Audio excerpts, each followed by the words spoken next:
presidential cock, bitch!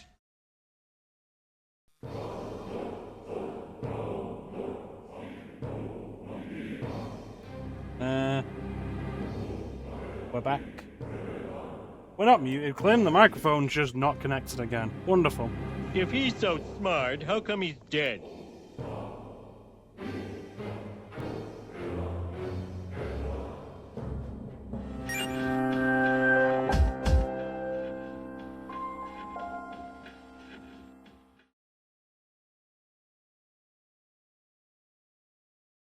Because he wished for it.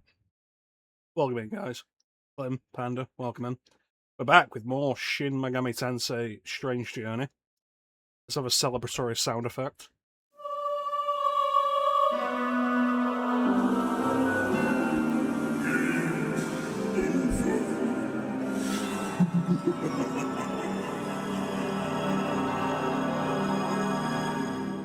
Funnily enough, we've only had one game over so far. And that game over was very justified, because I fought an enemy that was over double my level. But then I went back and won anyway, because I'm just that impressive.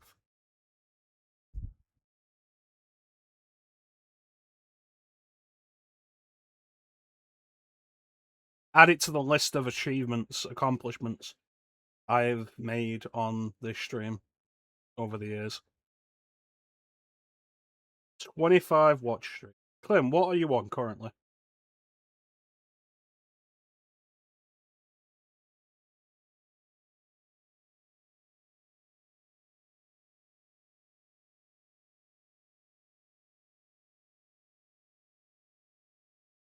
Excellent.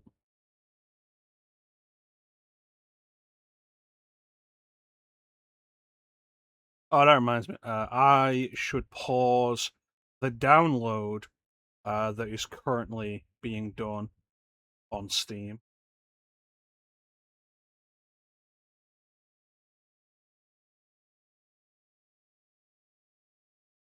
The download that I'm currently doing on...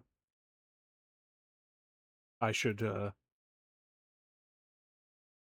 pause that. I should pause this download.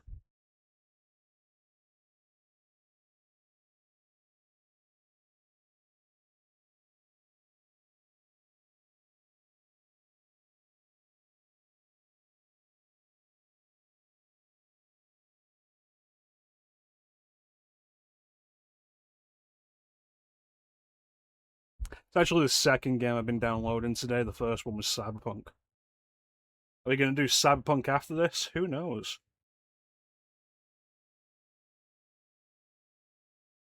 No! No!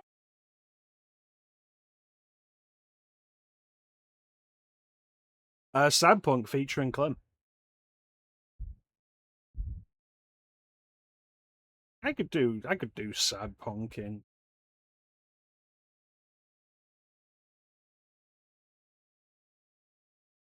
Reasonably, I could do Cyberpunk inside of 20 sessions. Clem, you want to join me for Cyberpunk? You want to join me in the Cyberpunk stream? Yes, Panda, Cyberpunk 2077. The game of the year of 2020 that wasn't that good until like 2021. Anyway, this game. My preferred Cyberpunk. Shin Megami Tensei. Which, when it's done right, is... Cyberpunk.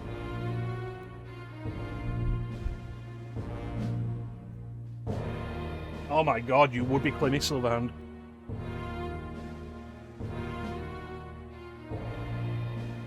Clemmy Silver Hazard. There you go.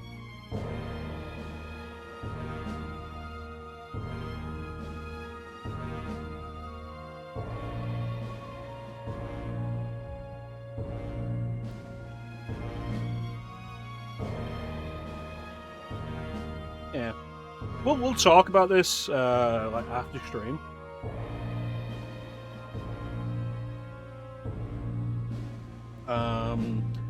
See how serious Ali is about doing this Baldur's Gate 3 playthrough. on Sundays. Whoa, like, if that falls through...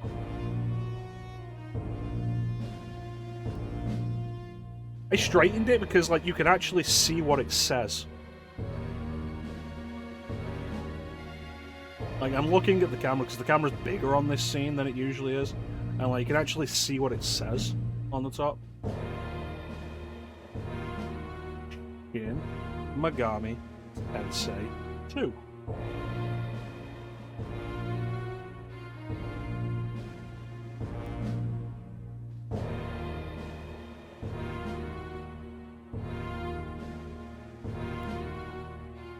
Anyway, let's do this. Thank you, Panda. Let's do this. Enchanted Shin Megami Tensei 3.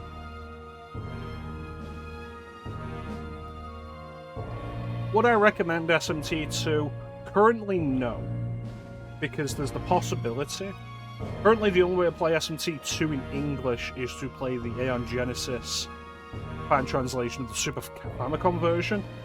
There's supposed to be a fan translation in the works for the PS1 version, which I'd say hold off for a little while if you're interested in playing it. No, it's 2.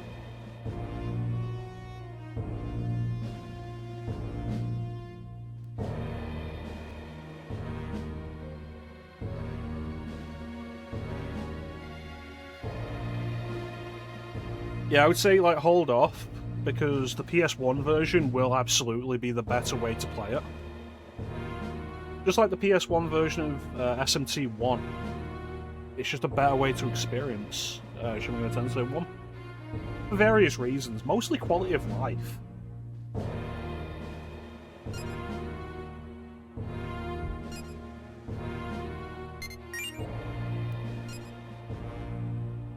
Yeah, it's probably frustrating for you that when I'm writing stuff like Final Fantasy, I'm always like, specifically Roman numerals. I have to do the Roman numerals. And you're like, Mecha, stop talking about Final Fantasy 7. I'm like, I'm not, I'm talking about Final Fantasy 8.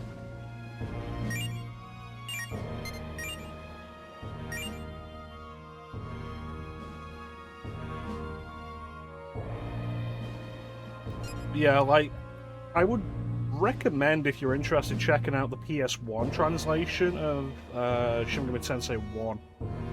Like I say, mostly just because of quality of life features. I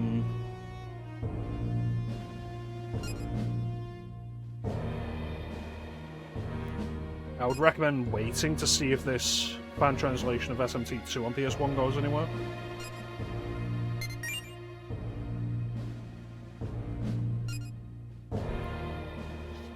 I'm starting to think this guy is always like, oh, I would absolutely come and be like a big badass and save the day, but I'm wounded.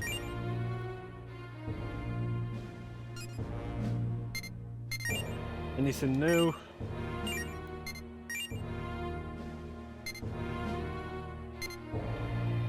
What am I currently on? What am I currently equipped with?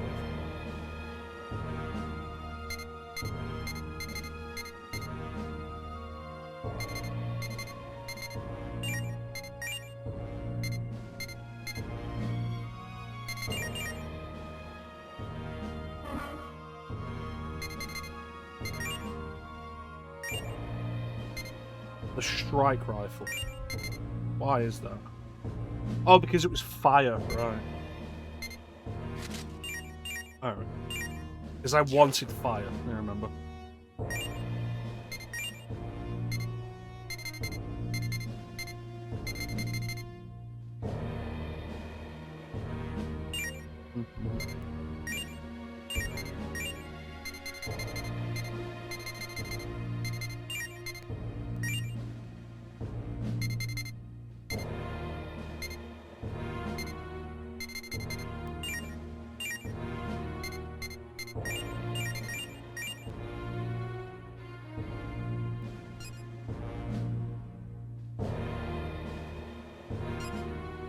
I'm not sure what I'm going to be playing after this. We've got, like, a significant amount of time before the next game, anyway, before we finish this.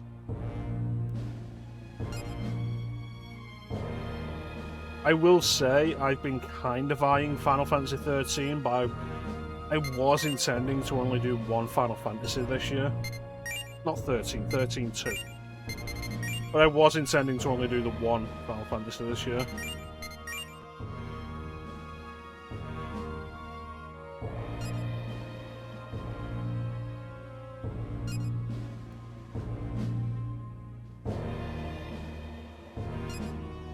But they let me go last time.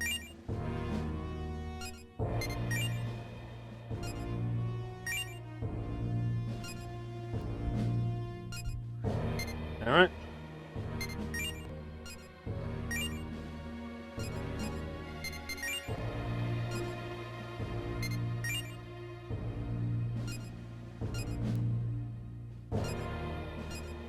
Alright, here we go out into Utess.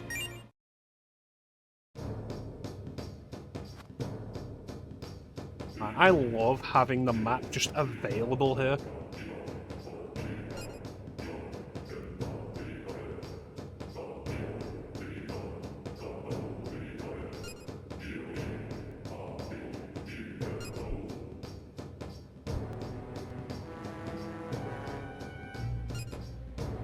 It's kind of wild that the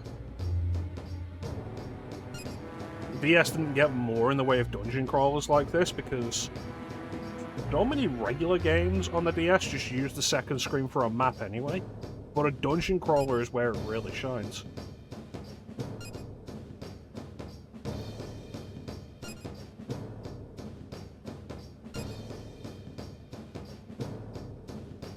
Alright, looks like Clemenez is planning to cause some trouble. But I've been playing a little SMT2 recently. The Super Famicom version. And like, let me tell you, that's a game that could do with some quality of life features. And it's got some quality of life features added in through hacking.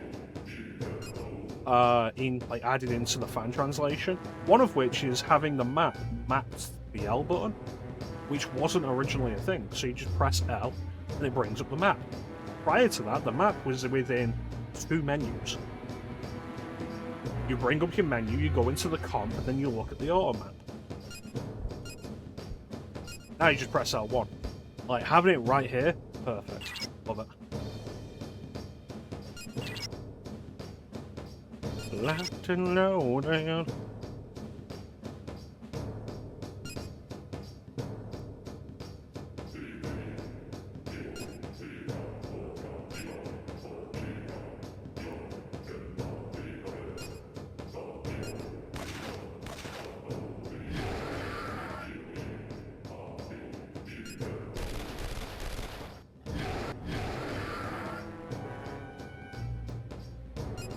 Well, sounds like they're having fun. Thanks, Clemenez.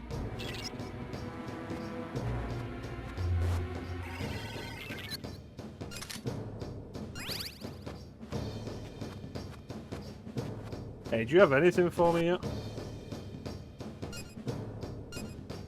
Alright.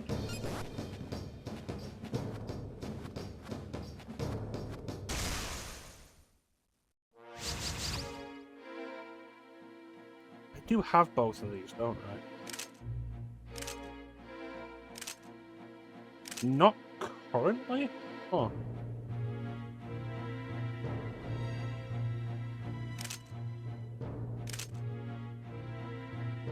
Must have fused them. I'm pretty sure I got a Lilin.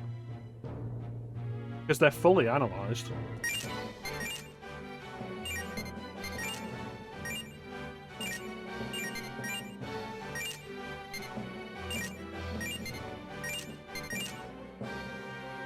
A lot of wind.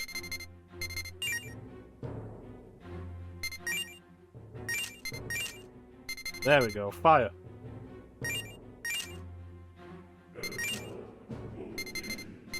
And ice.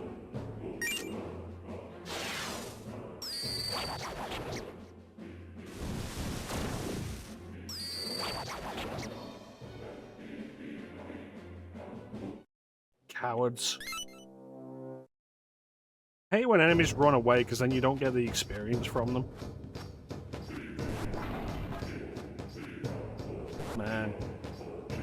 You would not believe, though, just how appealing it is to have 3D dungeon maps in this.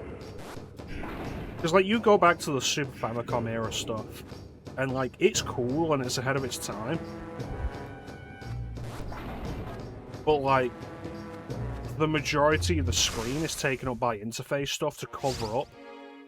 Like, to make it so that what is used for rendering the 3D dungeon aspect is lessened. And, like, just having the system able to render 3D, it makes it so much smoother and nicer.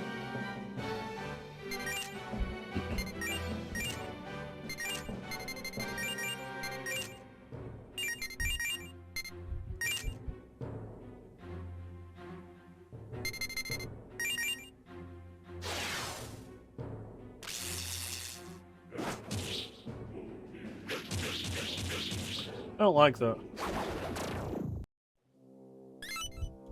Big attack on everybody.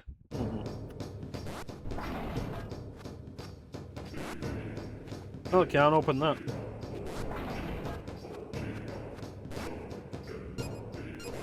Can't open that.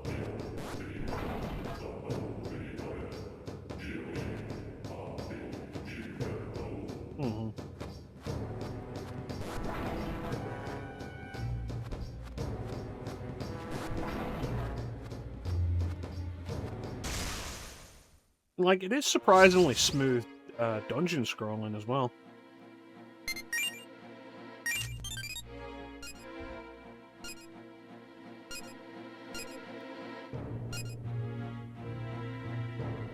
Let's talk to you.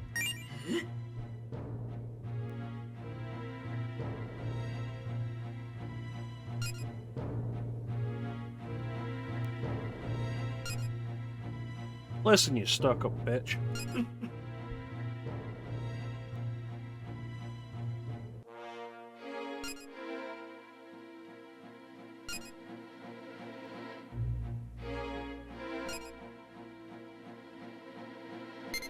As distant neighbors.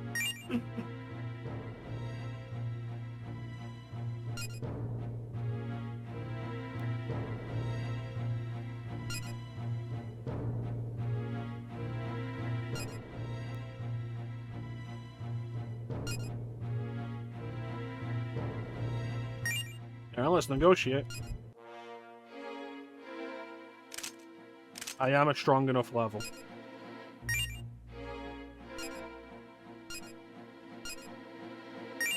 Yep, I have some health. It was a lot. Yeah, sure, I have some MP. I don't have one of those. And I wouldn't give you one anyway.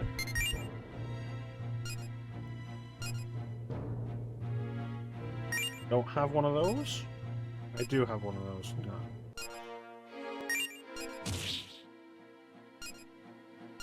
Well, at least we got him. What? Gave that motherfucker a bead. And so much health.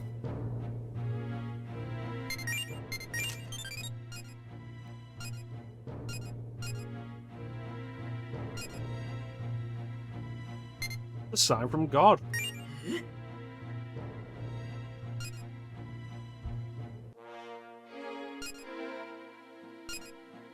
Alright. I see now I will never get on with the angels.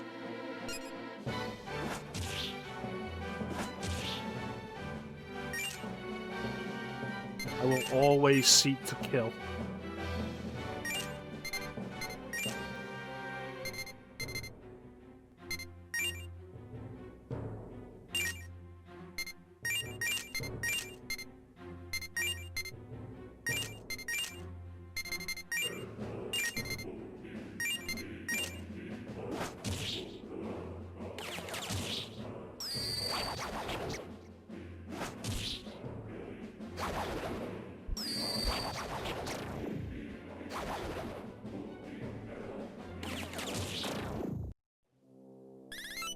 Fucking hate.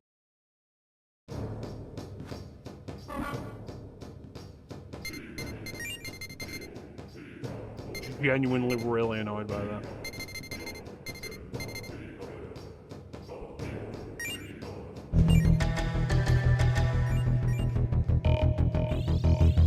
Welcome in, Flame.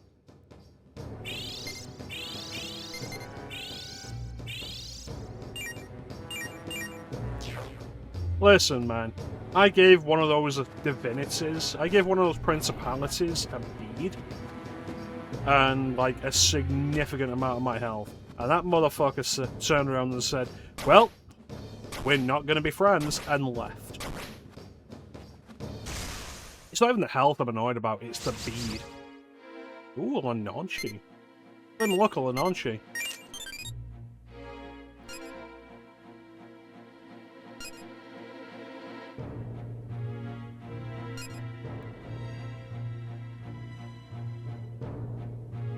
Lanonchi is one of my favorite demon designs.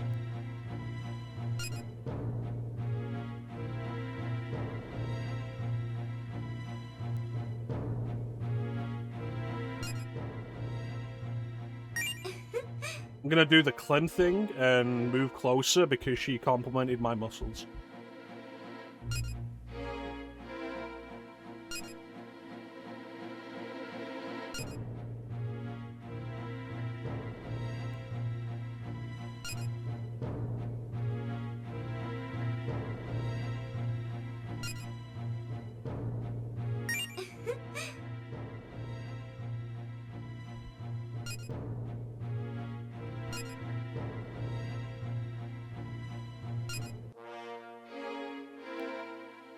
Negotiate.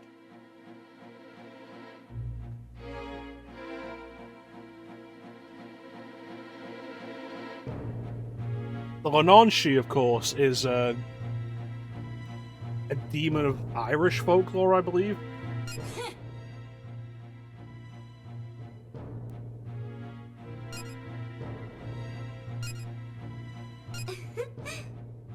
It's essentially a muse. Grants inspiration to artistic types and drives them to madness with it.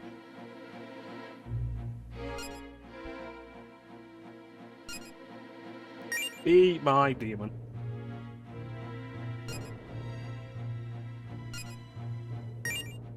Okay. Yep.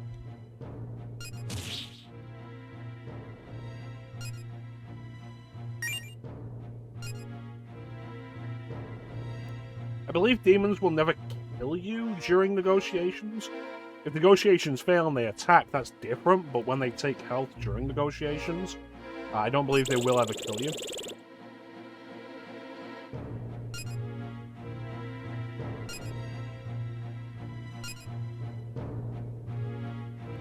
Excellent. See, this is why the women demons are so much better than the angels. Because they don't just take your shit and leave. I will now be killing all angels on sight for that. What are we gonna call it? That's that offense.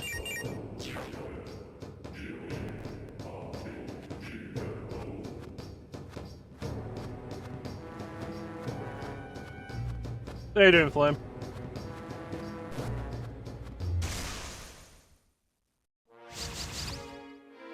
Oh, look. Angels.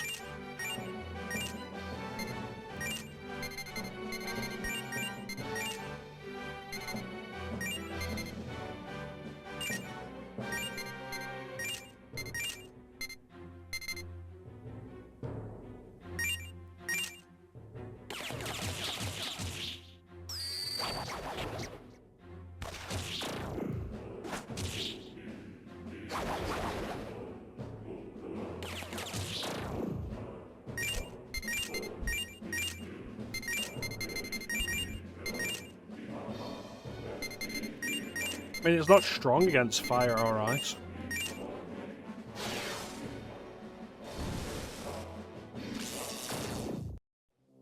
Just before it was about to hit the crescendo. Ah, well. Alright, I'm gonna go heal.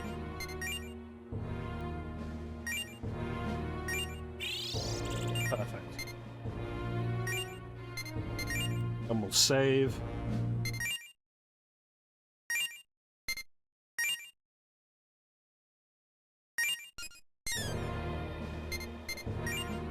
And we'll go. I believe if I look at the demon data, I can actually get analysis of them.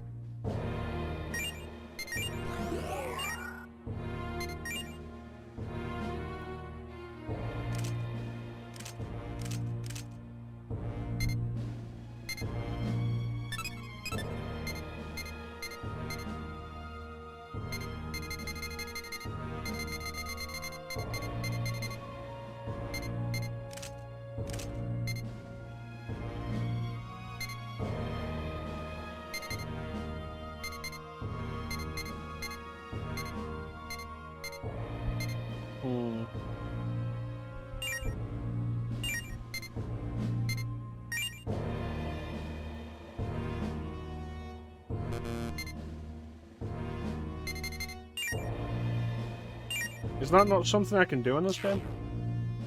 Oh well. The Persona series does let you, like, properly take a look at the demons' descriptions. Which is nice. I appreciate that.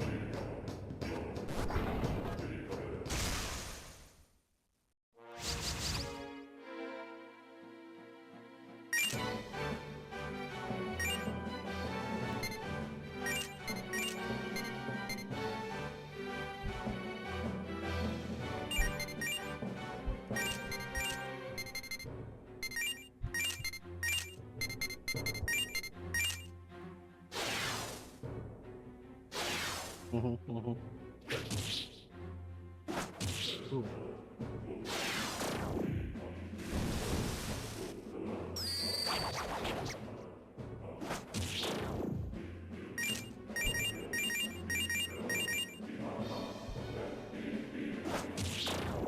Excellent.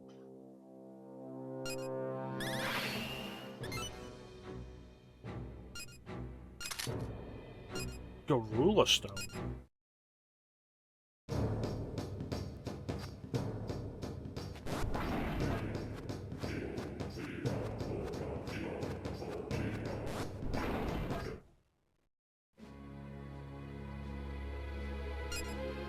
The fate was a success and I was able to just walk in through the front door. It feels like... Feels like they're kind of stupid then.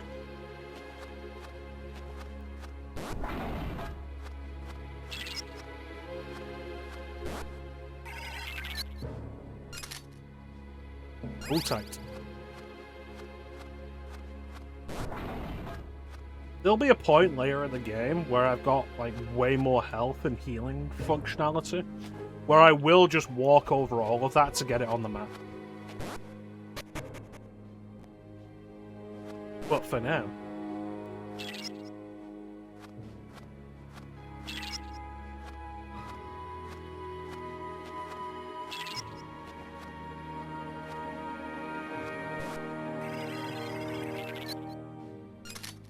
Chakra core.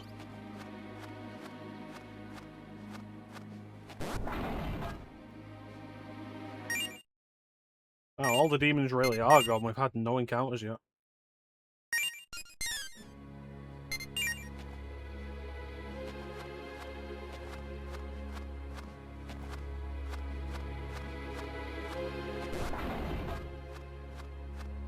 This game has such good movement for a dungeon crawler.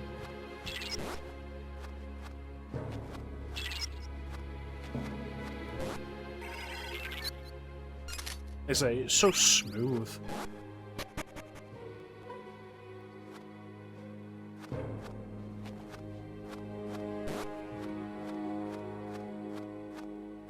Okay, so here's where we were caught last time. Excellent.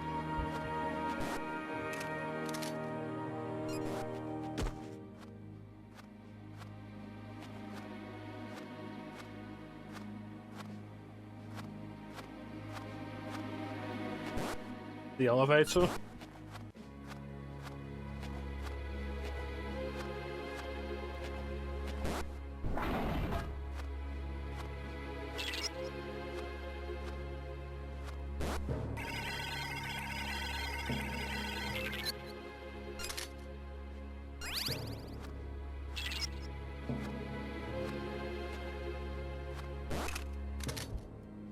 speed chain, that's good.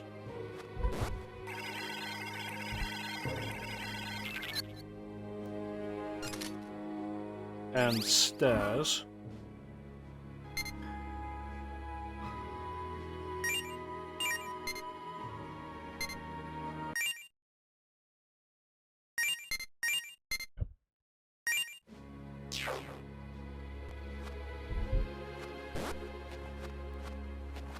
I want to see what's the other way.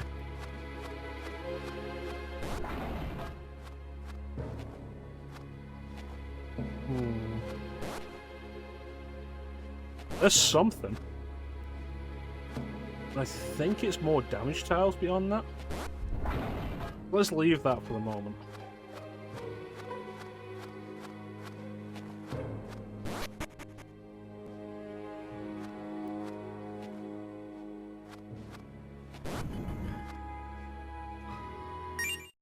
Can you feel the tension in the air? Move fast, baby, don't be slow. Step aside, reload, time to go. I can't seem to control all this rage that's inside me. Oh, this is where we were before.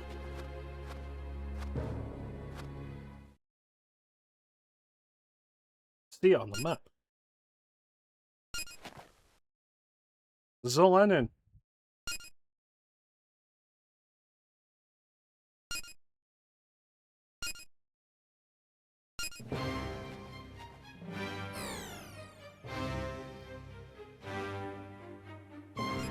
God damn it.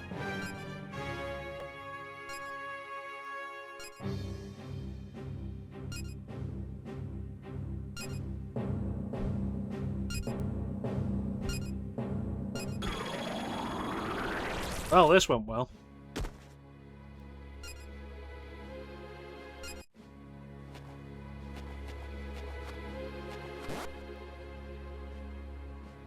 Experiment?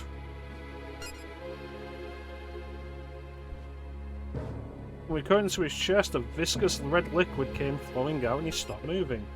Conclusion is, humans need something called blood. When you think about it, he's been reborn into a form that can no longer grow impatient. We did a good thing. Look what a good thing we demons did. He's dead.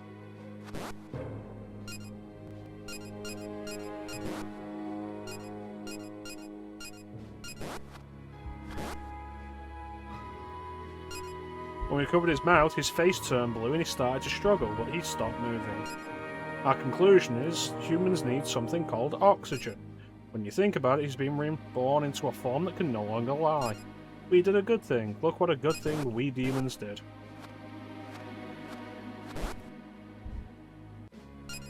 When we dug into his skull, some grey stuff poured out and he stopped moving.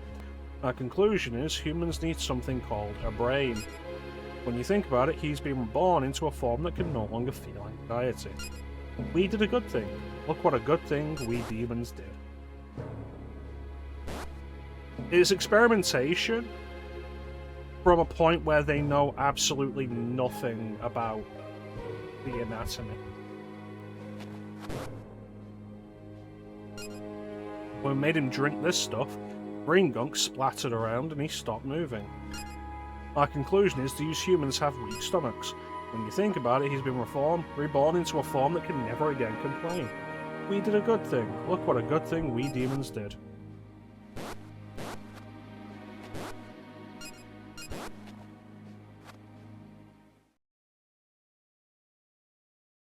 But why, Clem?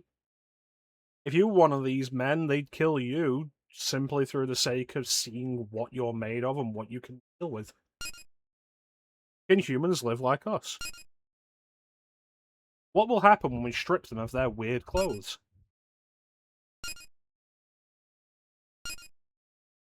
It's Norris.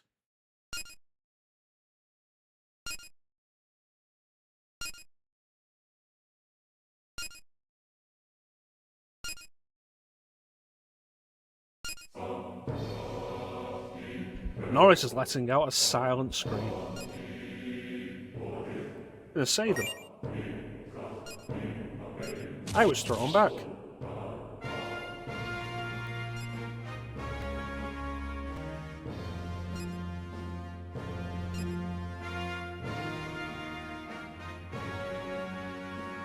Well, Clem, I didn't go along with them willingly. And Norris was clearly affected by some kind of mental influence. If we douse him with the madman's blood our research team procured from the blighted land, what will happen? What will happen? Crewman Norris was doused with something.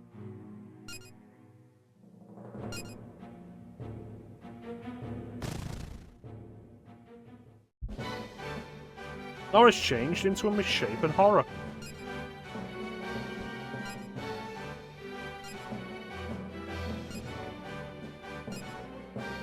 Norris attacked me.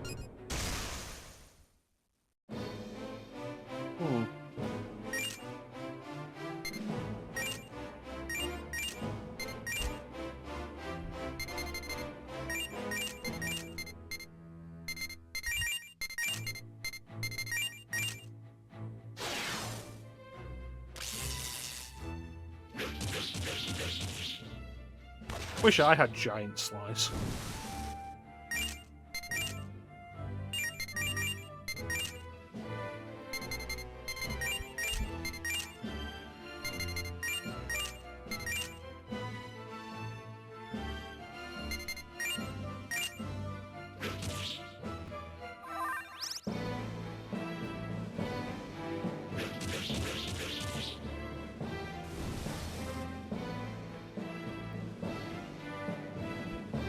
So this demonstrates immediately that we can't survive without the Demonicas. But the liquid they're talking about is something different.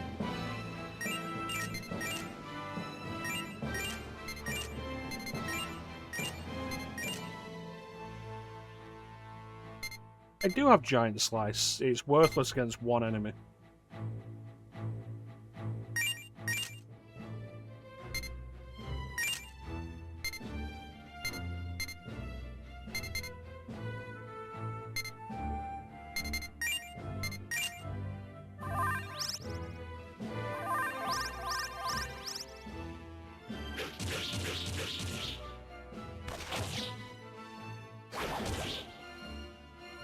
Whatever it did to him gave him a lot of health.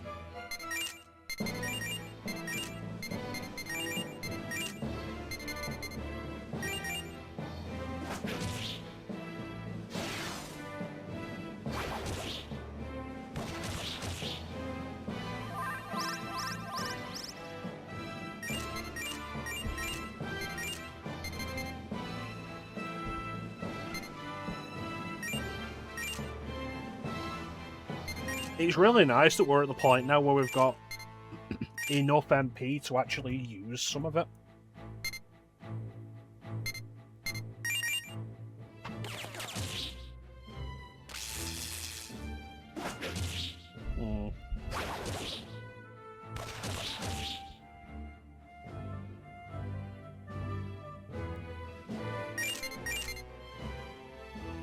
The tragedy of Norris.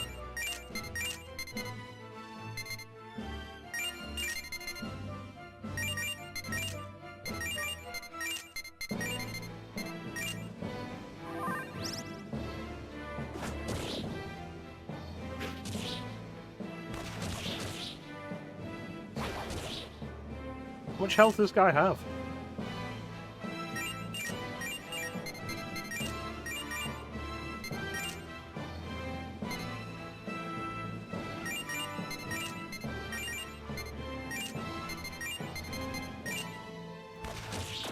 There we go. That was a lot. Something fell next to Norris's body.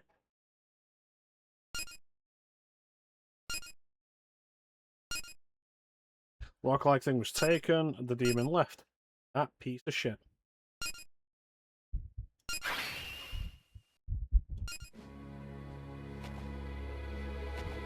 Well.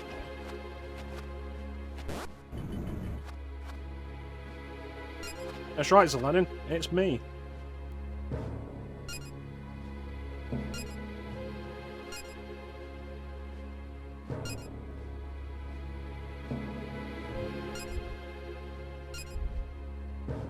A moment of silence for crewman Norris.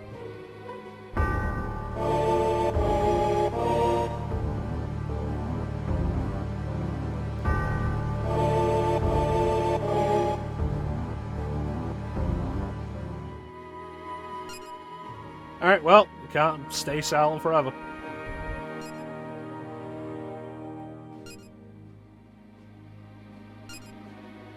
We could try.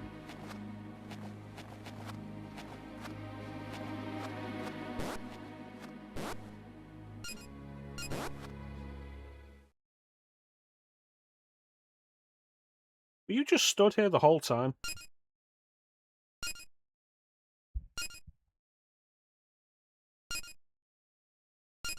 Nope.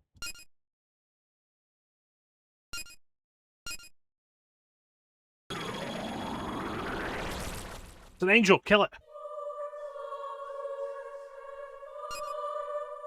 Angel Mistima.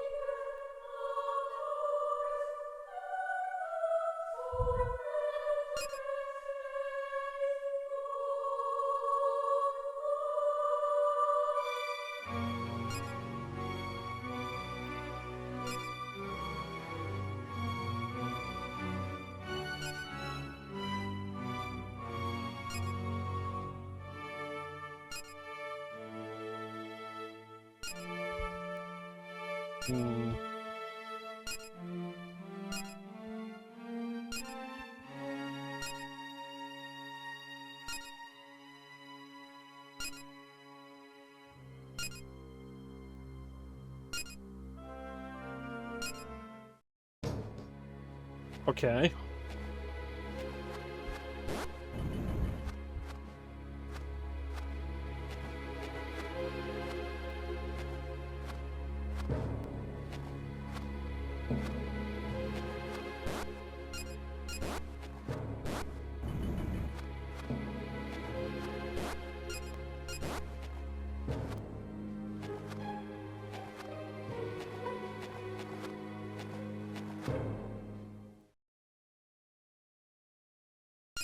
Oh, looseness.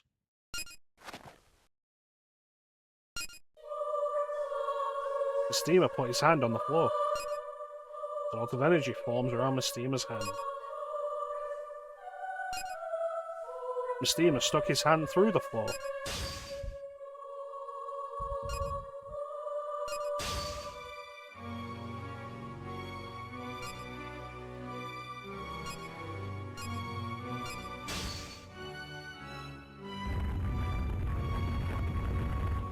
The floor crumbled to reveal a hole leading below.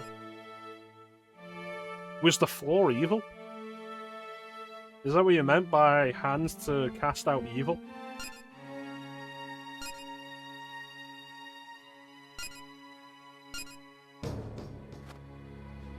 Here we go.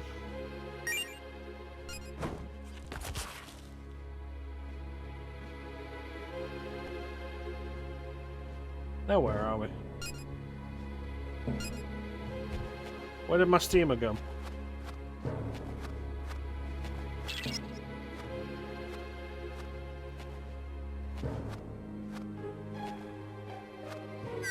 Oh,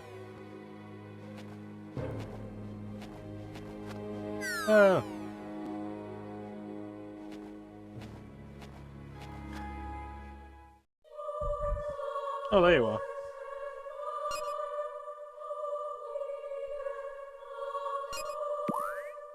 Former.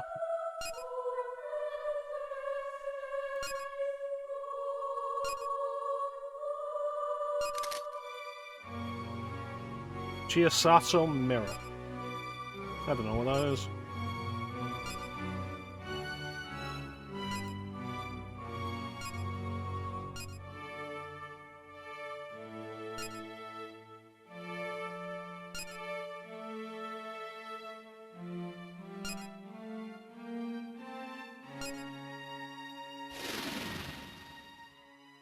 Well, he seemed nice.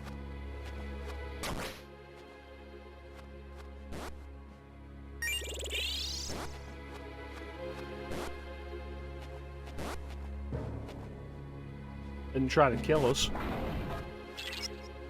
Yet.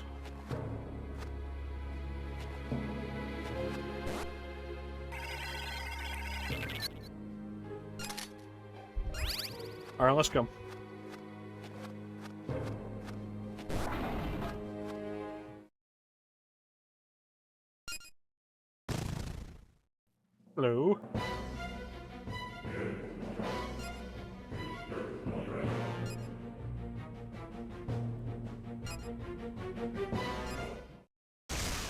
Alright. Gun. I'll defeat you with the power of my gun.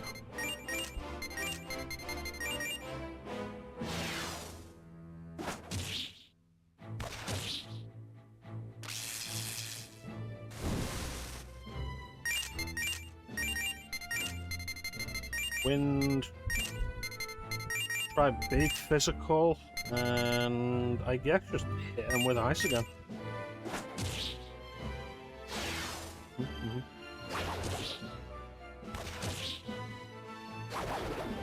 No, not weak to any of it.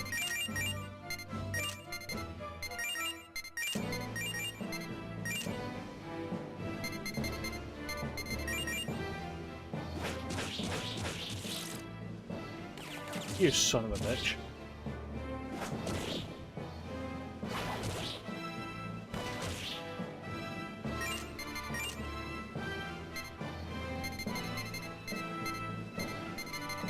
Don't have anything to cure poison.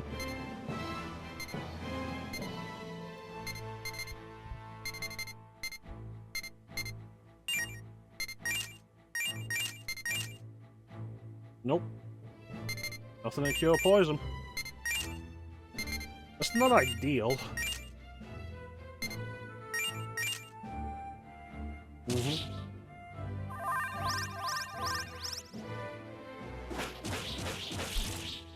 That's going to continue to be a problem.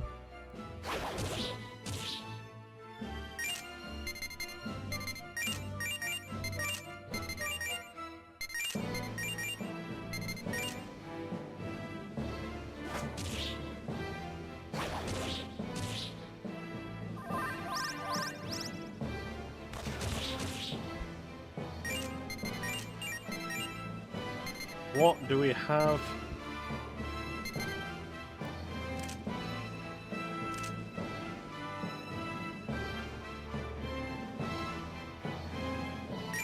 Yeah. Yeah, why not?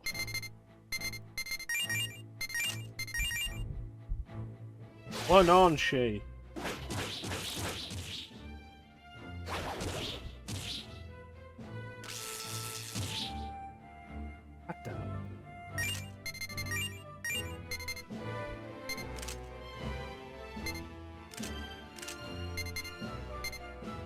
Wapo.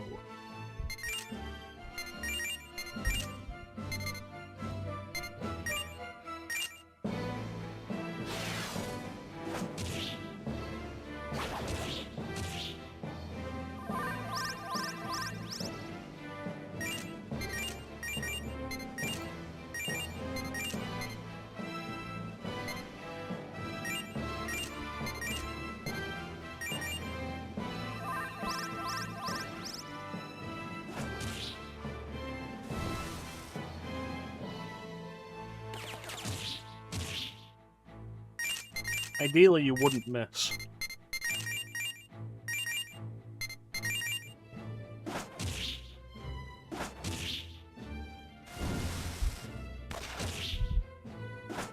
Maybe I need some more physically capable demons.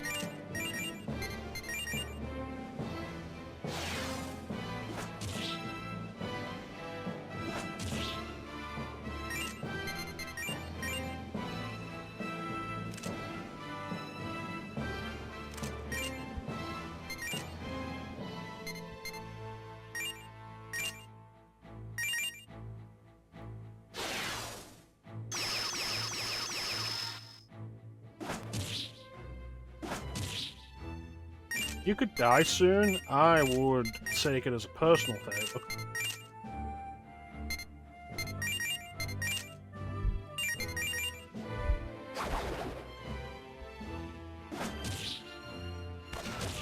There we go. Appreciate it.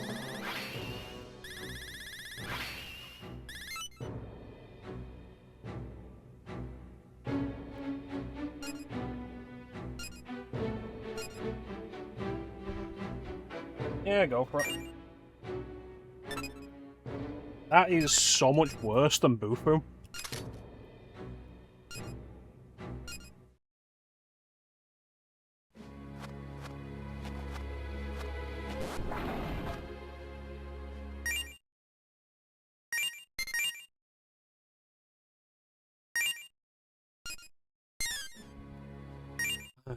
Goodness.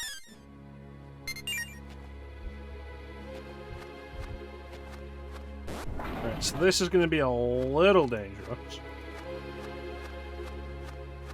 And I think it's a smart move.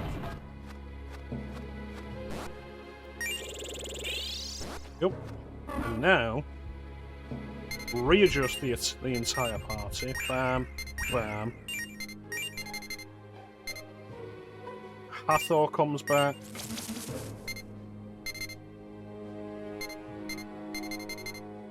And whatever that's supposed to be comes back. Also, very much register them in the compendium. And take a look at fusion possibilities, I guess.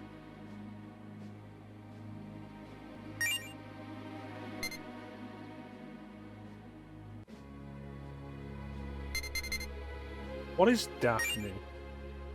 Oh, it's the sexy tree.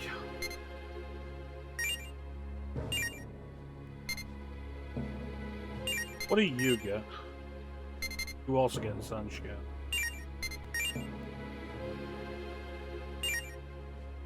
I should get rid of Knocker for something.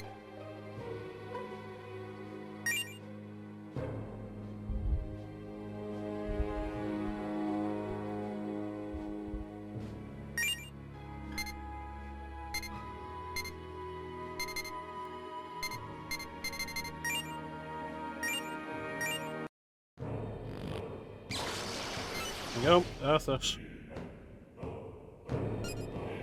Not entirely ideal.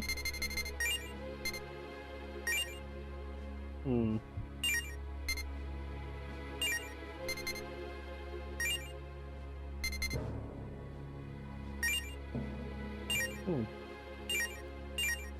But it's new. That's the point.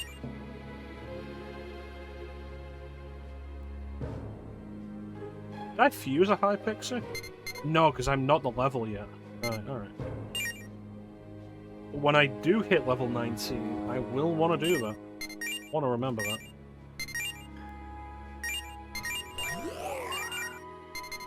Alright, put Earthus in the party. There we go. Let's get out of here. Man, I'm really enjoying this.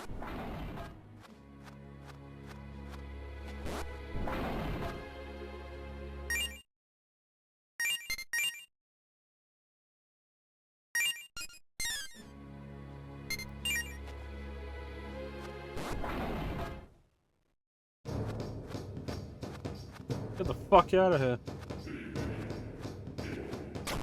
Yeah, we still have the big issue of the invisible demon that we can't do anything about. Surprise attack.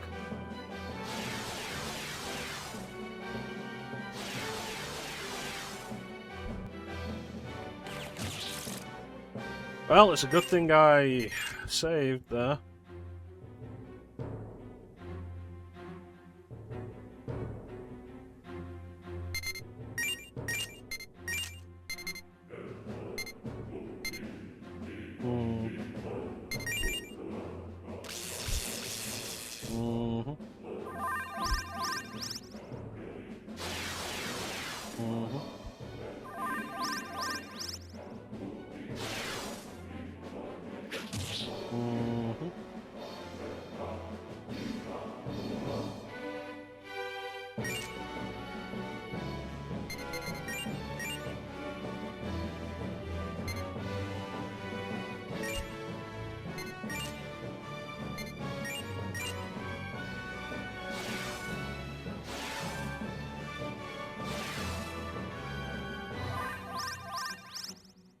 Not dead yet.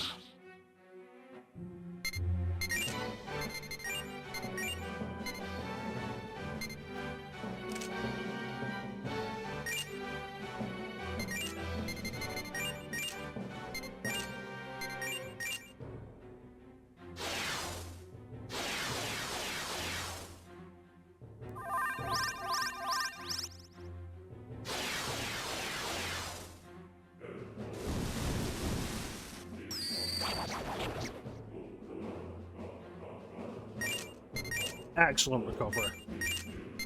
And now you all die.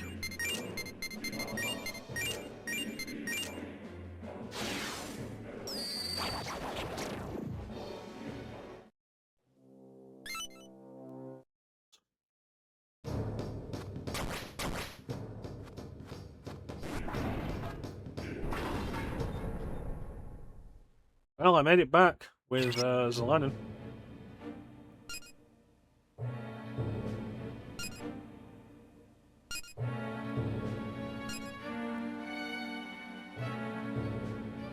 They claim that person we were talking to the entire time was an attractive blonde Russian lady.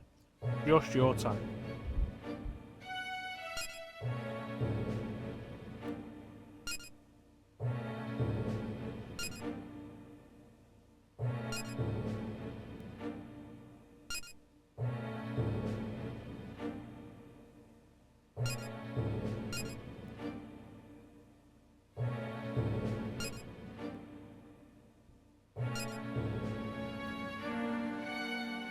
See how attractive she is?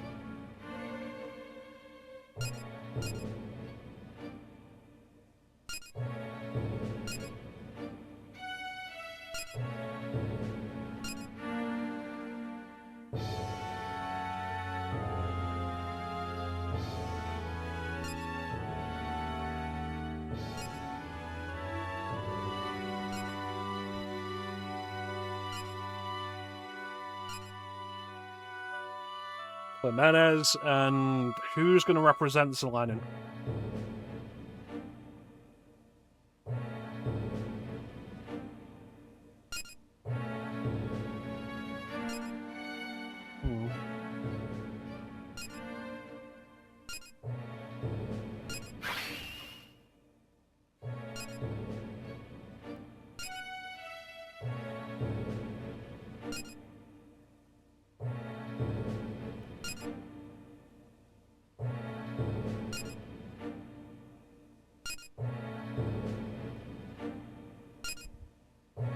Mitra itself is the Rosetta, so we need to go and get him, right?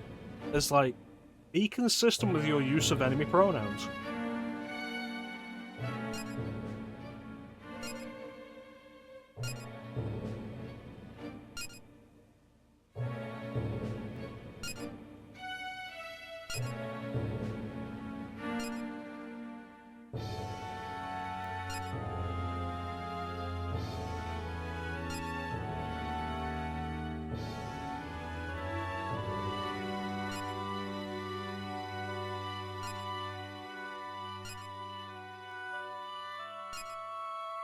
Oh, what is it? New function, enemy search, eh? Main app that allows you to find hidden enemies on the field. Nearby demons will be displayed on the auto map on the bottom screen. Good. Now I'm gonna shoot that bitch in the face. Booties Rosetta.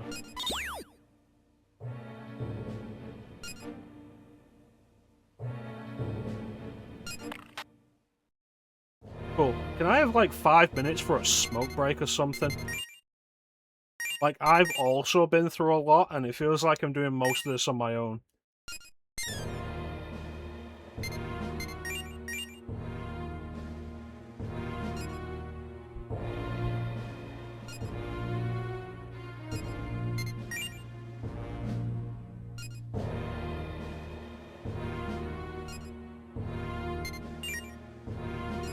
So we did get a new document we can read.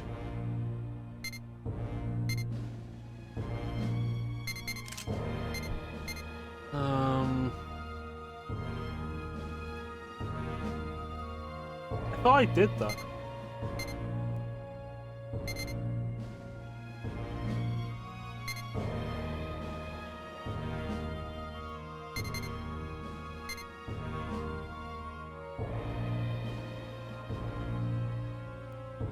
I did that. Like, we succeeded in defeating Lorelei, didn't we? Yeah. Gate search. Automatically find hidden demons in the field. Hidden demons appear randomly and change location each time you move between floor and specific area. Real quick, I would like to check, are the fiends in this game? Because here's a fun fact, particularly for you, Clem. Similarly, Tensei Nocturne Maniacs is one of the only games that makes a big deal out of the fiends.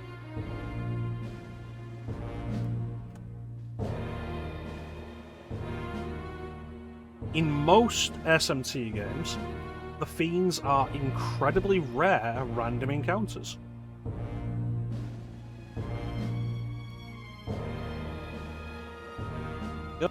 Fiends appear as powerful resident demons of each of the Schwarzwald sections from Karina onwards, found rarely via enemy search. How many is it? 1, 2, 3, 4, 5, 6, 7, 8, 9 of them. And you'll recognise all but 2, because David and Alice are not in Nocturne.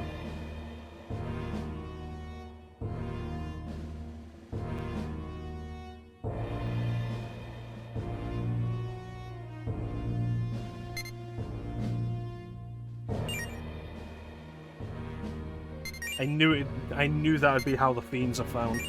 Because, like, in the majority of the SMT games, when the fiends appear, they are very rare encounters who are incredibly difficult.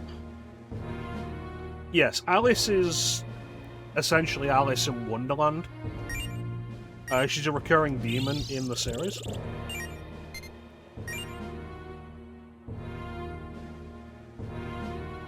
Her signature attack is Die for Me.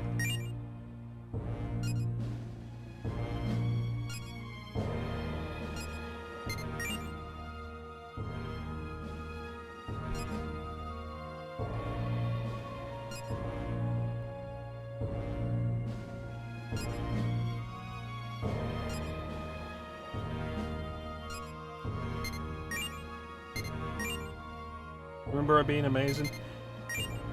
As anything you summon, like demon or persona, yeah, she is one of the upper tiers.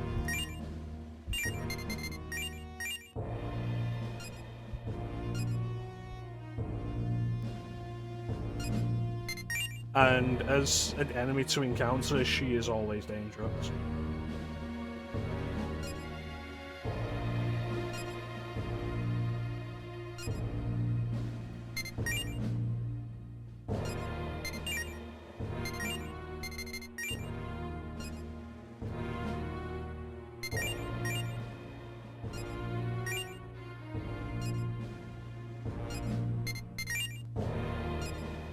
Anything going on?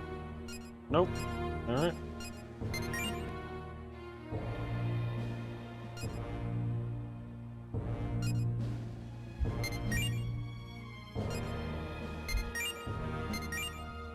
I'm gonna go back to Antilia. I want to see what's going on with this Blue Jet reclamation. Oh, I need to come talk to this guy again. There we go.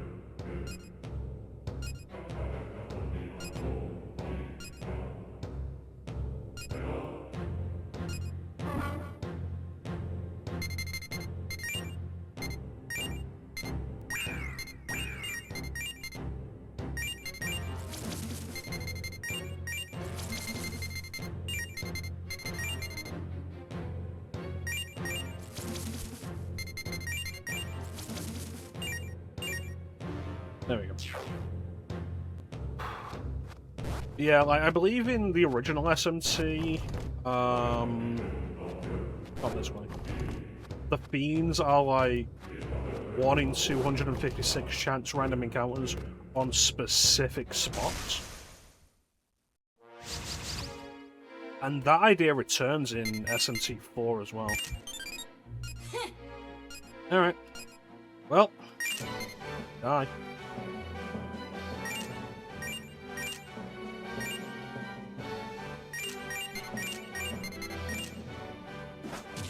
Yeah, so the fiends being actually part of the story was kind of different with Nocturne. And like I say, that was only added in the Maniacs version.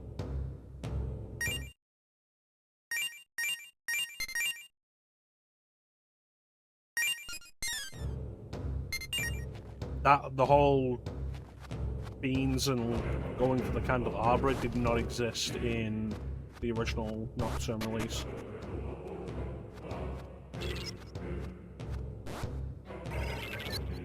Though they renamed the candelabra to Nora's in Nocturne HD. Yeah, it was a Maniacs update. It was added in the Maniacs re-release along with Tensei.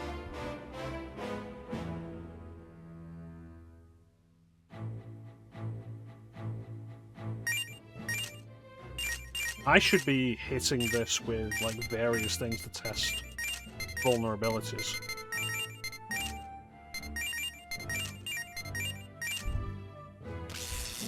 Oh. Oh. That's not good.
Christ, that thing. Thought it was attacking Minikata.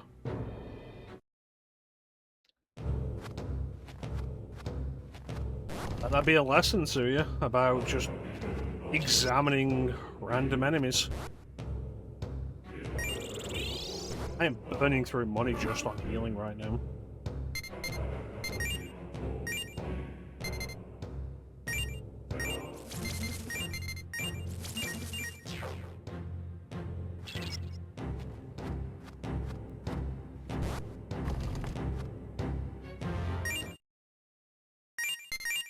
Alright, so I have that quest to find the Sandman's bag.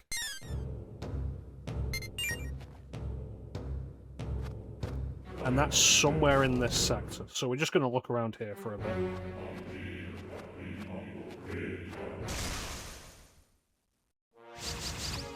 We are generally over-leveled for this place, so it shouldn't be a worry.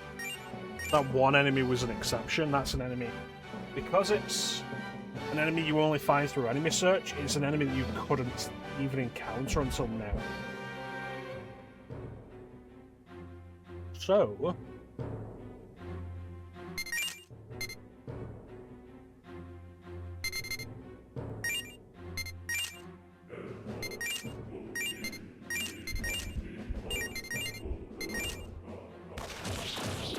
Nice.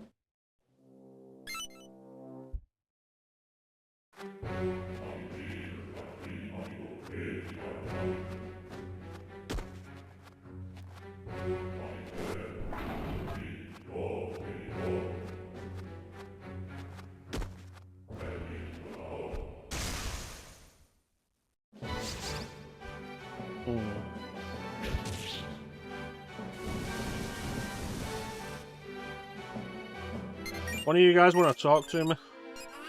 Nope. Okay. What about you?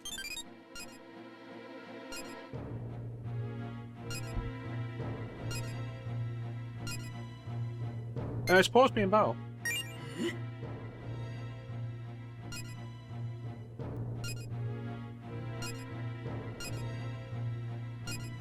Alright. Let's do this then.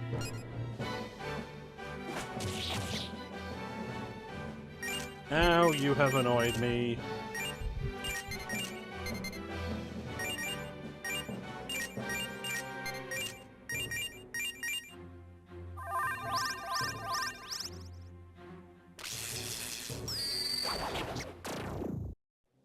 You bastard. Stole his purse.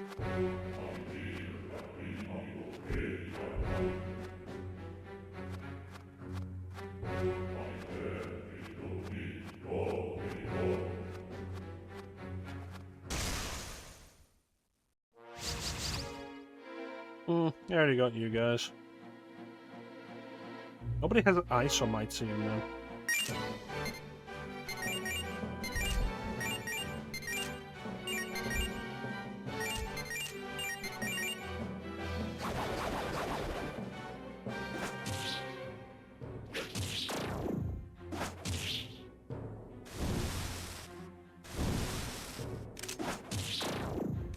Just weak to electricity. Alright.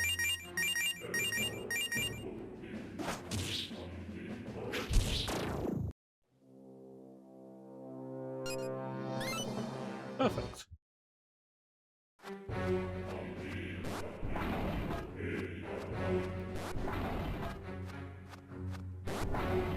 Okay, so it's not over there.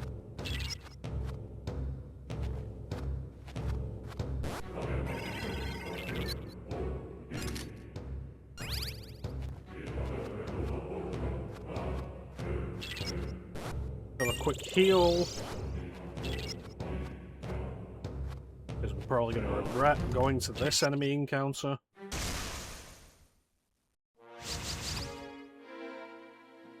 Never got a copper Tengu, did I?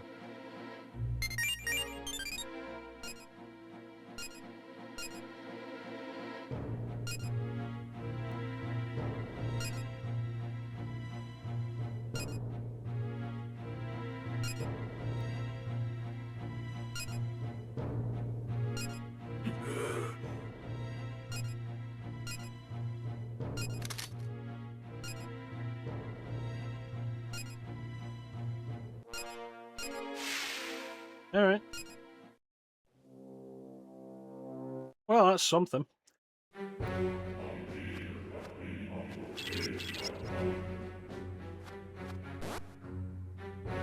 How bad's this gonna be?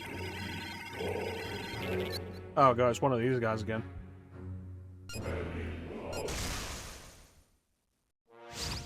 And he's a level 27.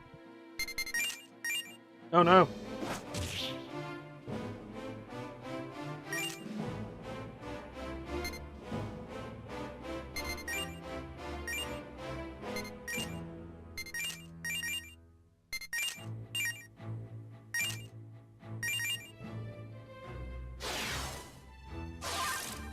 Oh wow, that works.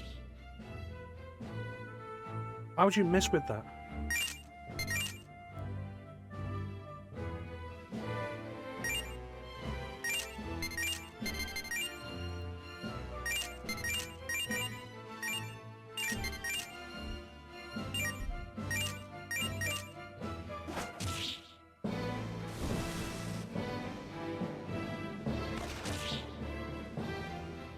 How would you miss with that?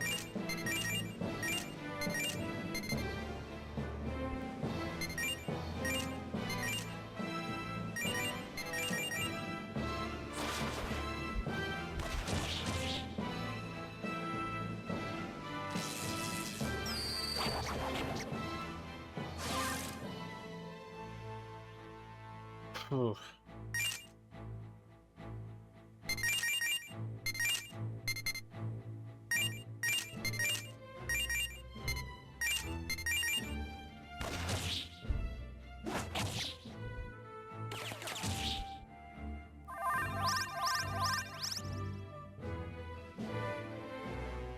Why do you keep missing with the attack that he's weak to?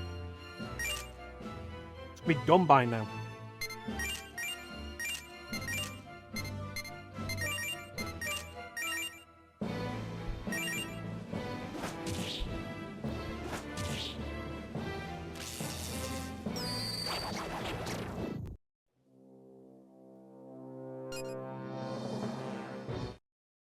Even getting experience for that.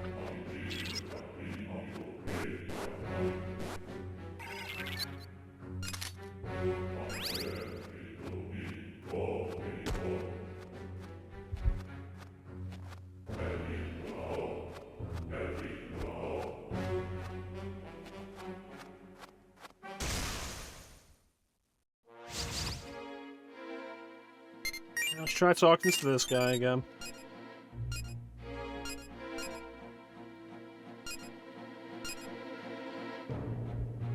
Bravery.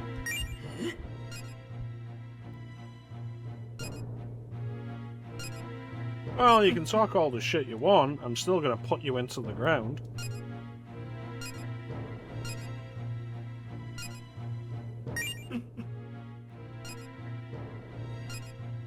There we go.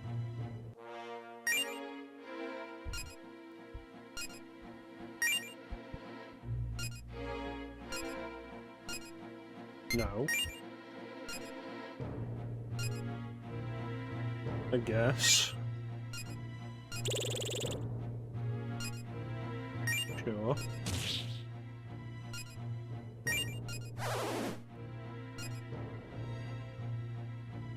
Don't know if I have any.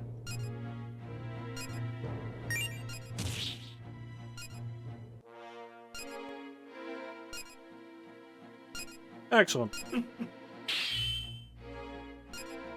New demon.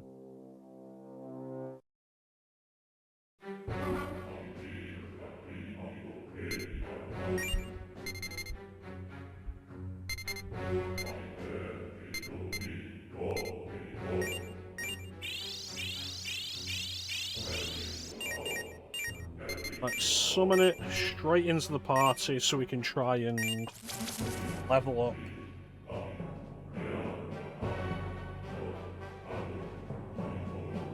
The analysis and then just get rid of it.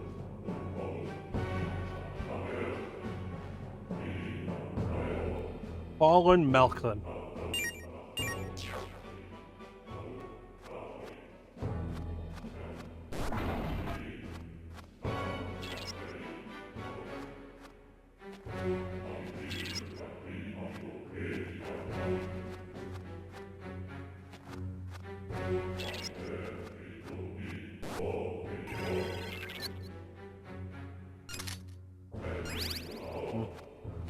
Where is this Sandman?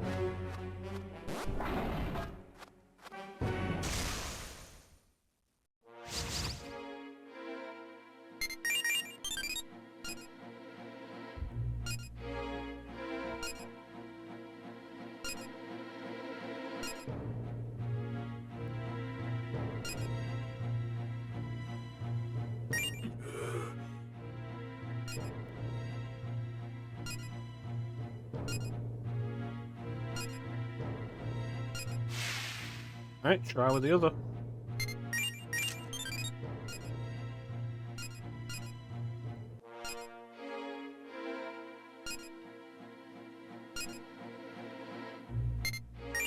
Yeah, go home.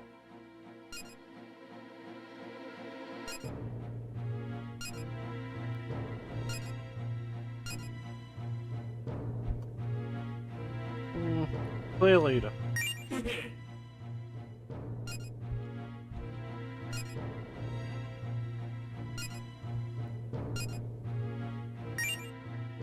Join my party. Yep. Sure. Sure. Sure. Alright. Excellent. See, every demon I've successfully negotiated with has joined me. Except that goddamn angel. Never trust them. This is why this will not be a lore run. I say that I don't actually have plans for like what kind of alignment we're going to end up in. I'm just going to pick whatever dialogue feels natural in the moment. And whatever dialogue that is probably going to end up being different from what it was when I originally played this. I'm a very different person now. Before we go on though, we have an ad to run. So we're going to run this ad, and then we'll be back, we'll finish searching for the Sandman, and then we'll go and raid Mitra's palace. Live in ignorance and purchase your happiness when blood and We'll be right sweat back. is the real cost. Thinking ceases, the truth is lost.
And we're back.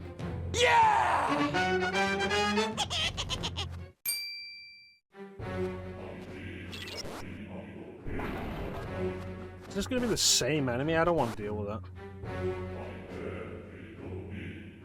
Thank you, Clint.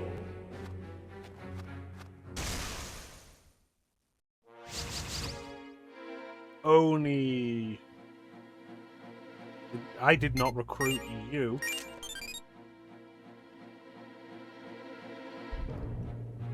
It's okay, Panda. Sometimes playing these games makes me a little tired. I don't have the vitality that I used to have.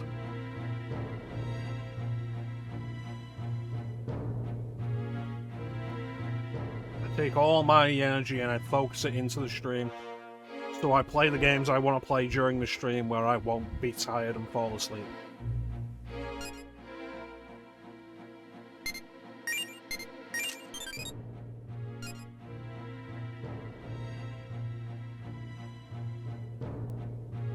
Horse people. What's that? What's the line? Give me a sec. Let me find the line from Highlander 2, The Quickening.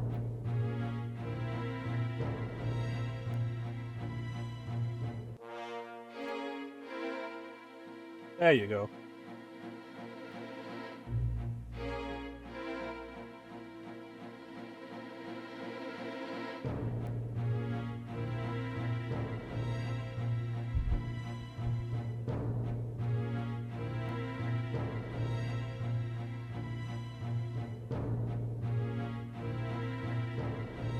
There is it.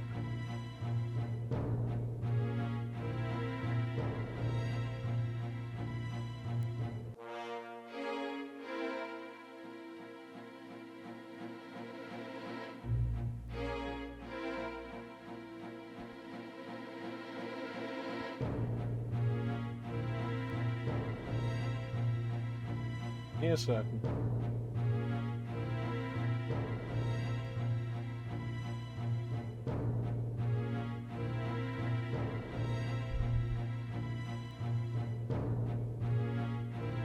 There we go. It turns out the quote I'm looking for was actually right at the top. It's not surprise cockbags, no. Reduced caffeine, saying tablet is reduced Jack. I still you have caffeine. Most people have a full measure of life, and most people just watch it slowly drip away. But if you can summon it all up at one time, in one place, you can accomplish something glorious. And then bagpipes start playing. Highlander 2, The Quickening is a movie that needs to be seen. It's going to be like the third movie Clem and I are going to do on the mecha-chrono.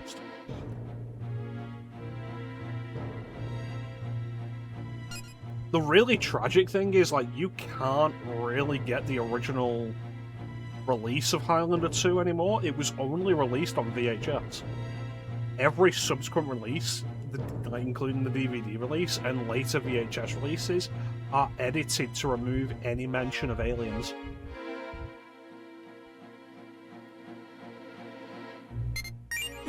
These are special clothes.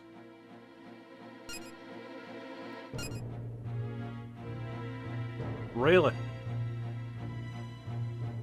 Because, like, Highlander 2 is infamous for one particular reason, in that it retcons Highlander so that the Immortals are not immortals, they're aliens from the planet Zeist.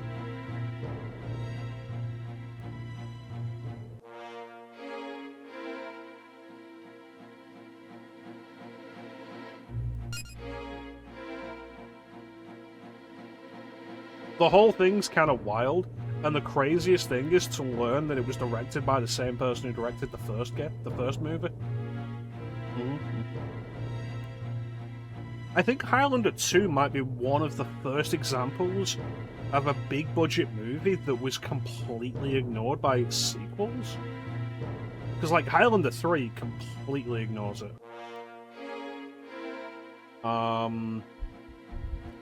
And, like, you could maybe argue, oh, but Halloween 4 ignores Halloween 3.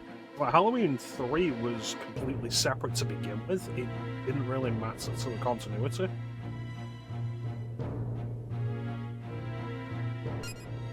Nowadays, basically everything's like, oh no, we're going to ignore those sequels and do the real sequel.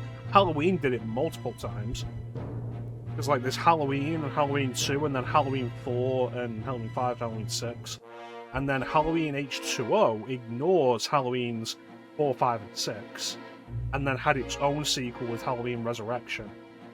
And then the most recent movie that was just called Halloween, which was, I think, like 2018 or something, 2016 maybe, that ignores everything after Halloween 1, which... Well, Halloween's done it multiple times. Halloween 3, Season of the Witch, I think is a really interesting movie. Apparently the intended idea was always for Halloween to be an anthology of movies, just based around Halloween, like the time of year. They kind of broke that idea when they decided the first sequel should immediately follow from the first movie. So when Halloween 3 comes around, of course it's a weird thing.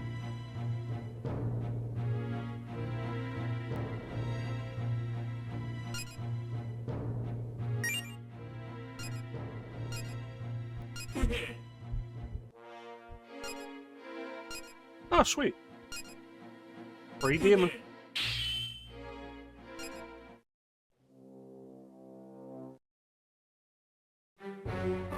Yeah, if you need like something to just listen to distract you from whatever you're dealing with at the moment, Panda, this is always a good place to be, because you can give me almost any subject and I can ramble for an extended period, and you can just lay there in bed being like, It's like listening to a podcast without a central topic.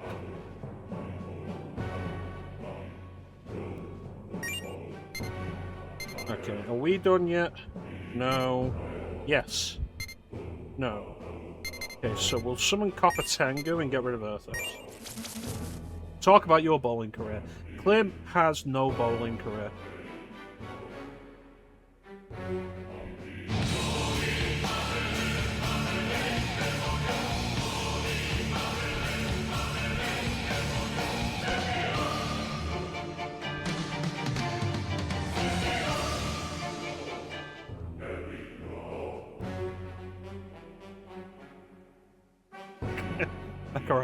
Mekaroth, no. Clem regularly sends me pictures of his butt. With bowling in the background. Now you're just the Mekaroth I used to know.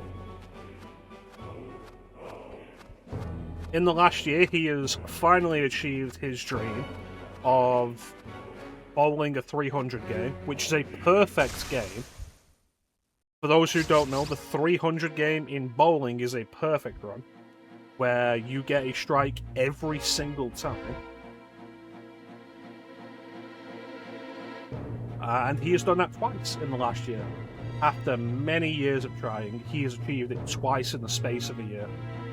So good for Clem. Round of applause for Clem.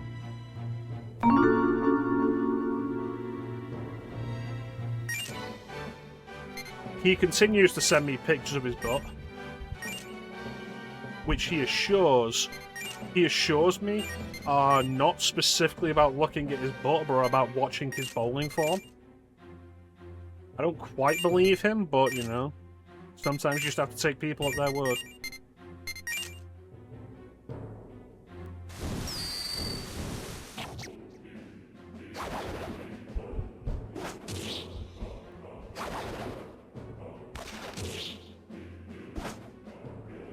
Why would you miss?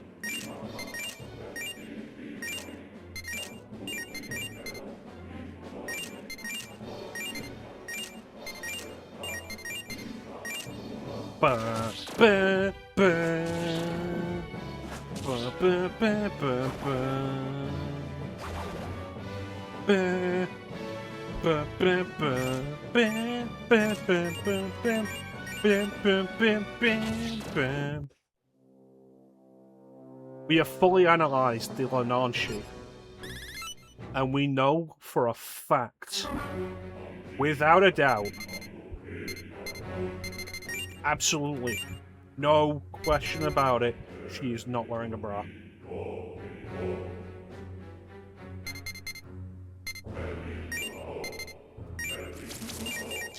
But that's okay.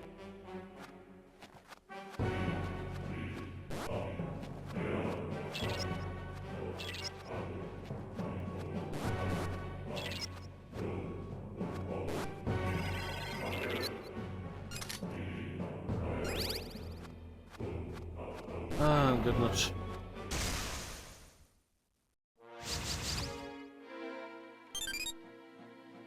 What do you want?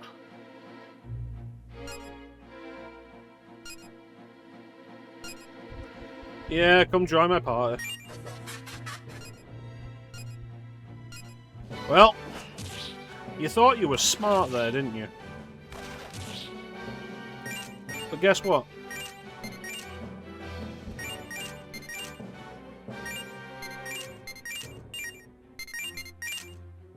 Now you're dead.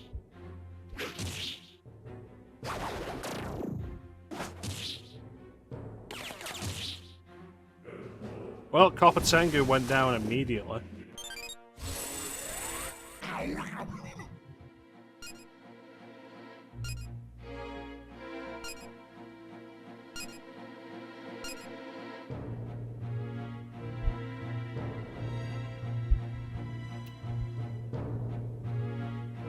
Should I let this demon that is begging for its life go?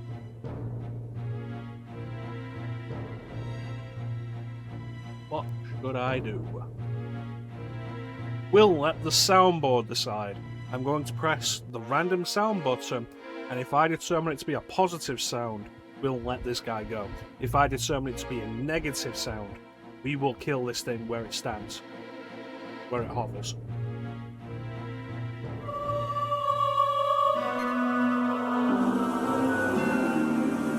Game over.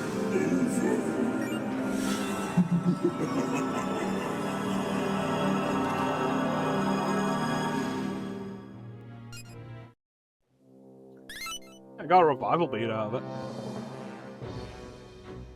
I wanted its blood on my hands, but I got a revival bead.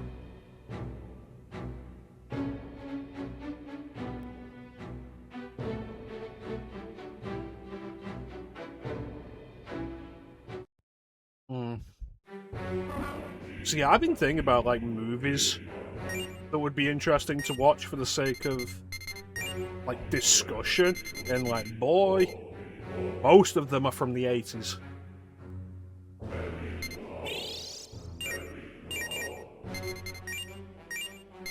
The 80s were just an absolutely fascinating time for filmmaking.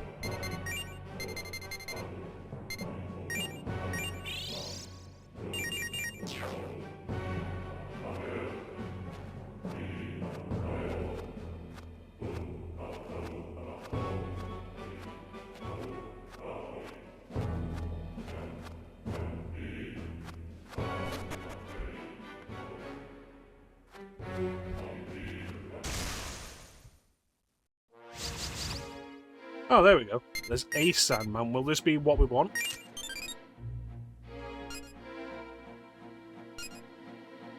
Okay, so we've learned now through 2 encounters that when we're after specific demons for quest lines, we need to encounter them in battle rather than on the field.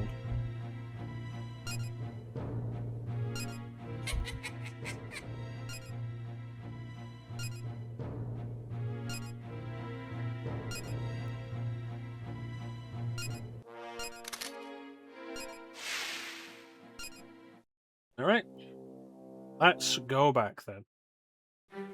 Go back and see that original Sandman.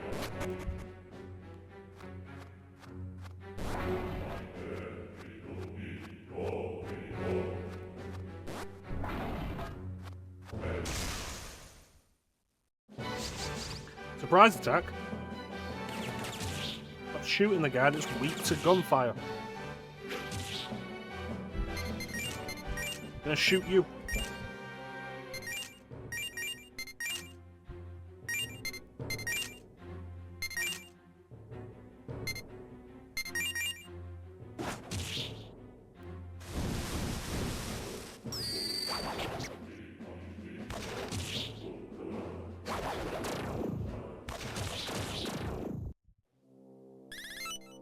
Good.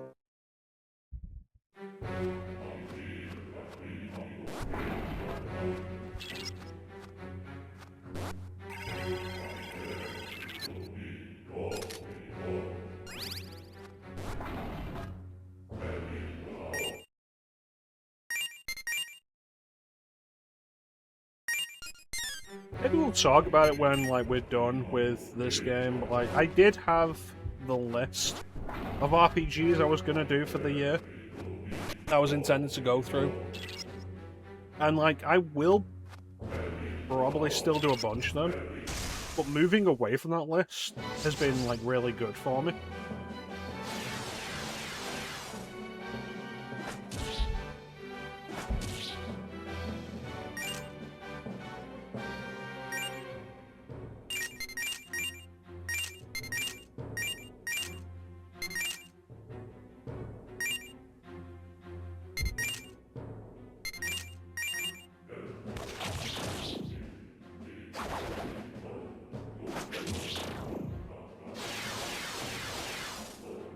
God damn it.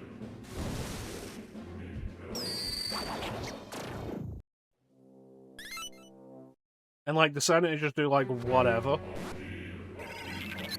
I think is definitely a better way of doing it. Still restricting myself to RPGs, but being less, like, I will only do these games, and being like, I'll do whatever I feel like.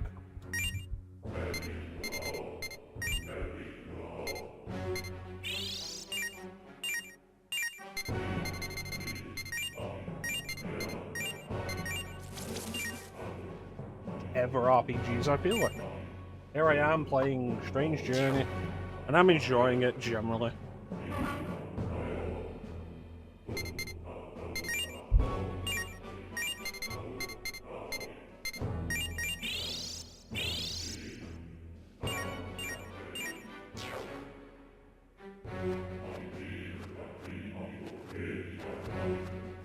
I'm thinking about, like, what to follow it up with. Like, Dark Souls 3 was, like, such a good thing to, like, break things up. Do I have the space for another demon? Alright, well, fuck you then.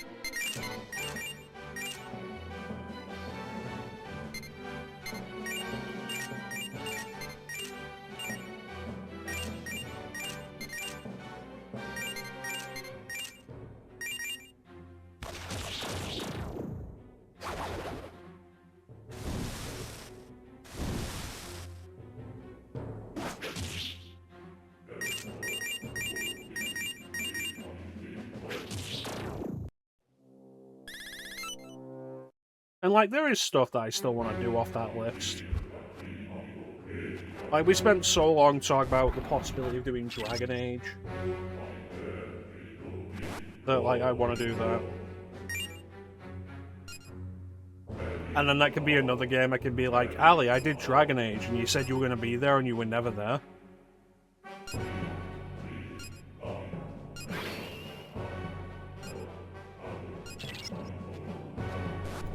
Is a chakra pot a good reward? Yes.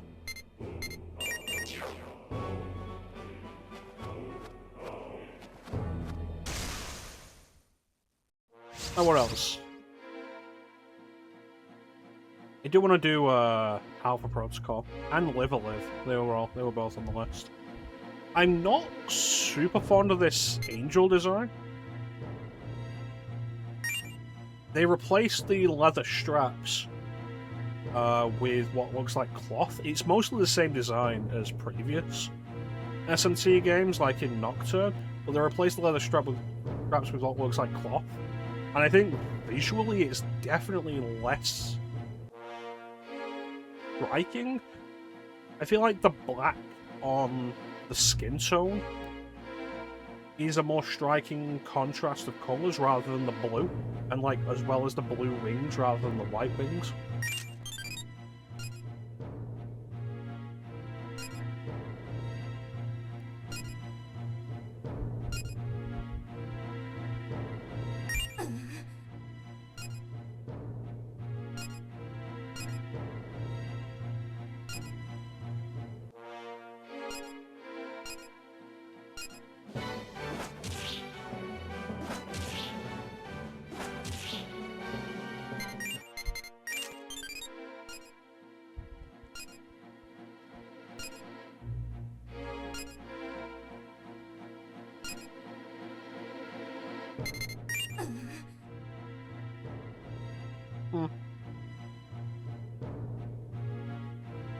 It is weird to me, though, how this angel design doesn't seem to have anything covering her lower half.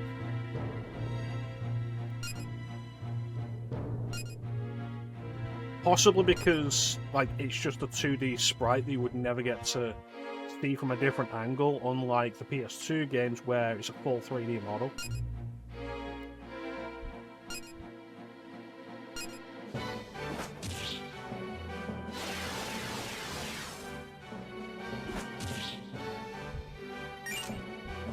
But yeah, I prefer the design with the leather. Like the one that appears in Nocturne, the one that appears on the cover of the PS1 version of SMT2. I really like the way it looks. And again, like, it's color contrast. Color contrast is something I really like. The black on... Is a little too BDSM? Yeah, I get it. Like, especially with the blindfold still there.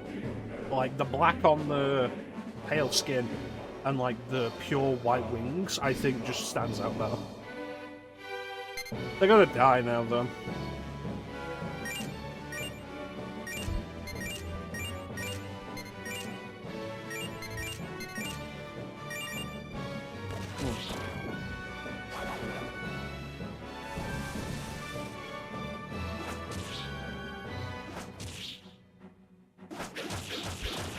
It's why I've always been like, I think Carol Danvers, when she was Ms. Marvel, had the more interesting costume design, because it was the black with the yellow lightning bolt, as opposed to her Captain Marvel design, where it's red, blue, and gold. And it's like, cool, how many other superheroes have that color combination? I get that you want to take her out the leotard, where it's just like all leg. I get that. But like, extend it, put some shorts on it or something. I'm sure I've seen a redesign of that, maybe in like the X-Men cartoon. Where she had the classic design, but it was made for kids. So it would not have been like all butt.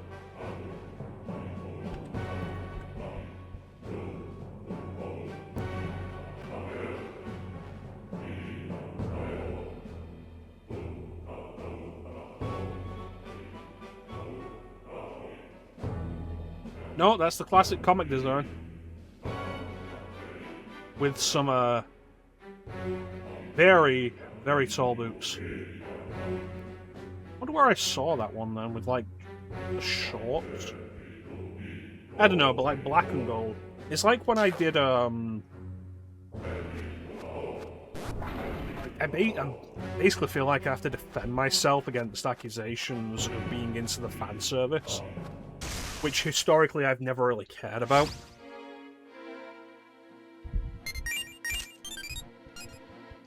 It's like with when I did Code Vein, the costume, the design I chose for the created character was primarily white with red as a secondary colour.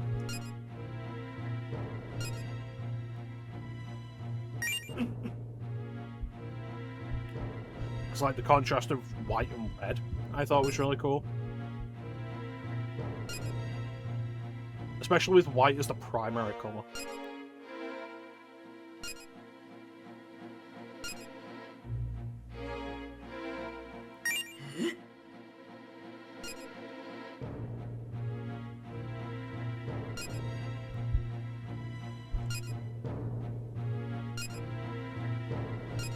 Yeah, I don't really care about fan service. I historically never have.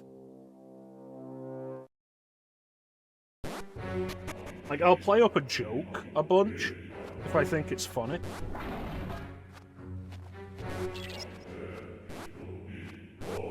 But I only care about fan service of fictional characters. And the idea that, like, as a man, I have to defend myself from an accusation whenever I talk about stuff like preferring Carol Danvers' Ms. Marvel design to a Captain Marvel design, it's always felt really stupid to me. And I don't like it.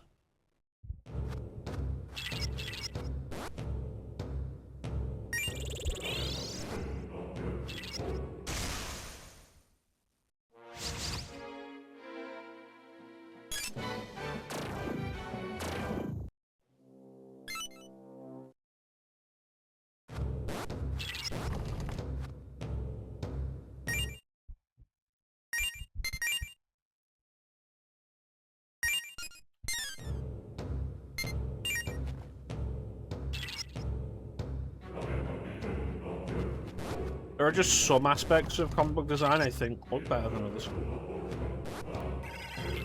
And if the design I think happens to look better is considered the sexier design. That's more than anything, usually just a coincidence. I don't really care.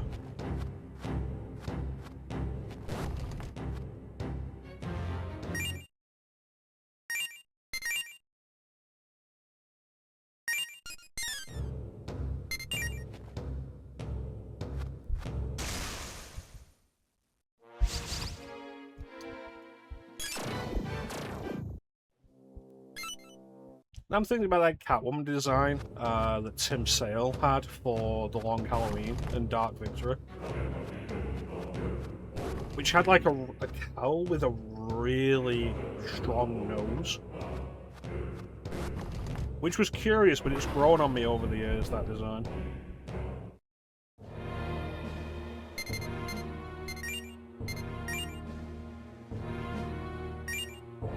I've kind of gained an appreciation for Catwoman designs that do incorporate a tail. I think it's kind of a neat idea when it's done well.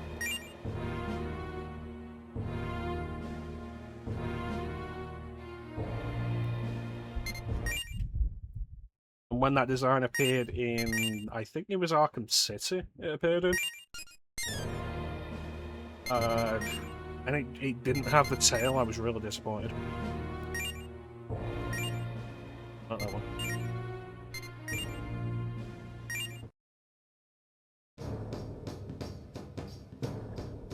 But visually, like, I love the, Is it the same fucking enemy?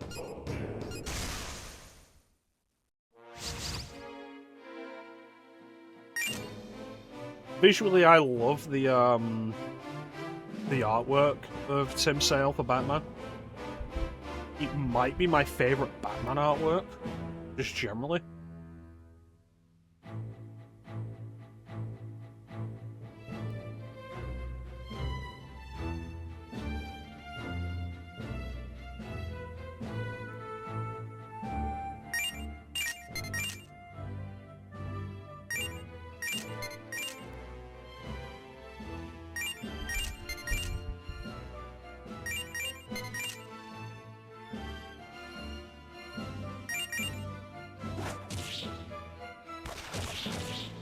So much damage.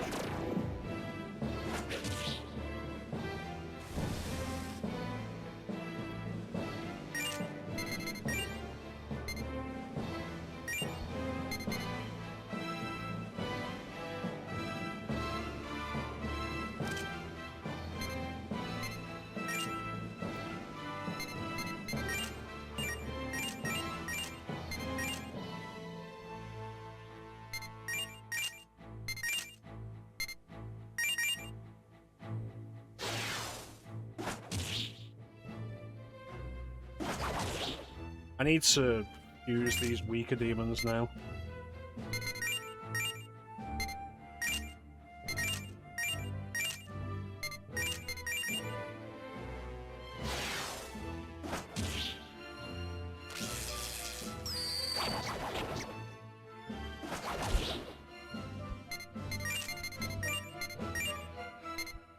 What else do I have? I got Sudama.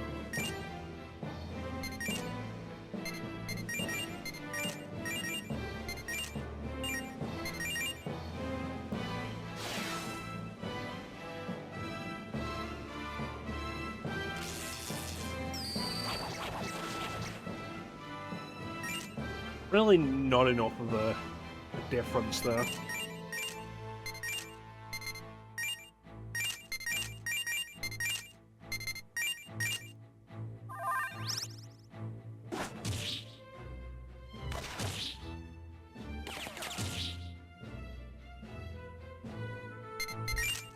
There's only one attack I want to hit, it's that one.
The good thing I've been very stringent with saving. That did 150 points of damage. Like, I could take that hit twice, and I did. And that was it.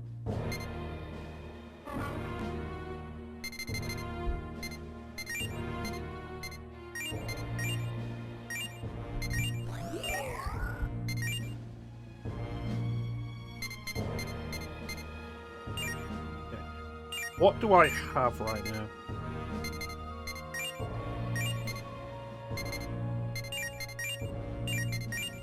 Done, done, done, done, done, done.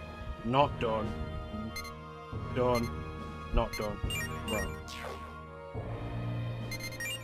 Alright, then we're going back to Antilia to do a little bit more to finish analysing those two.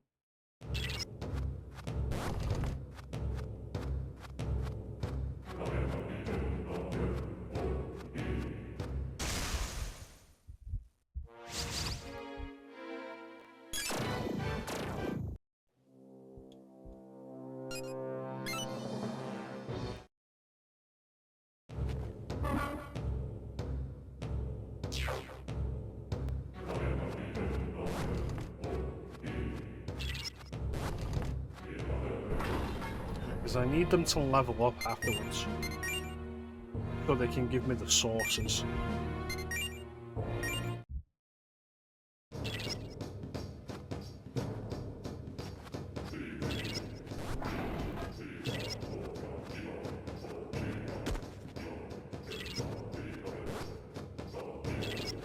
These enemies are always going to be the same thing, though. Like, I've got so little interest in searching them.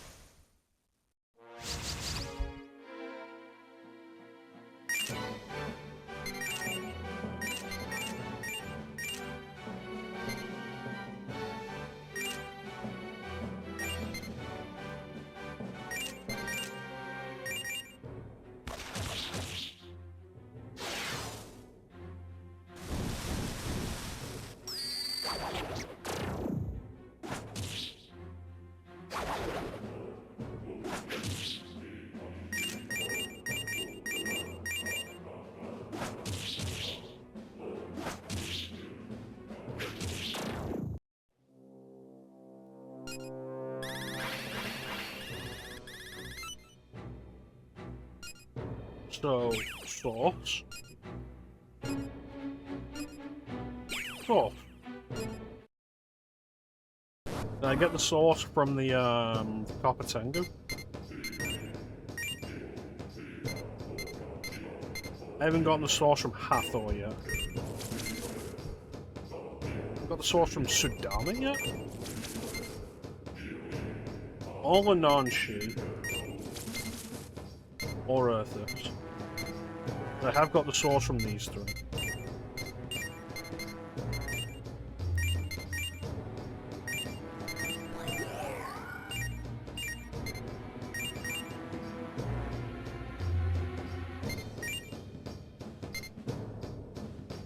Okay, so new demon.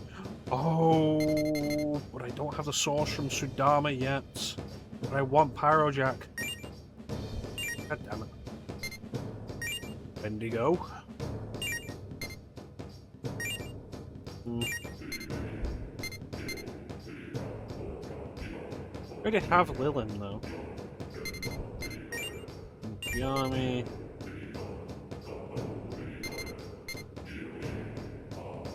Yeah, let's get the Ippon Datara.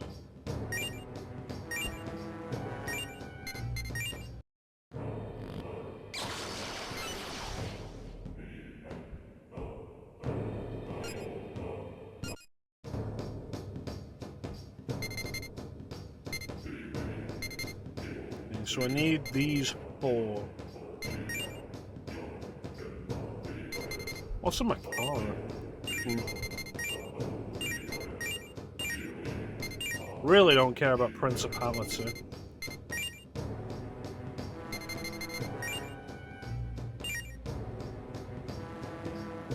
Yeah, let me fuse a level 8 demon and a level 12 demon to get a level 2 demon. Yeah, that's gonna fucking happen, ain't it?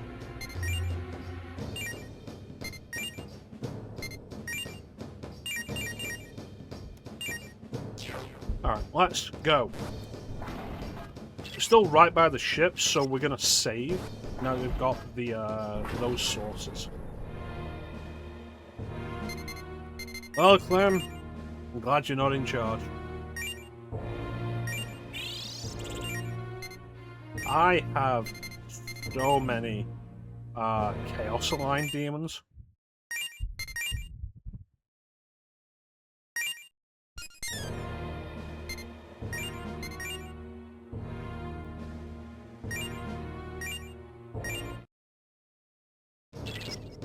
What am I looking at?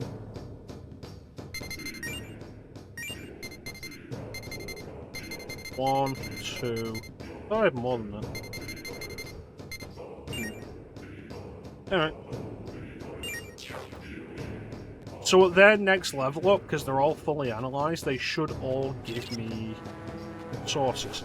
Let's take one more look at this. It's the same fucking thing.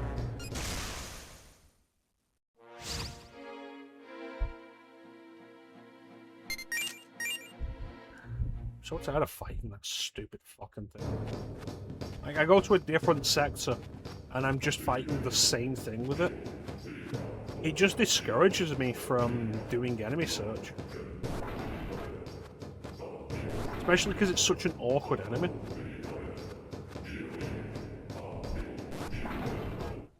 Alright, we're in.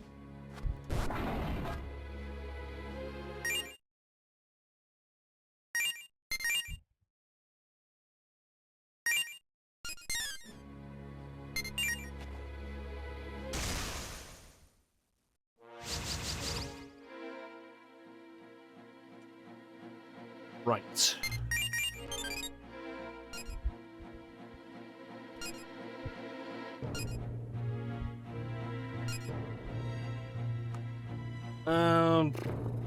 Be my demon.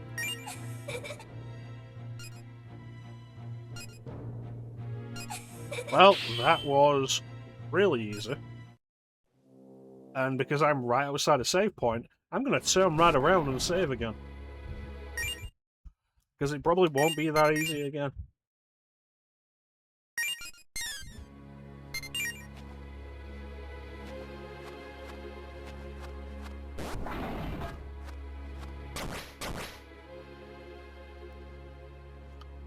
Looking at the map and not the actual view screen.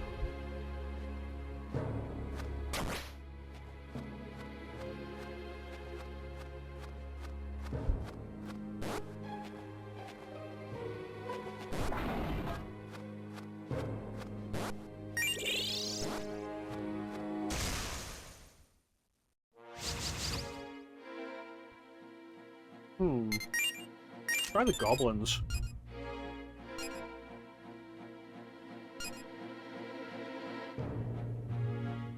Give me something.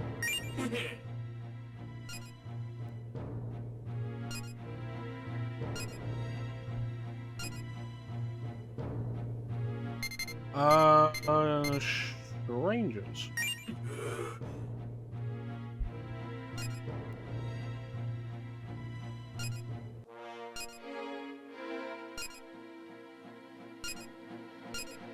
Alright, well, if you're gonna be that way.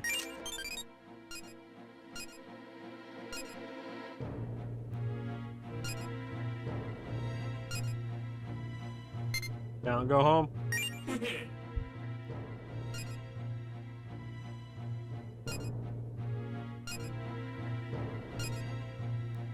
I have a program for it.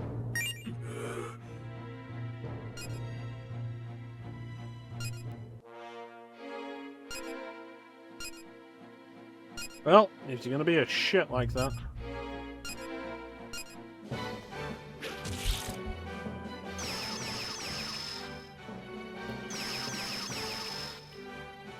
Right.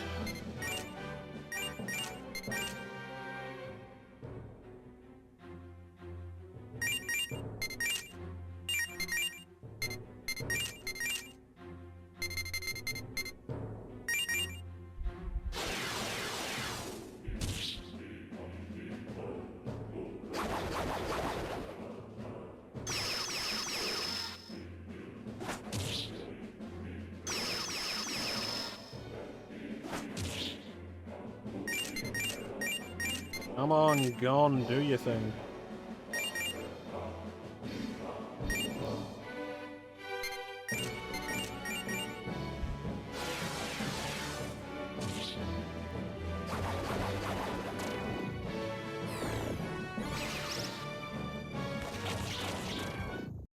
Perfect. Well, back to the heal point. Especially with poison lingering after battle, I have no way of dealing with that right now. Maybe I should have brought some antidotes. Maybe, do they sell them in the shop at the minute? I would have to check.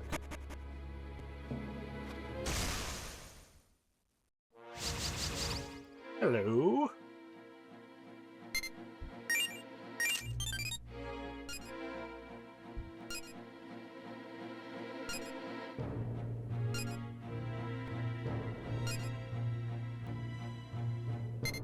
Not so scary. Yep.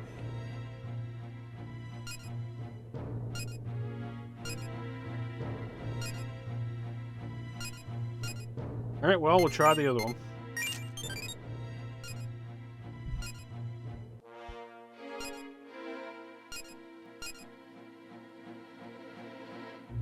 Plenty scared.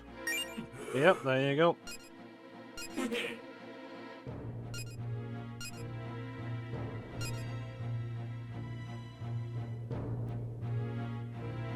Avengers.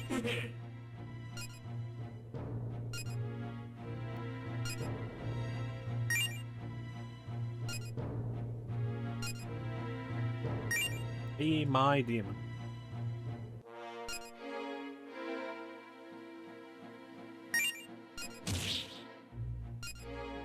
Yeah, sure, it's not much. Yep. Was that worth anything? Excellent. New demon. I got a Naga.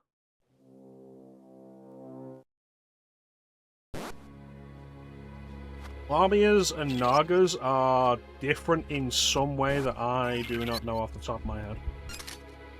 They're both snake people. I don't know what exactly makes them different from each other.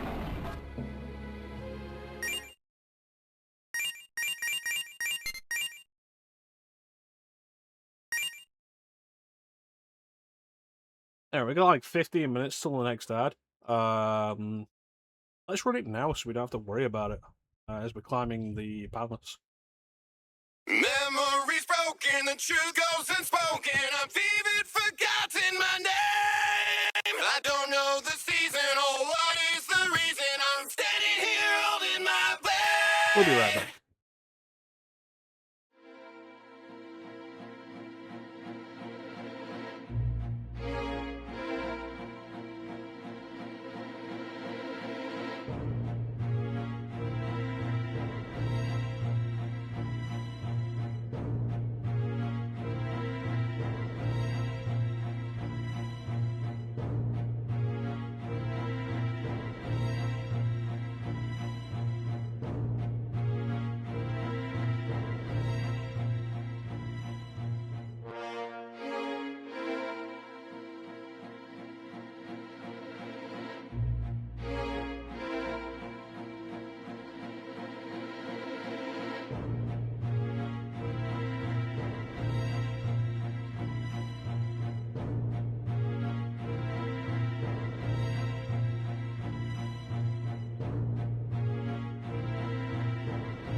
And we're back.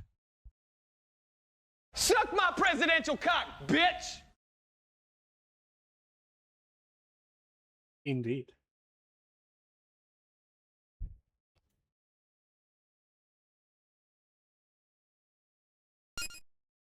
Anyway. Thank you, Clem. You bitch. Let's go fight that thing, that invisible demon. See what it is. And kick it in its stupid mouth. Guess what? I have wind bullets.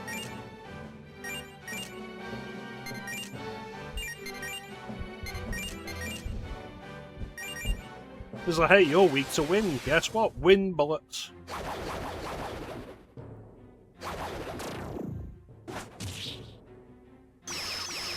I targeted the wrong thing with my wind bullet.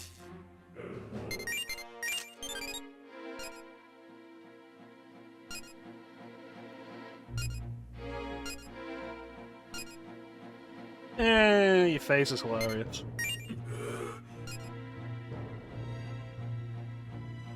No, it's a gun shooting bullets that explode into wind.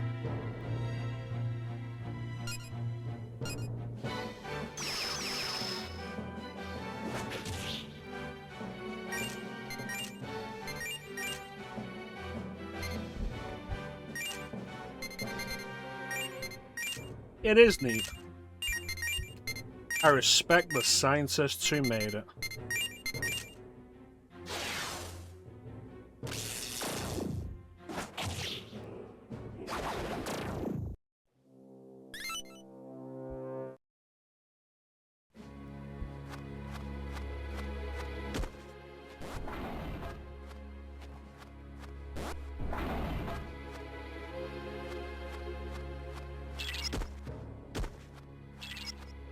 Enemy search can fuck off.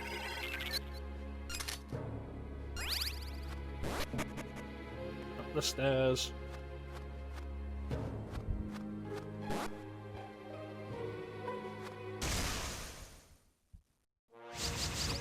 New demons.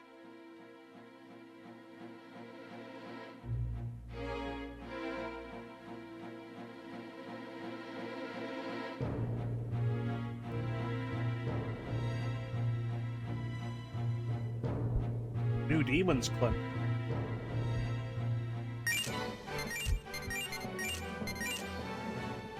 Give me a Magaru. Give me a punch to that one, and give me a Mabufu. A Mabafu. Oh, wonderful.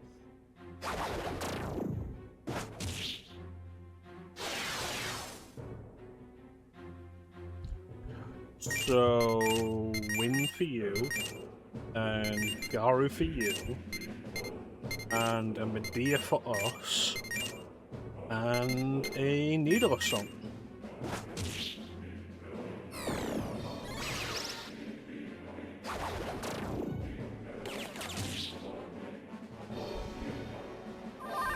Why would you miss that? I pity my fool. Bam, bam, bam, bam. Bam, bam, bam, bam, bam, bam. What was it? It was a Gu Ho Niao.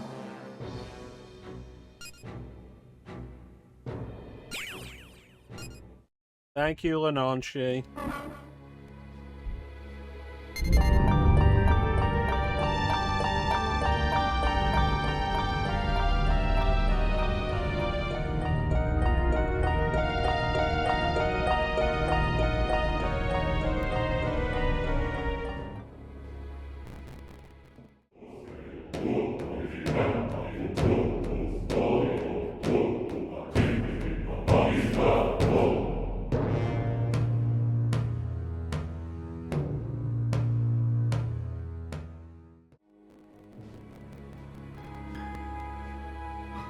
Welcome in, gents. Alright, so with Lenonchi fully, with us having Lenonchi's demon source, we don't need her out anymore. Let's get Earthis back out there. Hello. No! No!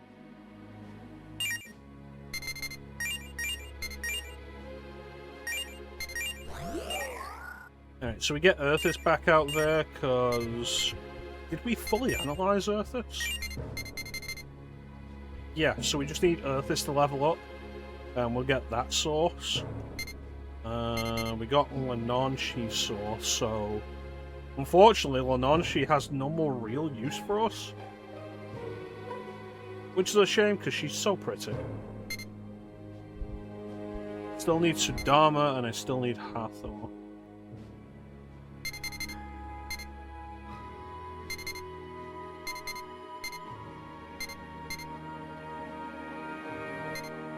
And then we can pull the new guys in. Let's see what fusion options we have with Lenonchi, though. Aquans. Nice. Can I recruit any more demons right now? How you doing, Chance?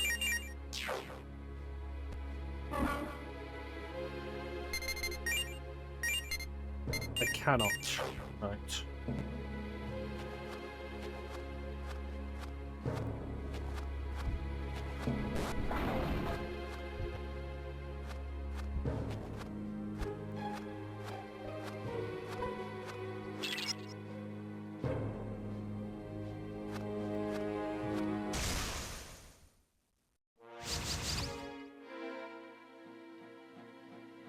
Death is not taking you yet again. I did die earlier, but it was a bullshit encounter.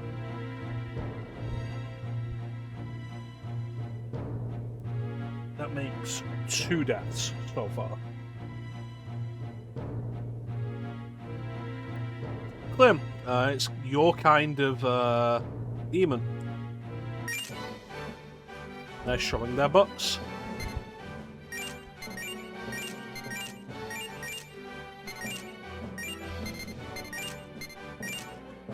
Yeah, it was kind of a real bullshit encounter.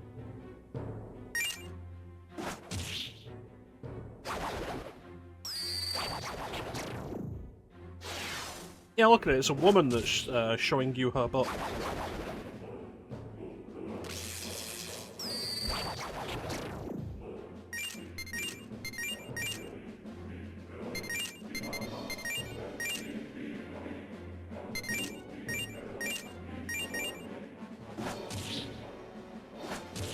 I'm gonna kill her.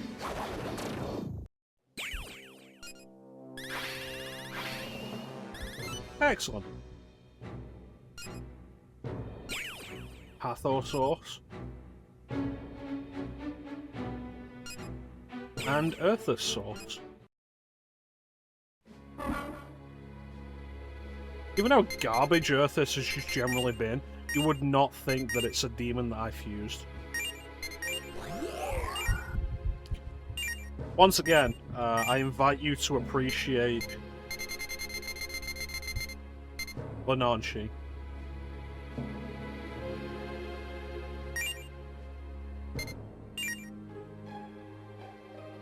And if you would like to summon my Lenonchi for yourself, enter this password into your copy of the game.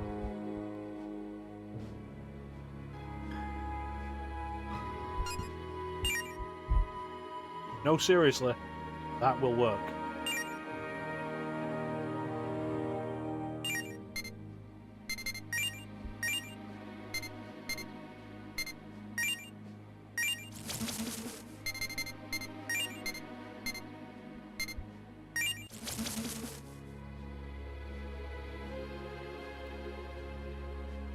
The fun thing is, this Lenonchi, isn't really anything special.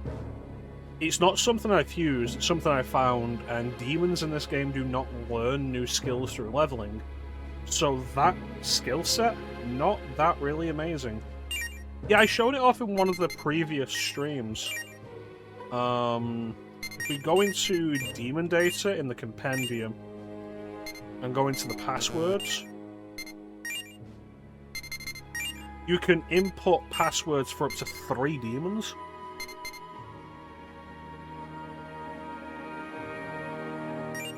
Like, what was one of them? I think one of them was just tutorial.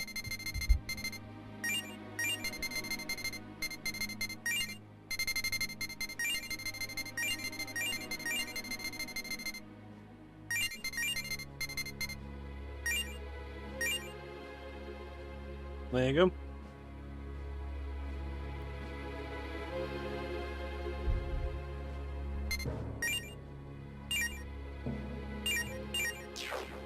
Bear in mind that it doesn't give you the option to just have demons way above your capability. You still need to be the required level to summon them. And they cost as much as you would expect of a demon of whatever level they are.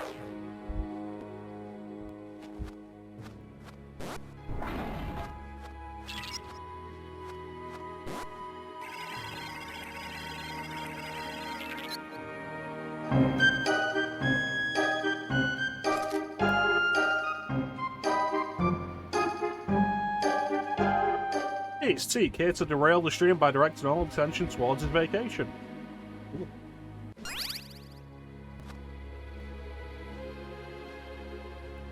Yeah, I don't know if you can keep the demons you do there.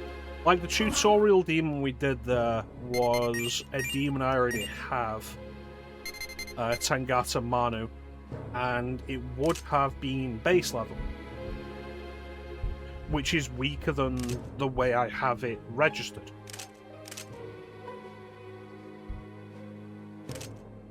So, you wouldn't want to replace that registration. I don't know if it counts as being added properly to the compendium that way. Because you can see there's still slots here for 3 password demons.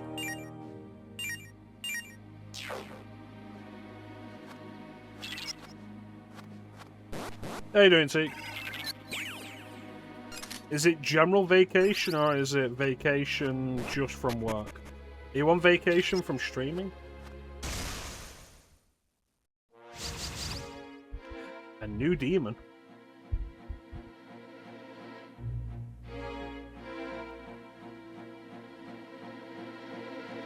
You're at Comic-Con? Oh.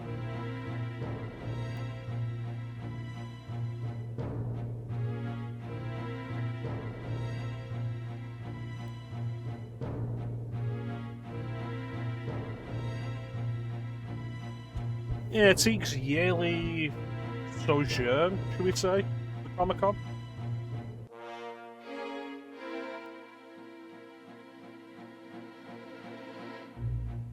Is there anything interesting going on at Comic-Con this year? I imagine Marvel's put together an Avengers Doomsday booth, or panel, or showing, or something. Given that they put out a full proper trailer for it this week. Pretty light year.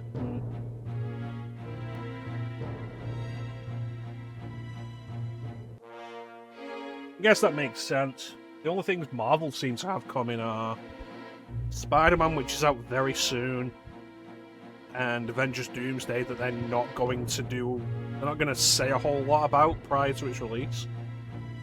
And DC doesn't have anything coming out this year now, does it? Now that Supergirl's out?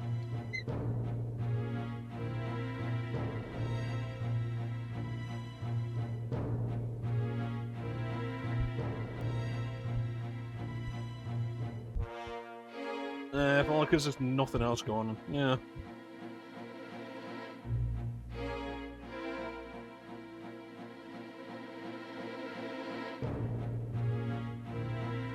Didn't we already know about the new Gundam show, though?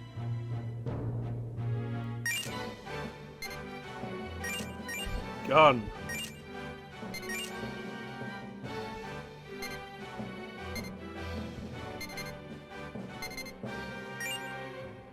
Alien's 40th anniversary panel. Huh.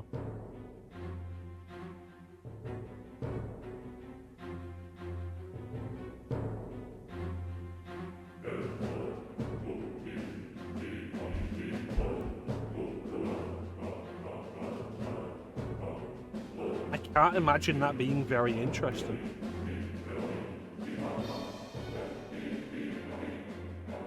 Well, here's the fun one to get you for next year, Chance. 2027, the 50th anniversary of Star Wars.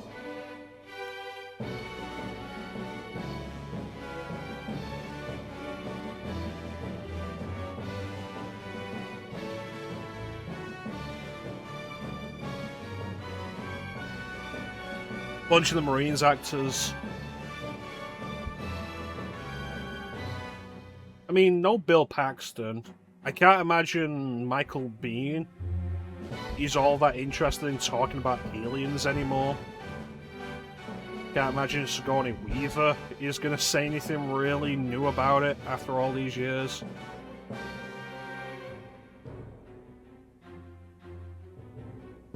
William Hope, maybe? Yeah. Jack Goldman. Probably not, but he's here, yeah. Not like he's doing much else.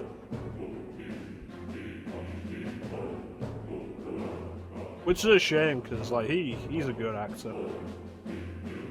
I heard he just didn't want to play the Hollywood game, which I respect.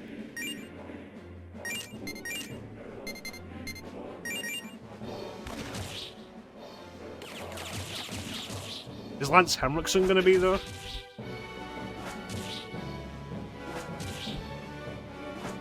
Is James Cameron going to be there to tell you about how using AI to remaster the movie in 4K is really important?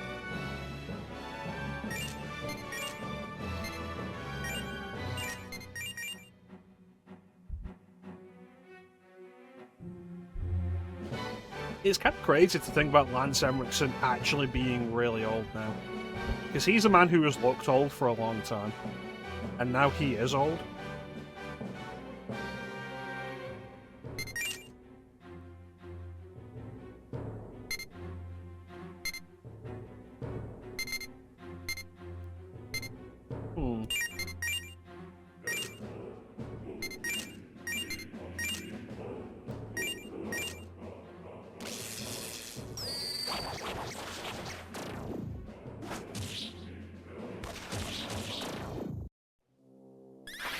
Jeanette Goldstein, Mark Ralston, Rico Ross.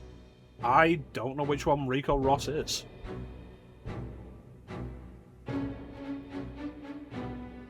Discuss groundbreaking. Share behind-the-scenes stories. I can't imagine 40 years later there are behind-the-scenes stories that they still remember that they haven't told. Groundbreaking effects. Trace Ripley's evolution into an action icon.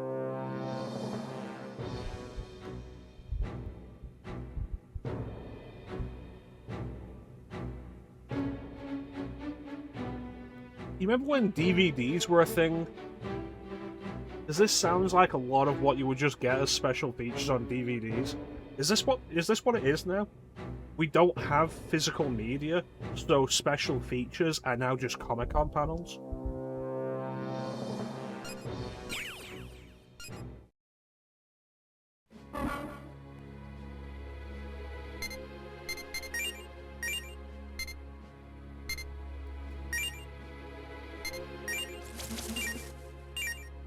That really all sounds like special features on the DVD.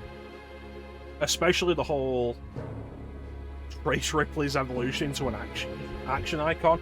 It sounds like something you'd find going through the special features, like maybe at the bottom. And it'd have like generic font over like concept art of Ripley. And like the concept art zooming in and it says Ripley's evolution into an action icon. Or like Ellen Ripley : from Babe to Badass.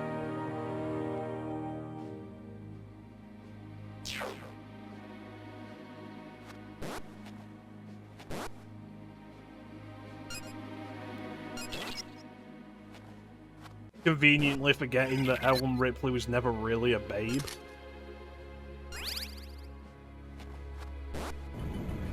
Yeah.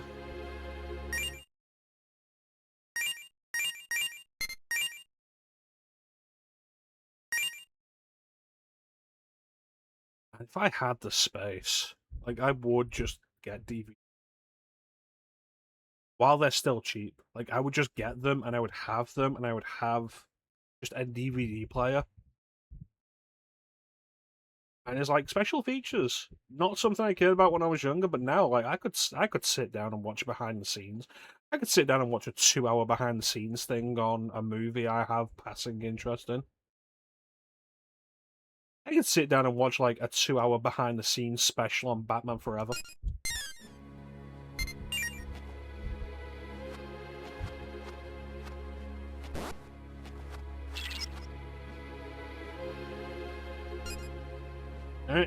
Here we go.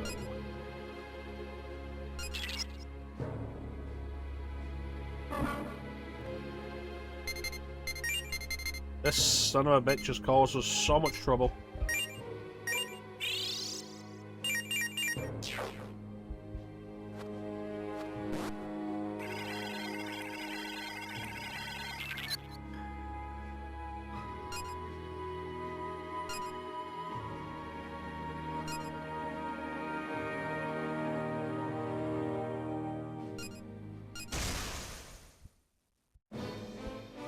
Alright.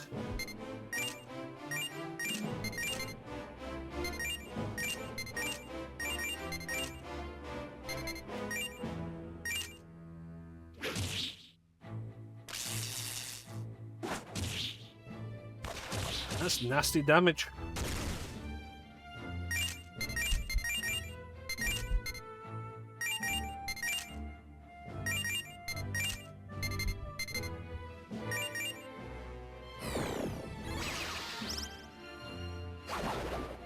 Oh, weak to wind.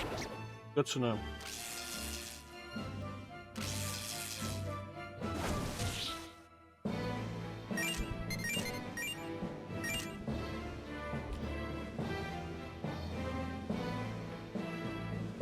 You know what nobody spoke about?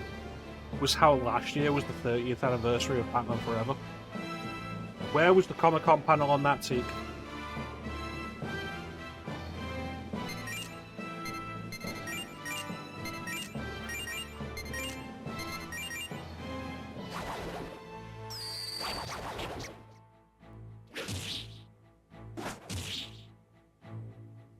Yeah, I saw that coming.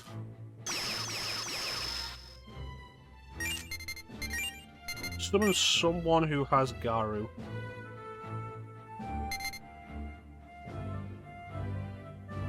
Anniversary never. How dare you? Probably on an arcade machine. But critique, Batman the arcade game was terrible.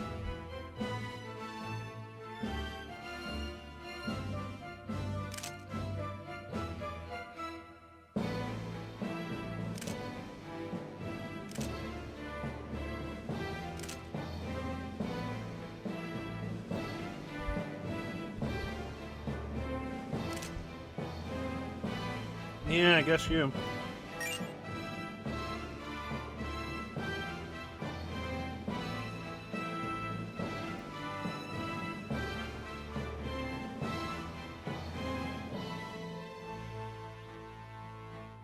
Something nobody talks about, and I feel like should be discussed a little more, is how the Batman Forever home video game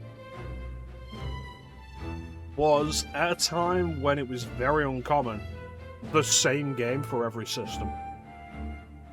And like when I say uncommon, I mean it was uncommon for the Super Nintendo and the Mega Drive versions to be the same game, and they were. But I also mean beyond that, because the Game Boy game was the same game, and they were all shit.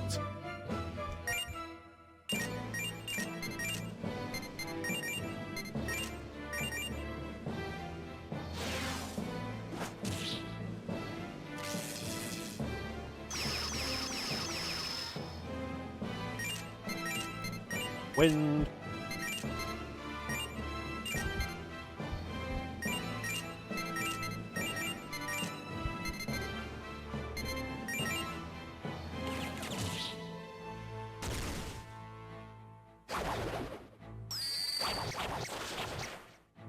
Yeah, decent extra damage.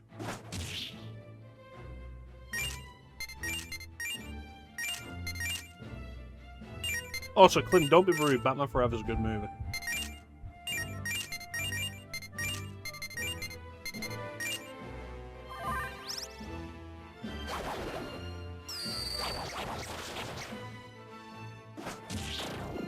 Yeah. Yeah, they usually were different. Often by different developers and whatnot. And like Batman Forever is just entirely the same game, and it's weird that it's it's weird that it's the same game on the handhelds as well. It's like look at the previous Batman game, Batman Returns. Batman Returns has the Super Nintendo game, the NES game, the Mega Drive game, the Sega CD game, which is the Mega Drive game with driving section. The Atari Lynx game. I don't think there's a Game Boy version of it, surprisingly. But there's a PC version of it, so that's at minimum 6 versions. And if you don't want to count the Mega CD version, the Sega CD version, because it's just the Mega Drive version with driving levels added, then it's 5 different versions.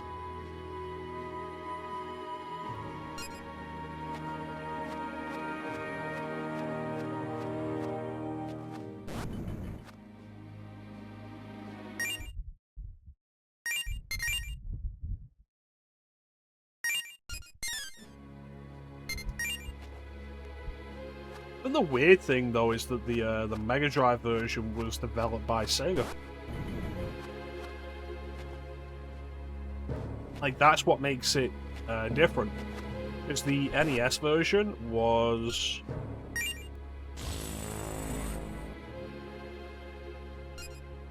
Cool. The NES version was like the Super Nintendo version developed by Konami.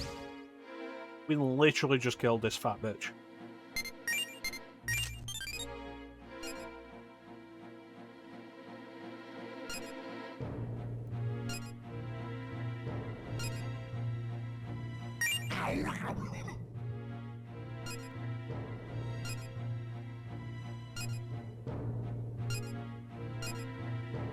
Alright.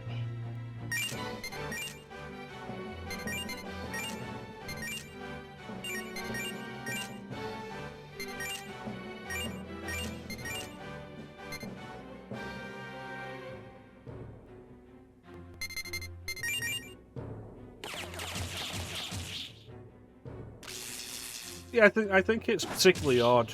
Like the NES and Super Nintendo versions were developed by Konami, while the Mega Drive and Sega CD versions were developed by Sega. I think Atari developed the Lynx version, and it's kind of odd. The Lynx version of Batman Returns is usually the game I see when the Lynx is showing up, which I think is kind of weird.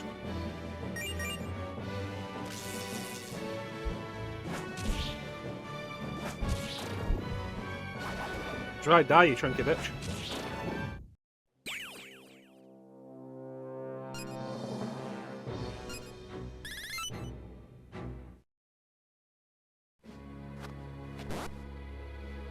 Yeah, like Aladdin is a different game on different systems.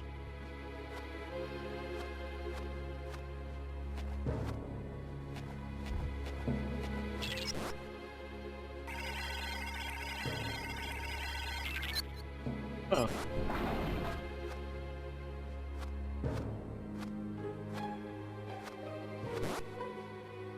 Hello?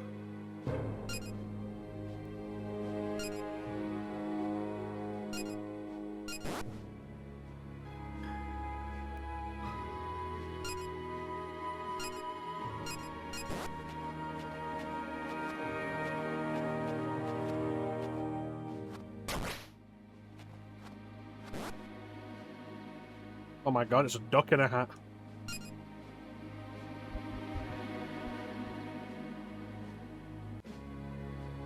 I only had Super Nintendo. A lot of these are ones that I became aware of later.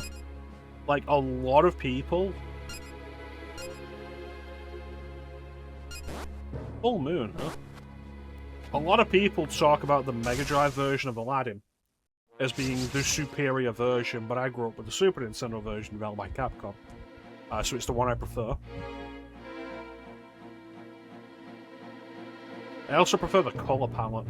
Like, I recognize the animation on the Mega Drive version is really good, but I prefer the color palette on the Super Nintendo version.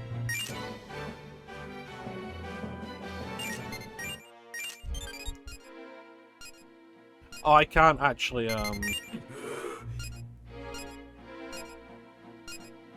Yeah, I can't recruit them right now, I don't have the space. Alright.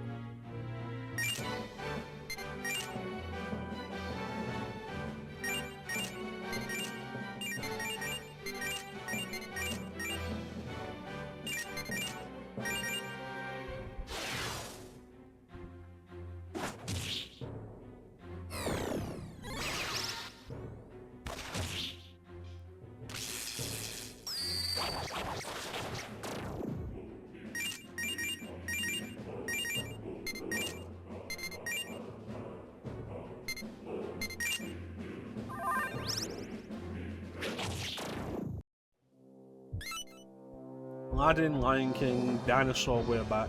You mean We're Back, a dinosaur story starring John Goodman. Brother gave you a Game Boy game for Home Alone 2. You know what's really weird? Is I also played the Game Boy version of Home Alone 2 when I was a kid.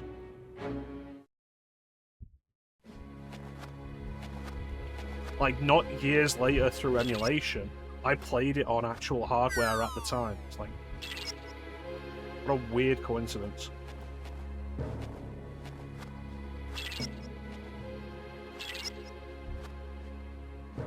Yeah. Link Through Fate by both playing Home Alone 2 on the Game Boy.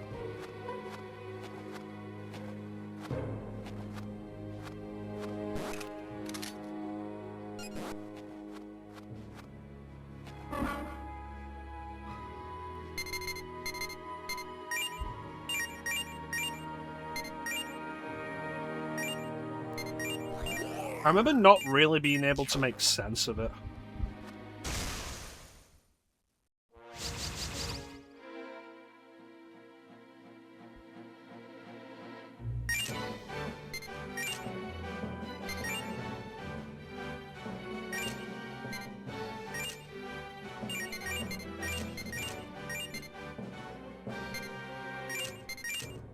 There we go. I don't think I ever got past the first level. And if I did, I definitely didn't get past the second.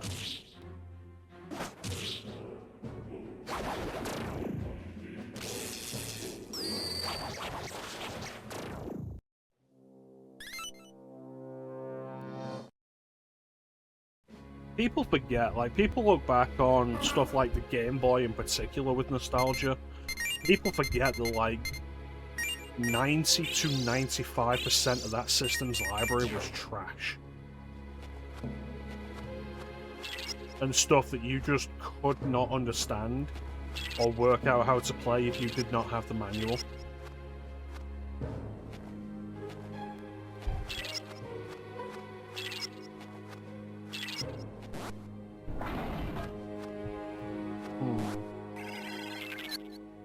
Yeah, I remember the first level being the hotel, and like there's an elevator at the end, and it shoots out luggage or something. I'm so lost.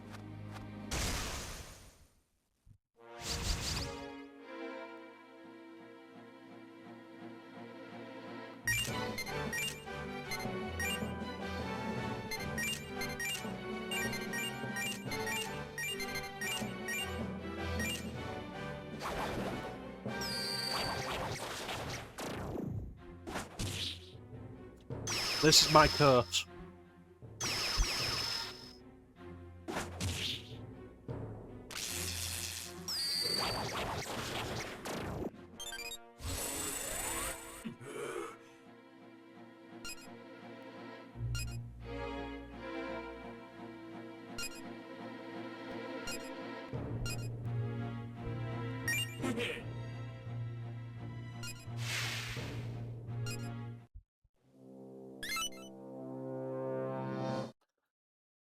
Yeah, it's my curse to unfortunately know so much of this nonsense.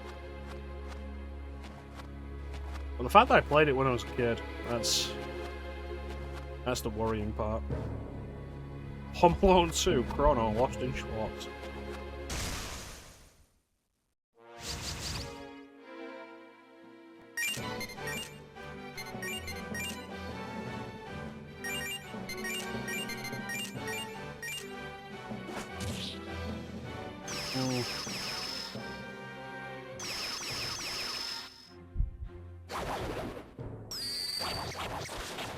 Speaking of Alien, my first exposure to the Alien franchise, get this, Alien 3 on Super Nintendo.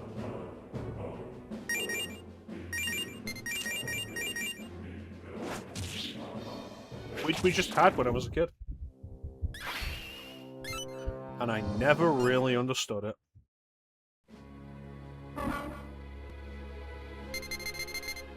It's kind of a weird mission-based Metroidvania. wouldn't say it's good.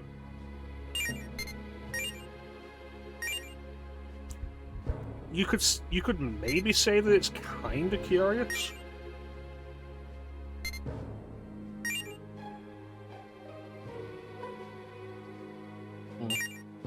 Yeah, you could maybe say it's kind of curious, but I think if you really consider things, you would recognize that a lot of, especially movie tie-ins at that time, were just anything, because game development was so much cheaper. The developments of movie tie-ins could be anything. They would do anything they wanted. Like Robin Hood, Prince of Thieves on NES is kind of an RPG for some reason. Like a top-down RPG.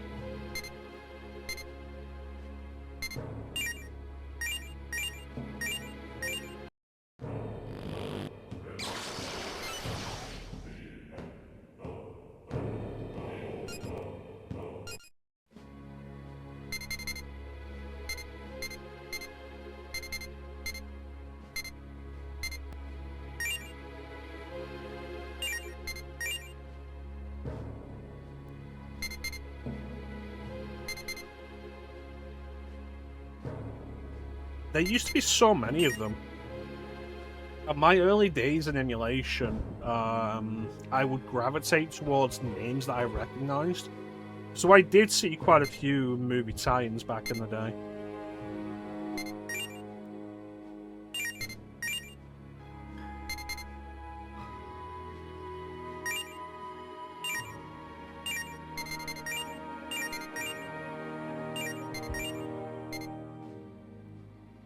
Oh, I'm not a high enough level for Daphne yet.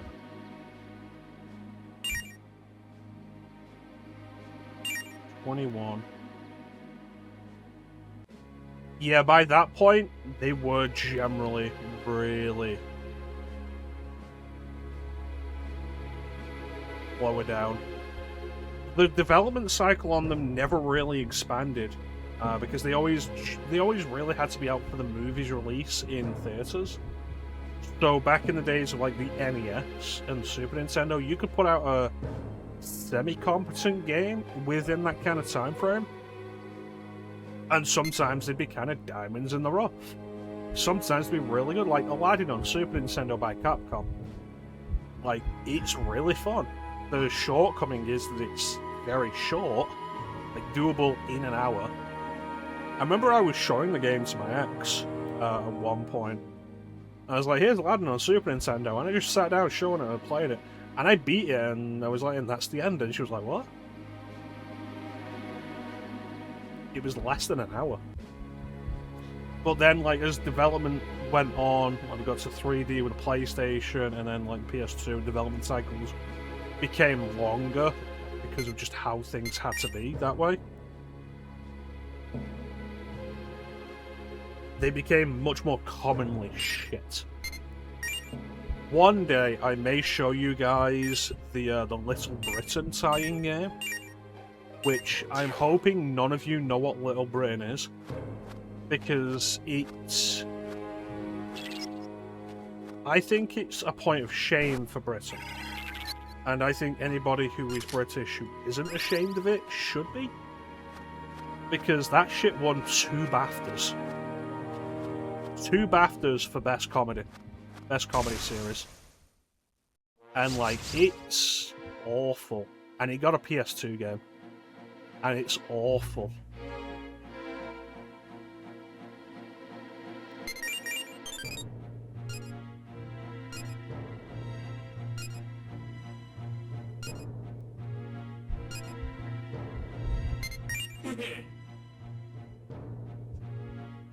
Yeah, it was a sketch comedy series. It ran for 3 series. It got a spin-off where the characters were in the US. And like I say, it was really baseline. It was one of those sketch series that wasn't based around anything other than catchphrases. And the characters were all generally horrible people. Like, a supposed gay man who dressed very stereotypically gay, but was very homophobic to anybody else who happened to be gay, demanding that he be the only gay, but also refusing to do gay things. A paraplegic who isn't really paralyzed and constantly takes advantage of the trust of his carer.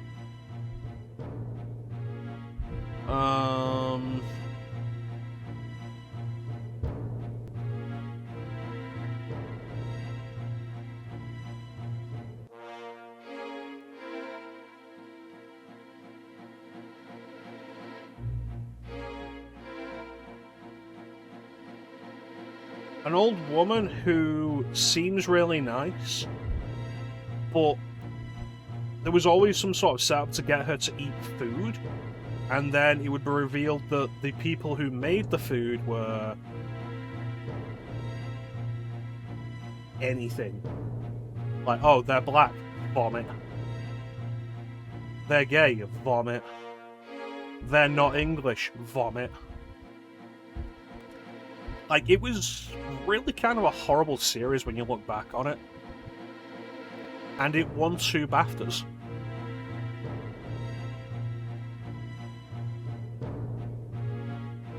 And then the creators of that went on to make another series that was also a sketch comedy, but had a central focus around an airline.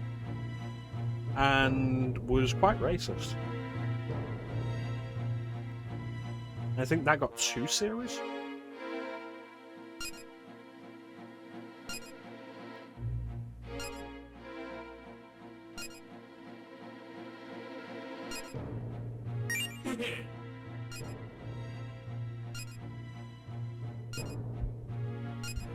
Oh, excellent. Been trying to recruit this guy for a while.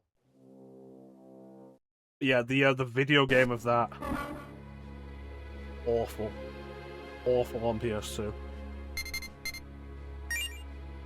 But there's still a few tie-in games of that generation that I do consider to be quite good. The Batman Begins game is actually quite a lot of fun. And I think there's elements there that you can look at and think, this probably inspired the Arkham series a little bit. Which I think is quite neat.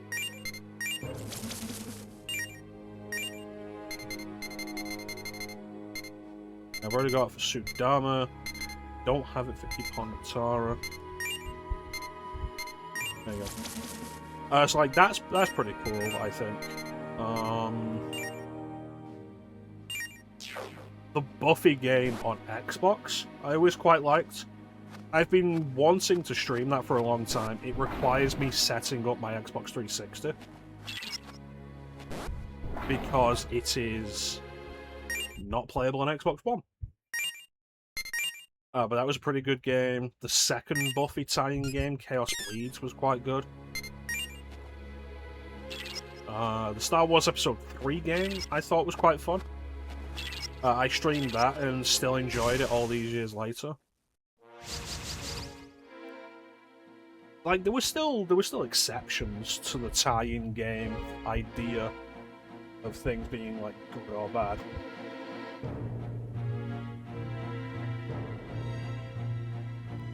There's not a lot of licensed games that are. Like, not a lot of licensed original Xbox games that are backwards compatible on Xbox One. Bear in mind, there's not a lot of original Xbox games that are backwards compatible on Xbox One. And that Buffy game was exclusive to the original Xbox. You can play it on Xbox 360. But I would have to set it up. Which is kind of not. If you are curious about that game, Chance, I did start a Let's Play on it that I never did more than one session of. There's links to it in the Discord somewhere. If you are interested, let me know, and I will send you the direct link to the YouTube videos. If you want to take a look at it.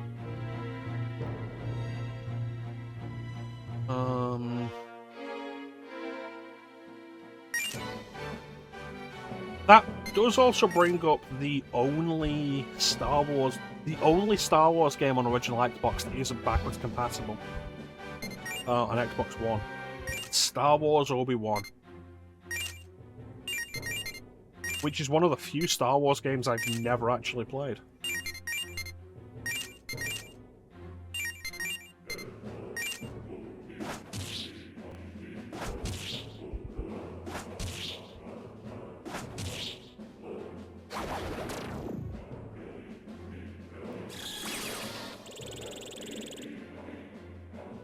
Well, you're gonna fucking die right now.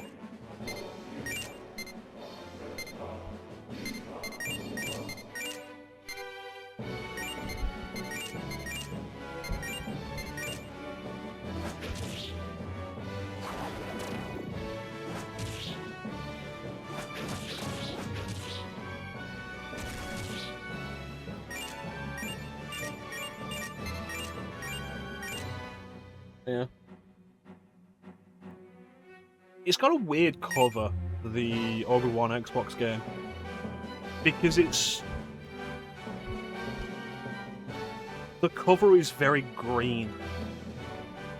And I say that it's weird because, like, the cover is Ewan McGregor, like, Episode 1 Obi-Wan on the cover holding his lightsaber. And the cover and the title are just, like, bright green. And it's weird because you would think if you're going to have any colour like that to represent Obi-Wan, it would be blue. But it's not. Yeah, I've never really played it. And it not being backwards compatible has kind of kept me from that. Motherfucker.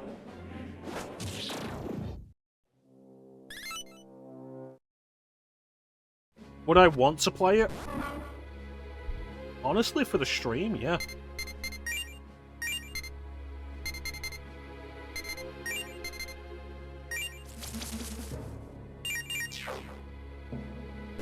The trouble, more than anything, is they're awkward to fight if you don't have the weaknesses, and none of the demons currently in my party have their weaknesses.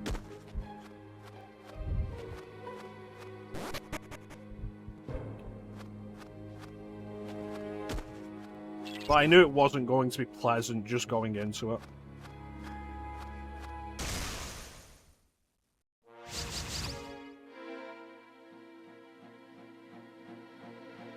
Like, the goblins kind of the same thing, because they're the only thing they're weak to is lightning, the electricity. I have nobody with Zeo at the minute in the party.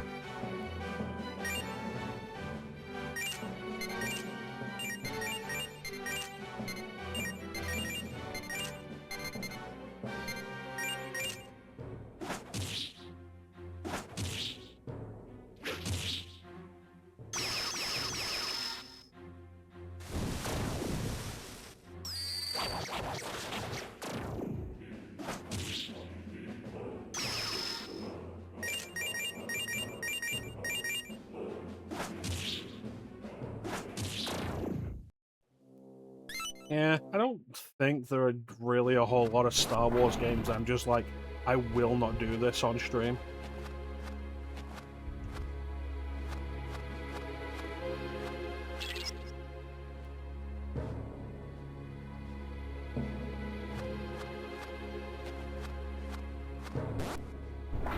Even Shadows of the Empire, which I did start and then stopped. Because, like, Shadows of the Empire is rough. I'm like, I should practice it somewhat and get used to its really weird controls. Because I did once. I played as a kid and I did do it. I don't think I finished it, but I did do a bunch of the levels, so I got used to the controls.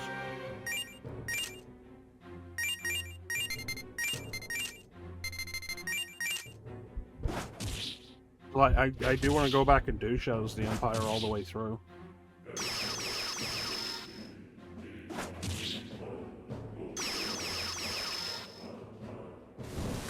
The strategy games, maybe? Like Force Commander and Rebellion and Empire at War. Mostly because I don't think they'd be visually interesting to watch.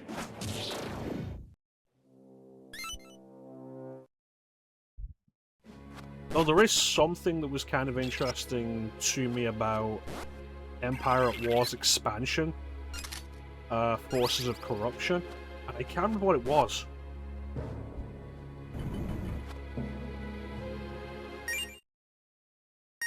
It was like a character being present from the expanded universe that was really surprising.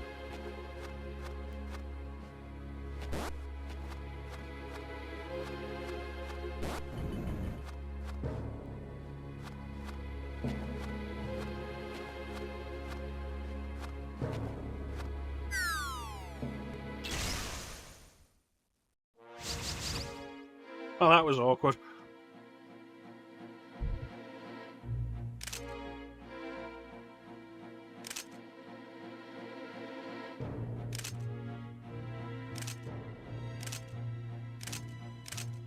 I do have 10 demons at the minute, so no recruiting.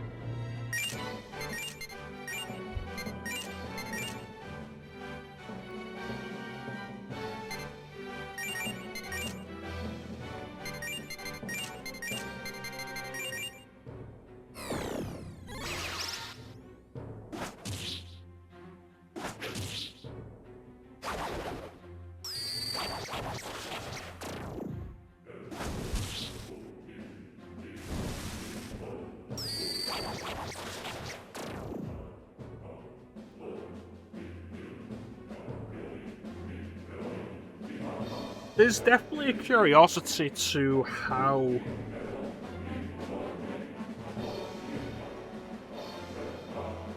the longevity of digital stores works, because there's been some weird carryover in a bunch of cases. Like, games that I've purchased on PS3, like PS1 classics that I've purchased on PS3, that when they came out on PS4 and PS5, I was told I own. So I've been able to just download them. Like Resident Evil 1, 2, and 3 came out on PS4 and PS5. I bought them on PS3. And I just have them on PS4 and PS5 now. Which is... it wasn't something I was expecting to begin with when it happened. And I think, like, every game of that regard has done that. And the same has happened with PSP games. PSP games I bought digitally to play on my Vita. When they came out on PS4 and PS5, they're in my library, I own them. Which was, like I say, quite surprising. Like Tekken 6. It's just there, I own it on PS5 now. But in terms of... welcome back, Panda. In terms of interesting things regarding backwards compatibility, Microsoft in the last week has started a thing of putting original Xbox backwards compatibility emulation. Oh no, it's the anti-Clim Force. Original Xbox backwards compatibility emulation onto PC. And so I saw that and I looked into it a little bit more this morning. And what it is it's only available on Windows 11. And it's only through the Xbox app. But any original Xbox games that are available on there, like let me look at it right now. I can start up the Xbox app again. Any original Xbox games you bought on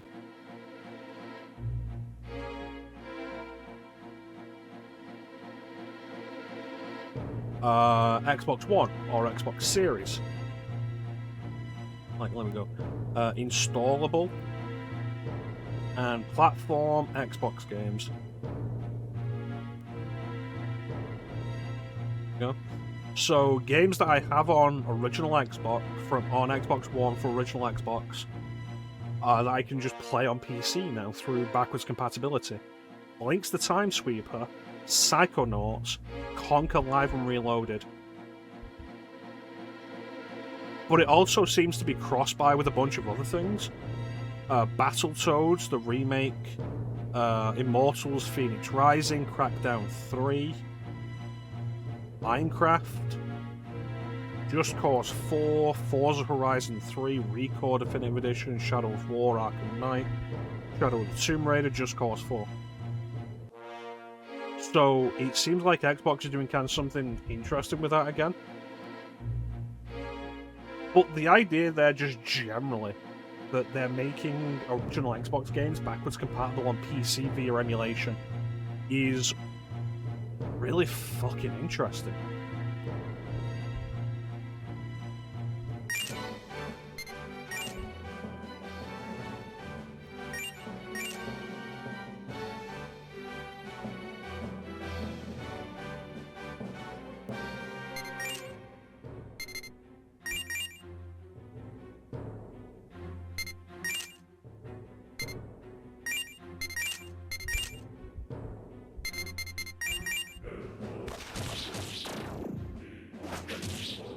I do want to spend a little time testing it properly.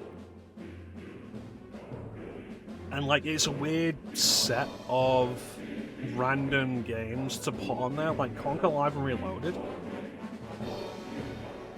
And you have to put in the filters to really make sense of it.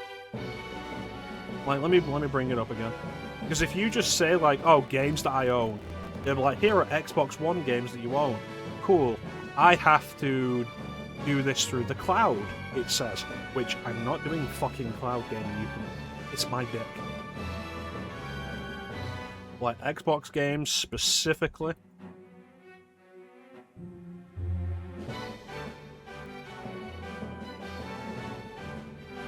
And I was like, okay, Rare Replay. I was like, oh, can I play Rare Replay directly off my PC?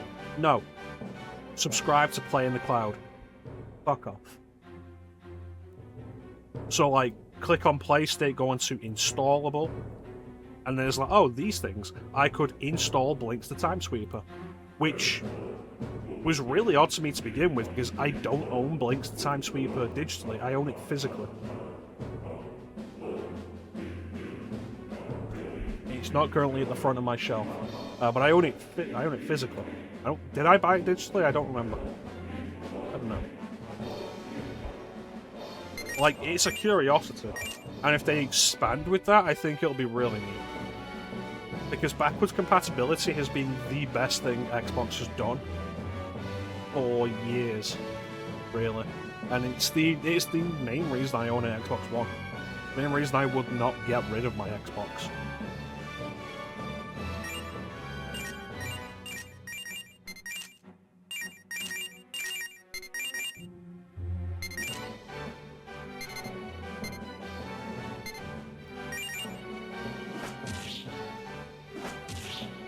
I can't imagine that's the case. I've probably bought Blinks the Time Sweeper digitally on a sale to save me having to put the disc in at some point and just forgotten about it. But, like, that said, digital libraries have been kind of weird generally for a while about recognizing positive or negative things. Fucking worthless.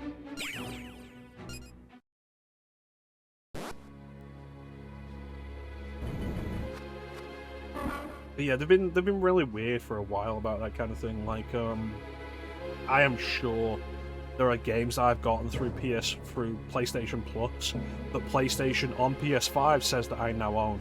Like Subnautica. I'm pretty sure I never bought Subnautica because it's not my kind of game. It sounds like the kind of thing that would have been given to me on PlayStation Plus, but it now says I own it.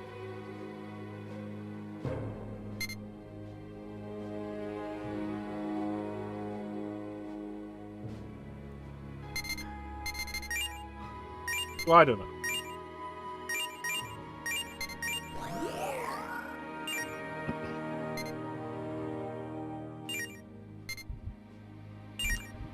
And then there's free upgrades that go along with that, like I have the PS5 version of Resident Evil 7. Buy it. Didn't buy an upgrade, didn't even check for an upgrade, it's just there in my library.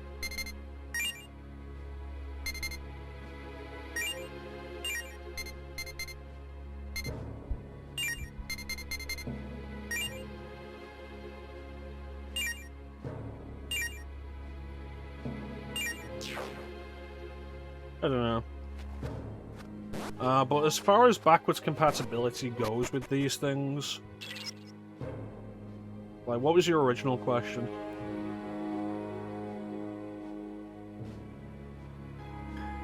I think there has been some kind of movement in the last 5-10 years or so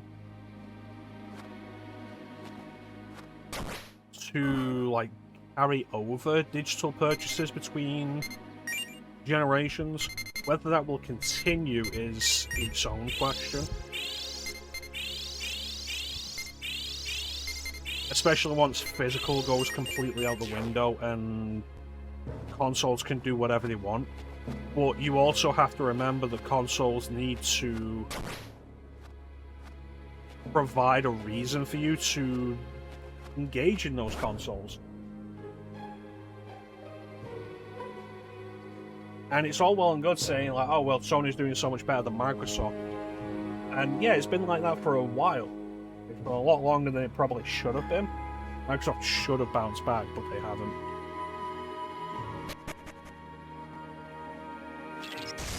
But, like, there could always be a turnaround, and Microsoft becomes the party leader again, the generation leader, because they offer something that is of value that Sony doesn't.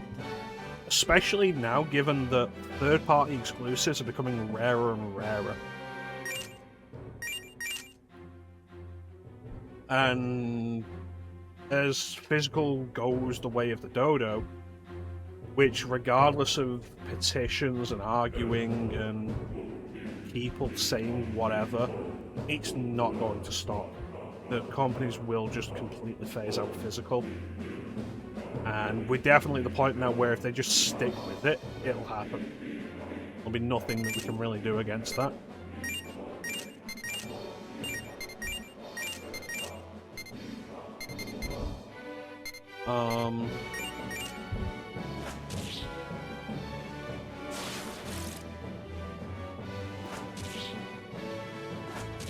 They will need to offer some reason for you to engage in their ecosystem.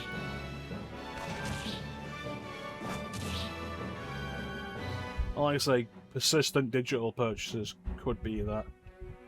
But there is also the undeniable fact that it's been proven time and again, and especially recently, that companies can and will just remove your access to stuff digitally. It won't change. There won't be, like... It could be forced back with enough of a backlash, but it would have to be, like, a tremendous backlash, the likes of which has never really been seen before. Like, it would take such a massive movement against it. But it's pretty clear that the majority of gamers don't really care. And it's not surprising. I think the smart thing to do, if you're interested in old gaming, is try and get as much as you can physically of the old gaming. Well, that'd be the thing. Like, any backlash, if the backlash is big enough to have an effect, okay, it's like the backlash against shutting the PS3 and the Vita stores. Just delayed it. Move it down to a time when the backlash won't be so big that people will have this big cry out against it. It's like, sooner or later there won't be enough people who care.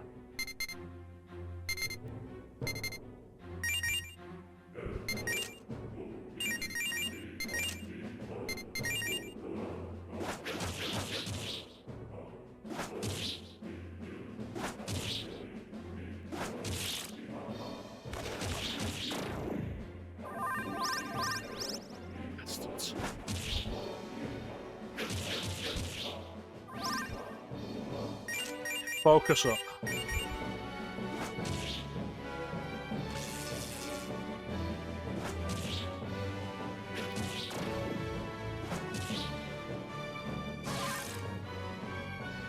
Yes.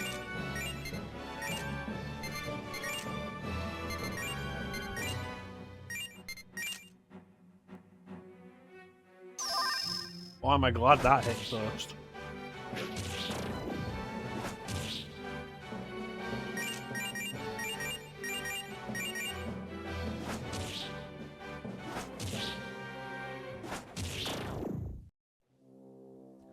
It's not even that it's the anti-Klim harem, it's the anti-Klim force, I think, because it's an entire group.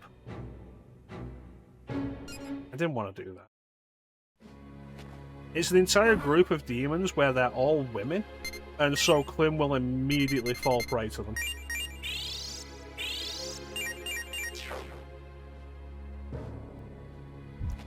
It's like you just confront Klim with his biggest weakness.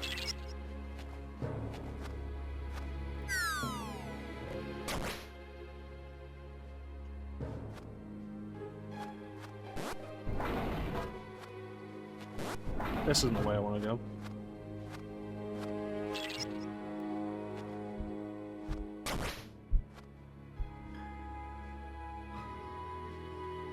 Welcome in, Hill 50.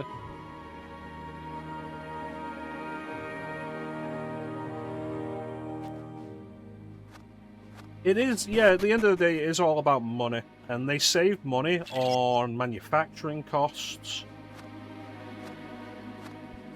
They save money on distribution costs. They get more control. They get money repeatedly, over and over again, with no used game market. Which means any purchase has to go through them.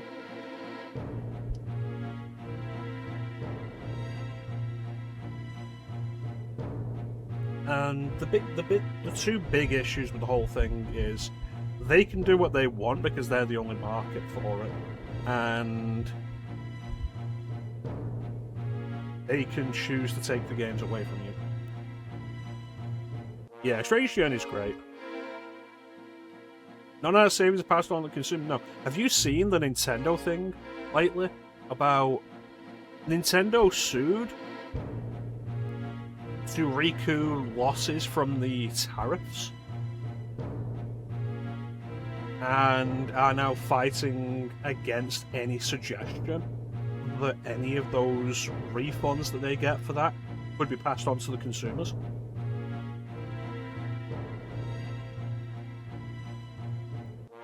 I feel like I've explained that really poorly.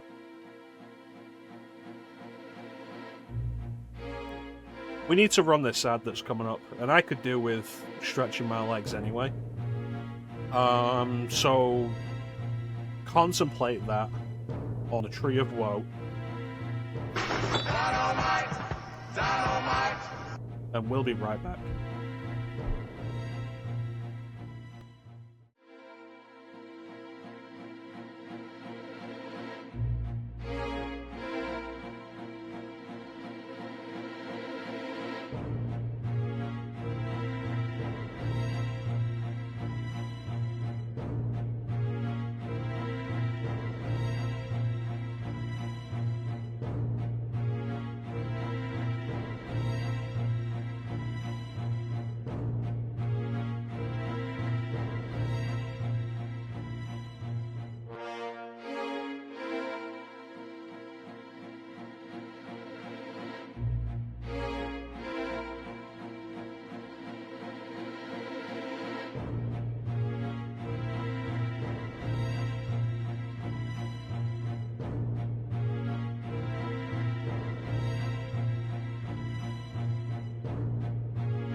we're back. What is it? Is it titties?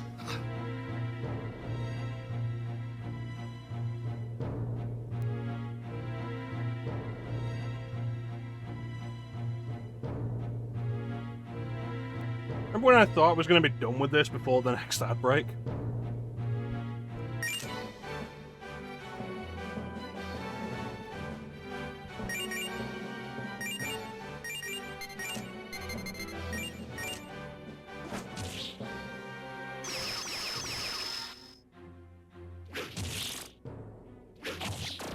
That's classic SMT dungeon crawling for you.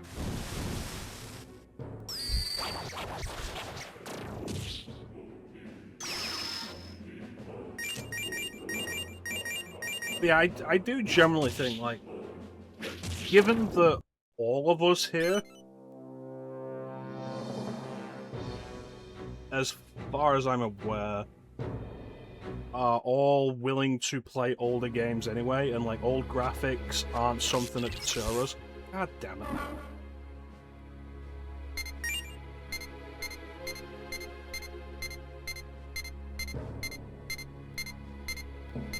I don't have anybody who can fix poison, and I don't have any items for it. Yeah, I think, like, given that we're all willing to play old stuff and we don't mind graphics or gameplay aging in that sense, I think now is the time, if you want to want physical, to go and get physical. You get what you want that's physical before it all disappears. Because the way it's going certainly will be by the end of this generation.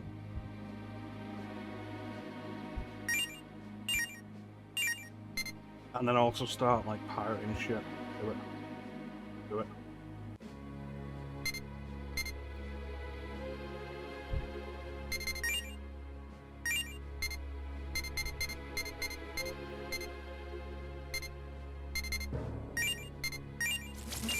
Will poison still hurt while he's in the party... while he's in the inventory?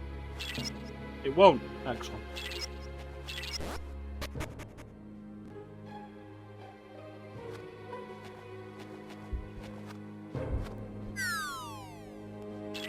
Well, that explains that.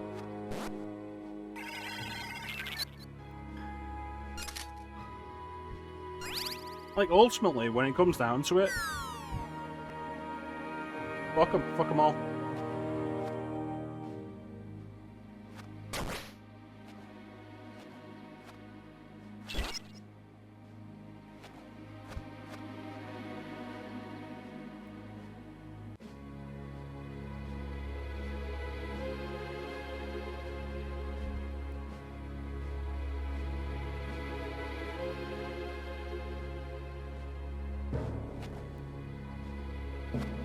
Right, you know what? I'm going back.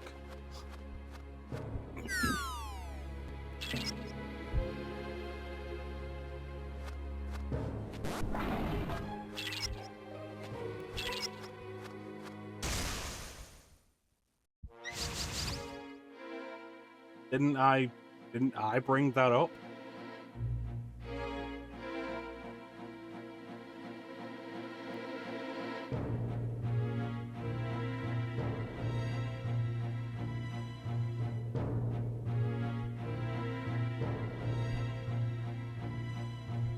It was me, right?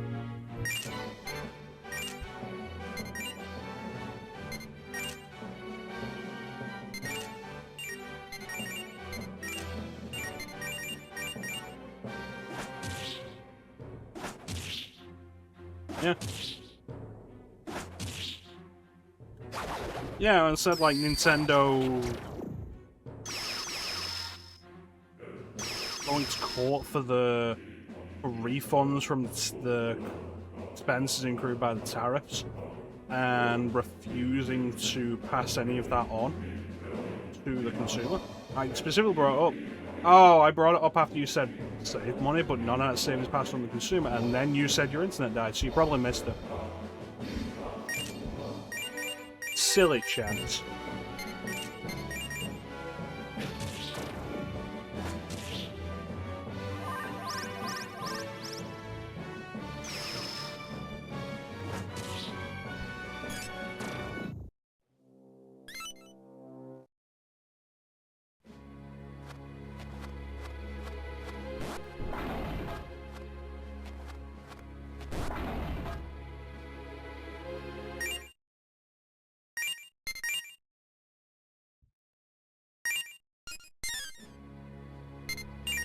Your internet is colluding with Nintendo.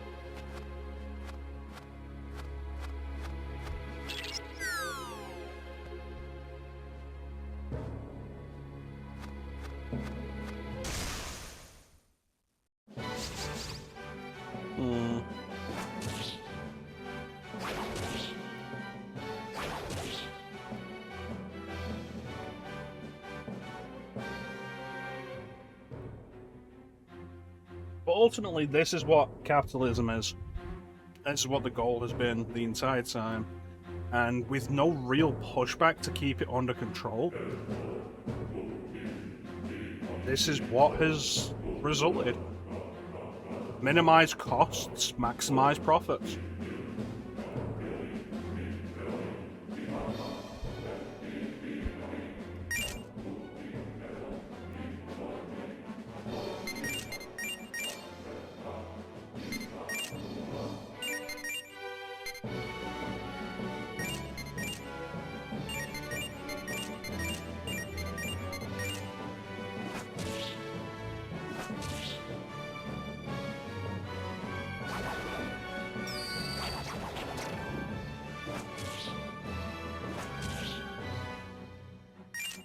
Maybe heal.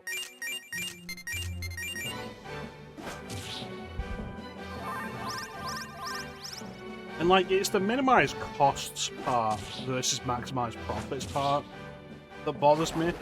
Like, we're paying more for less is what it essentially is, rather than paying less for less and more for more.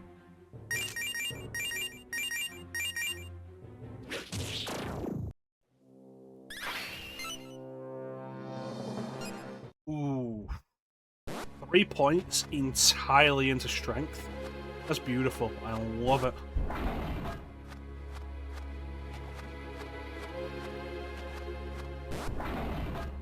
Let me get that full heal. Let me get that full party heal. It's gonna cost me a lot, and I'm just gonna deal with it.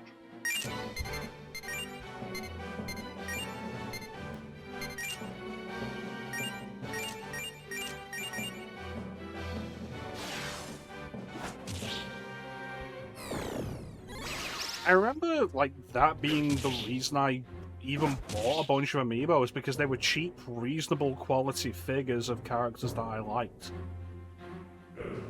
And I have quite a few amiibos that are just sitting in a box in it.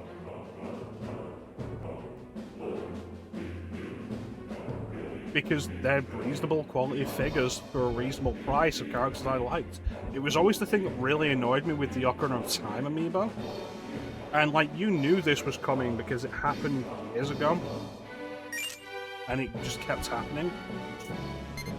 The way Nintendo just did not give a fuck about scalpers. Or doing anything to prevent scalpers.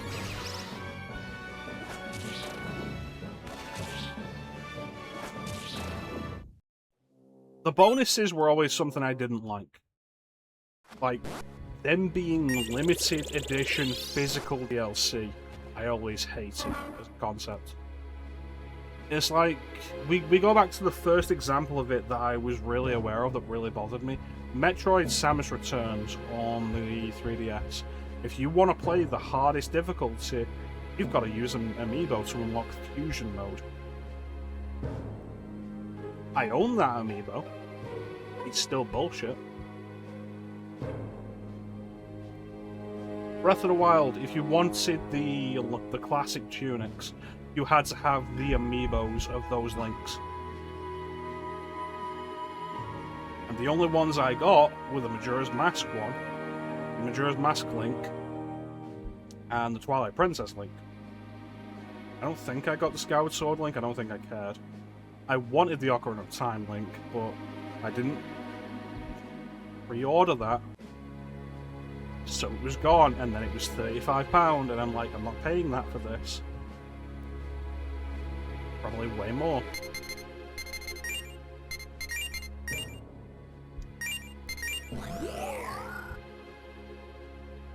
And then Nintendo just kept pushing it further, like the Skyward Sword HD, which was already more expensive than Wind Waker HD or Twilight Princess HD.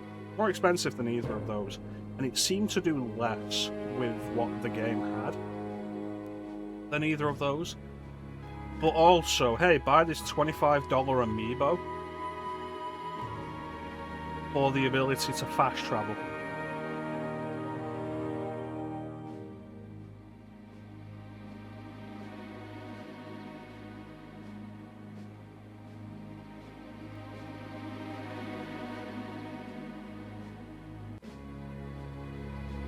Fucking hated it when they already locked that shit behind DLC in Breath of the Wild.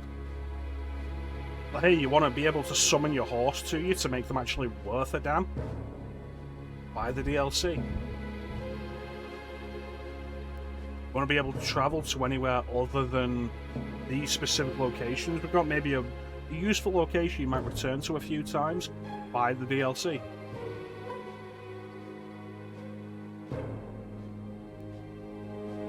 On one hand, what's the other hand, Chance? What's the other hand that's going to make me slap you in the head?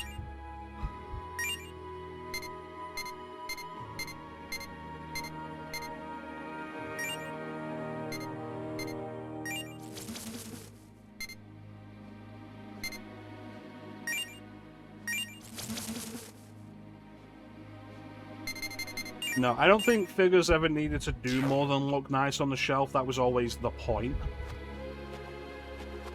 And demanding they do more than look nice on the shelf is too much, I think.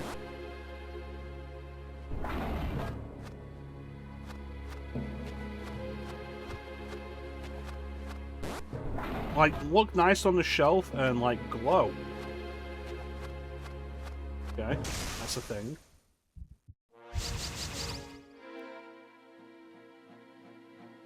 Look nice on the shelf and also be limited edition and also unlock features in the game that you can't unlock without them? No.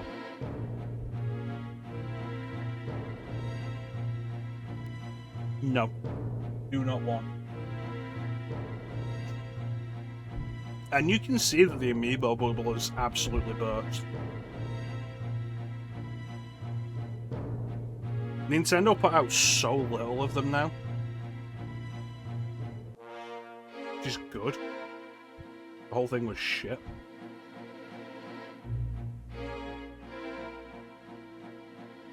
And like, it's probably two things happened. Probably two things happened to cause that to be a thing.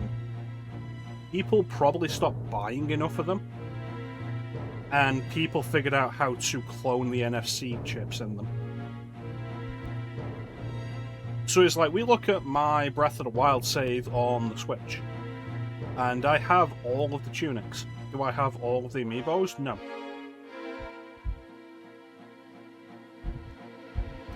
So how do I have all the tunics? I bought a pack of NFC cards that somebody put together. They all worked. And it didn't cost me like upwards of £200. And so that being something people could do probably affected Nintendo's decision to keep making them. Because you know what Nintendo's like. Their whole thing has always been, you play our games the way we say.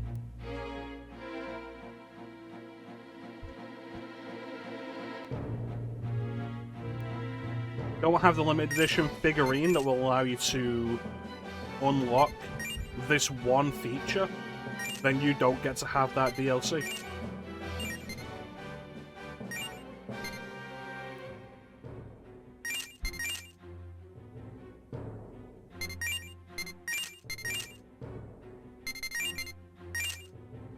Because that's how Nintendo has always been.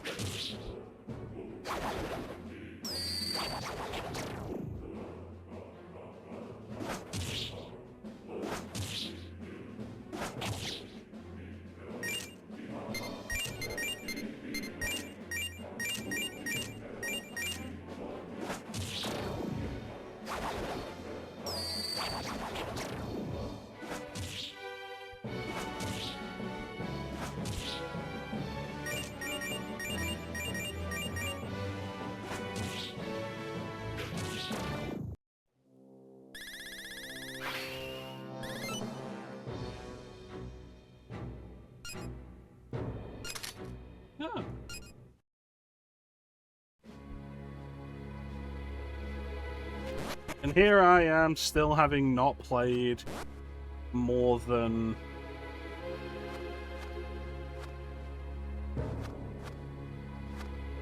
three hours of Tears of the Kingdom, because it was just Breath of the Wild again.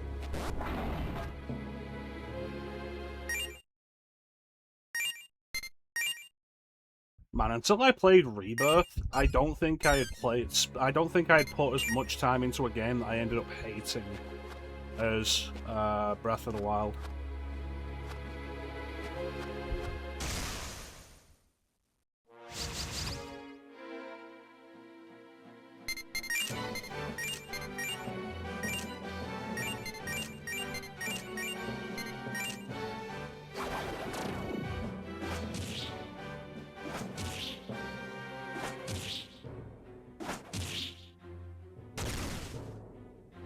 Better kill him quickly then.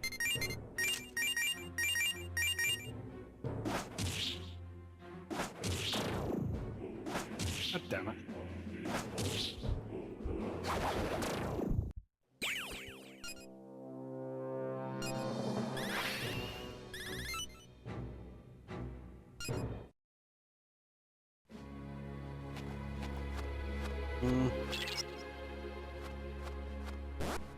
Well, as far as amiibos go, well, that's the thing. I did like Breath of the Wild. I liked it enough that I sunk the time into it and did all the shrines, every fucking shrine, and then all the DLC shrines.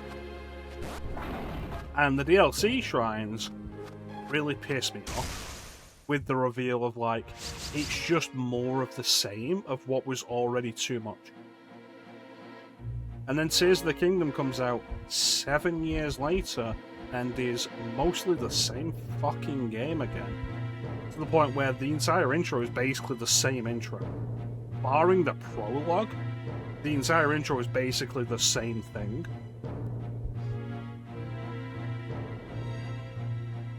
Do 4 shrines that each teach you a new ability we're going to give you for the game. Then jump off a high place to go down to the main world. And then get told to go to each of these 4 locations. And it's like, okay, well, I've seen this before. I put a lot of time into it. Oh, but now you can build stuff. Cool. Is it janky and busted? Yeah. Do we at least have a solid frame rate? Was there time put into this to make this game run properly on this hardware? No. It's been 7 years. Why does this still not have a stable frame rate?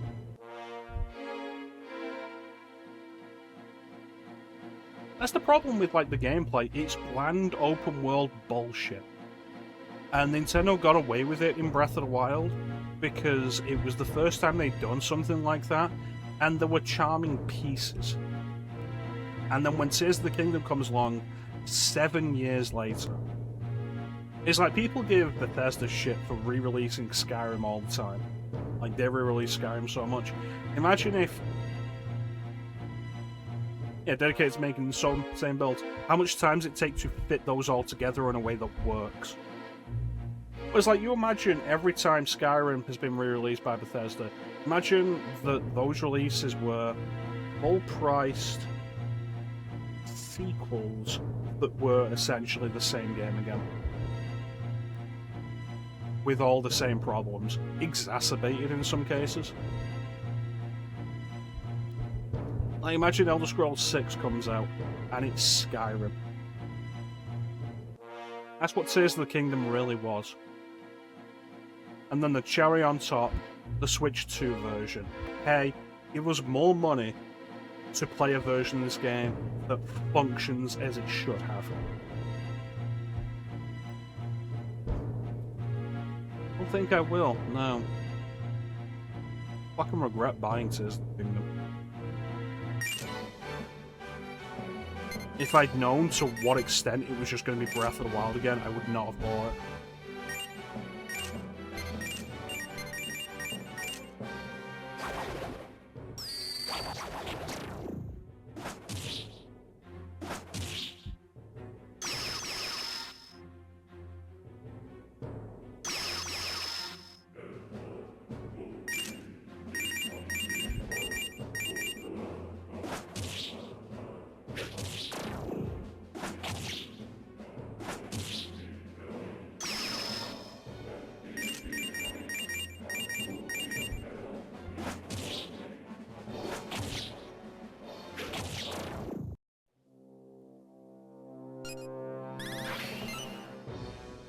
I think there's something to be said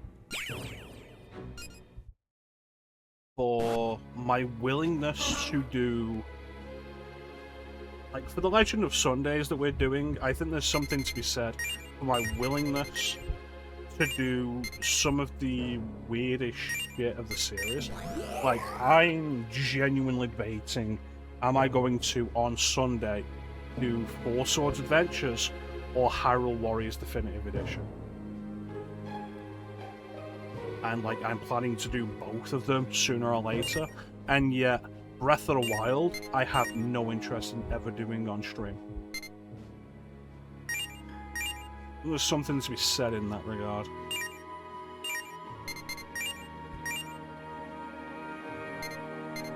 Maybe there's just me. Maybe I'm just Killjoy who can't have fun.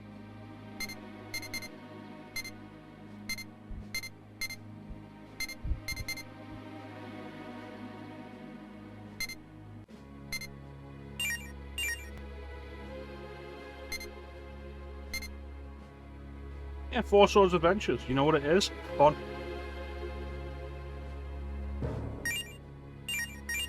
It's not even that I'm against the idea that the Zelda series could be something else, because Four Swords Adventures, Hyrule Warriors, absolutely down to do both of them. What I'm not down to do is a series of unspecified length, where I'm spending most of my time figuring out which weapon I want to use, which weapon is the least valuable to me because it will break, and just walking through a desert. Just so you can get Tetra Trackers. I know there's a fan translation of that, and I would be curious to play it. The trouble is just the entire thing of, like, how do we play... Some new demon there, I do kind of want that. How do we play Four Sword Adventures multiplayer?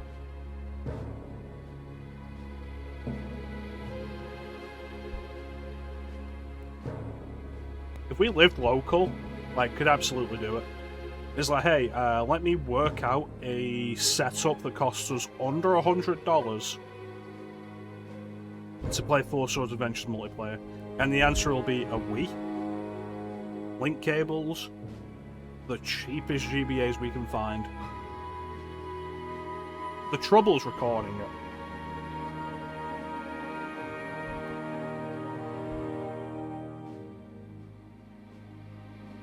I don't think weapon durability has ever been a good idea in any game. I don't know what the fuck that is. Remember you? Yeah, I don't think weapon durability has ever been a good idea. I don't think there's any game weapon durability has been a thing that wouldn't have been improved by it not being a thing.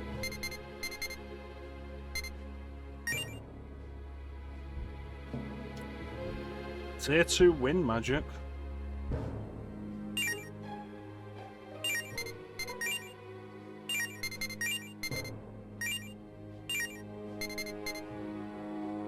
Yeah, because I am done with both of these, and this is level 17.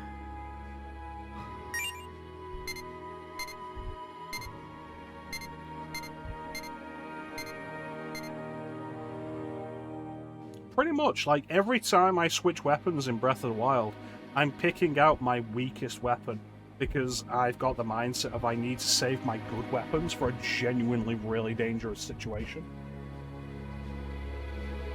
And all of that could have been somewhat abated if the Master Sword didn't have durability. But it does have durability, they just disguise it as rechargeable durability, where you can use the Master Sword and then it has to recharge for a while. And if it had just been a weapon that didn't need it, and that was the reward for getting the Master Sword, that would have been fine.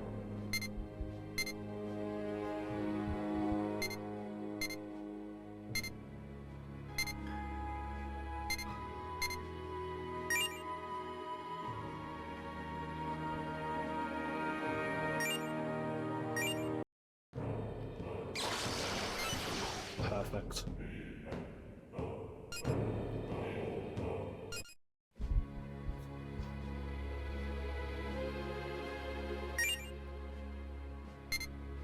You want to get Daphne.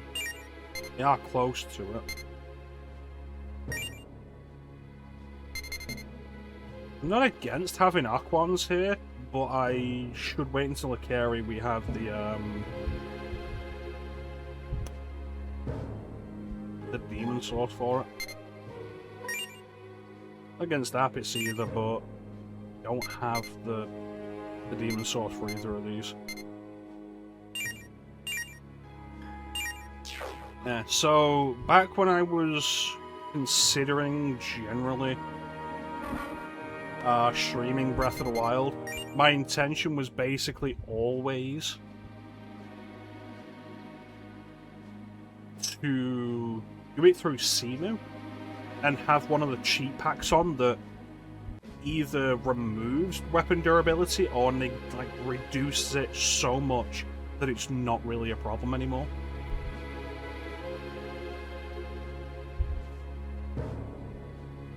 Yeah, isn't weapon durability worse in Tears of the Kingdom? Like, weapons fall apart much faster because they want you to use the weapon fusion system.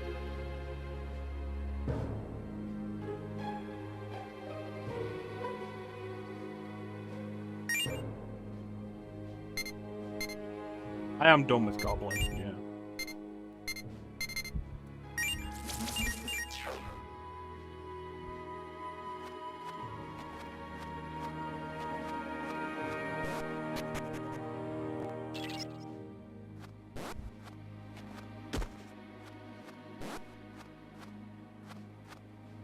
Yeah, that was always going to be my plan if I did decide to stream Breath of the Wild. Remove the durability system. And also, like, put on the mod that makes you play as Linkle, because I think that's actually really cool. I remember seeing the Linkle mod in Breath of the Wild, and like all the different outfits that had been modded in for it, and I was like, this is really cool. Linkle is such a cool concept, which I think, with the exception of Echoes of Wisdom, all of the most interesting things to happen to Zelda, the Zelda franchise, in the past 15 years have been in the original Hyrule Warriors.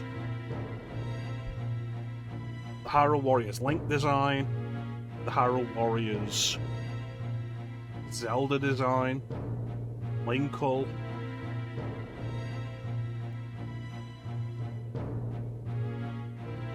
The idea of Volga as a Dragon Knight. Like, we're gonna go through Hyrule Warriors, and I'm gonna gush about that, because there's so much cool stuff in Hyrule Warriors.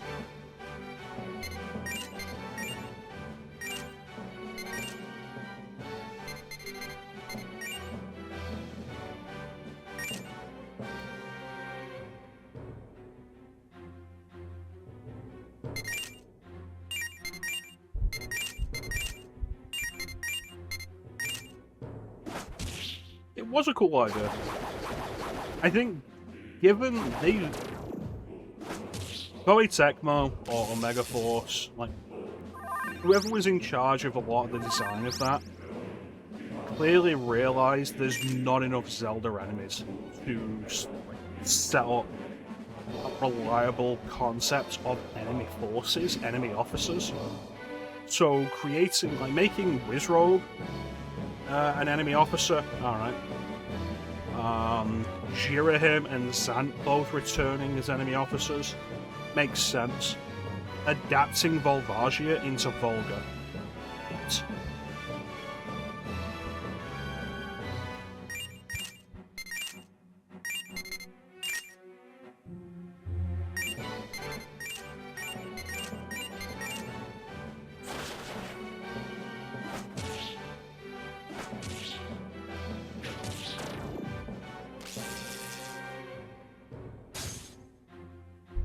And then Nintendo recognized that the most interesting stuff in the Zelda franchise in a long time had come from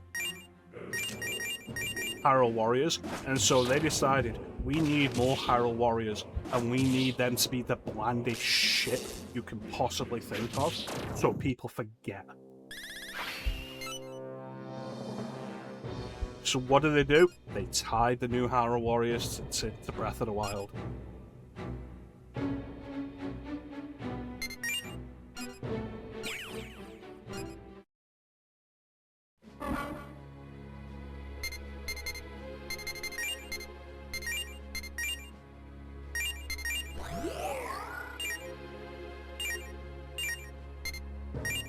I really should play more of Hyrule Warriors Adventure Mode.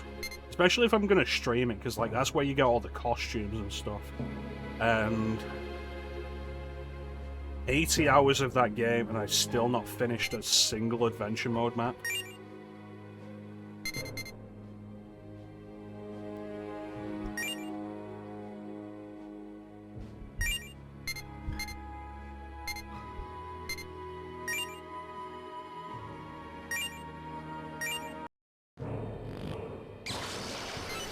Enjoy it. They're huge. Like, I was kind of doing 2 of them at the same time after spending ages on one of them. And, like, I haven't finished either of them. And it's where you get, like, all the good stuff. And because Definitive Edition rearranged a lot of the new stuff. Like, all the stuff that was added in DLC in the original Hyrule Warriors and Hyrule Warriors Legends is now incorporated and rebalanced in the Adventure Mode.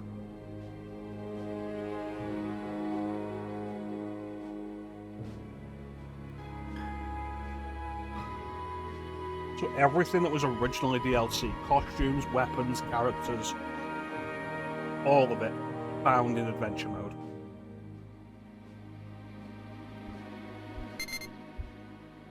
And like it's not new. It was always the case in the original Hyrule Warriors. All of the unlockable stuff was in Adventure Mode. The difference is there's now much more.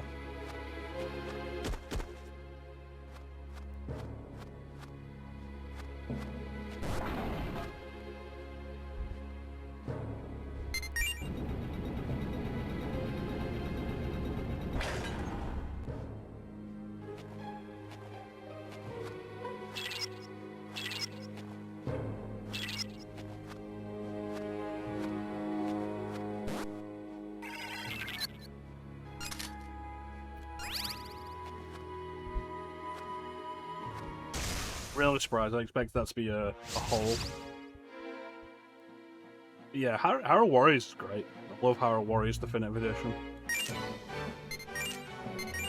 Will you win?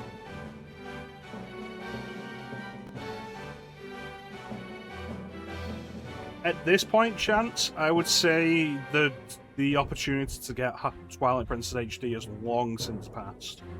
I ended up buying it digitally because the physical version was just unfeasible. Given that the Wii U eShop is gone now, I would say just get Dusklight. Get the recon.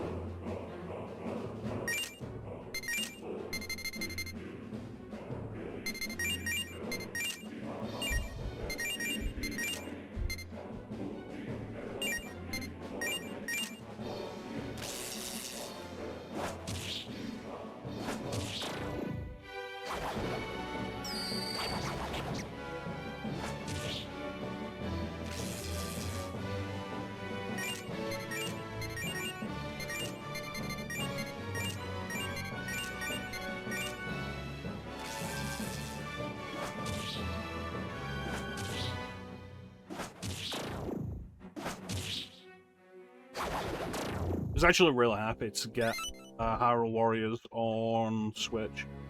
I bought it cartridge only on eBay. I picked up a few things cartridge only on eBay at around that time. That's how I got Diablo 3 on Switch. Hyrule Warriors.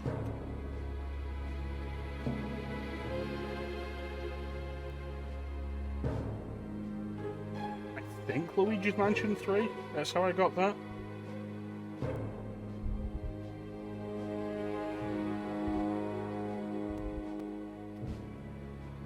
I feel like there's other stuff.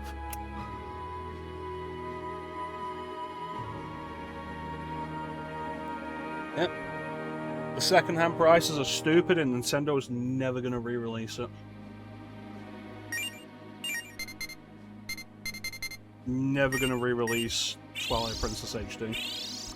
If you're lucky, you'll get a re-release of Twilight Princess for the GameCube on Switch 2 online, which will not be something you'll own.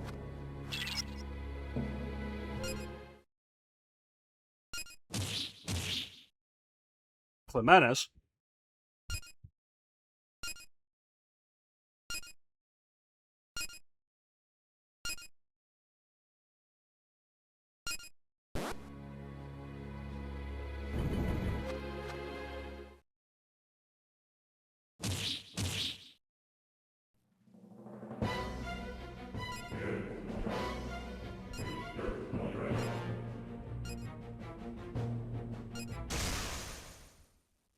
It's go time, he says, and then, because the way this battle system works,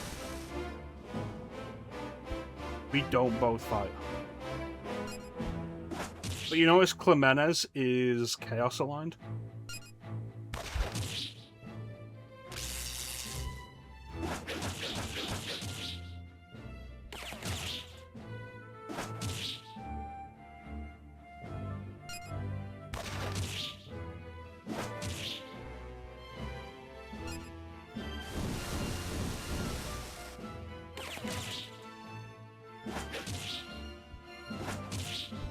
Well, he's the one doing this fight. I'm basically just watching.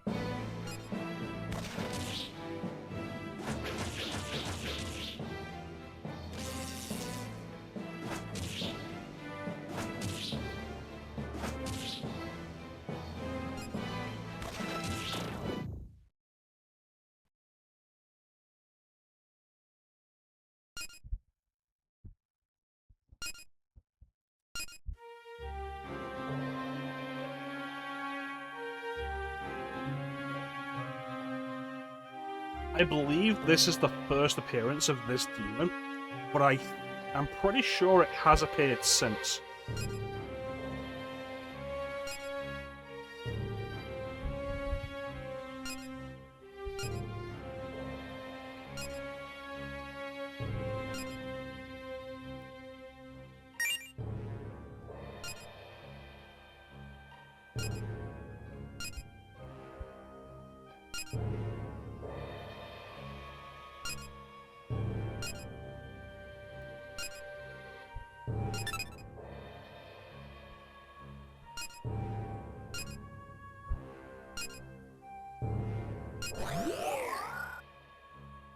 A bugaboo.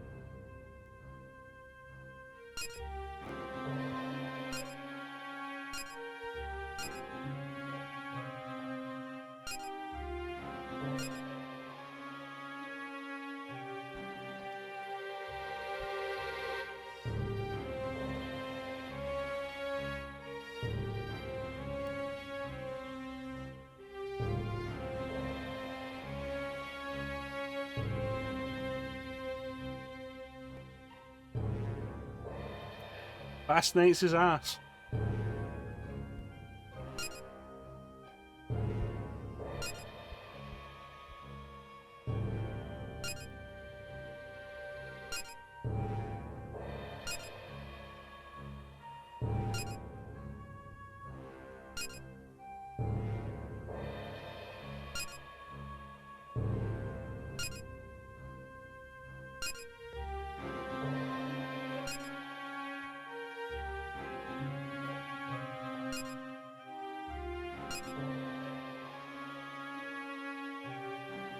Is this a demon you ever saw in SNC 5, gents?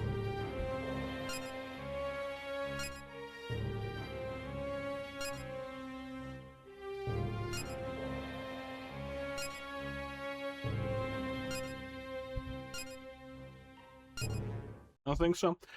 Except, I'm pretty sure this is the first appearance, but I'm sure he's also appeared after this.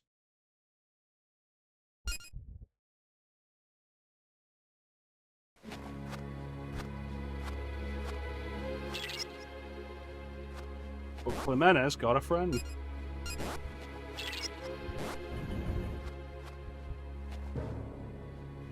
Don't look up the story details of Bugaboo for this game.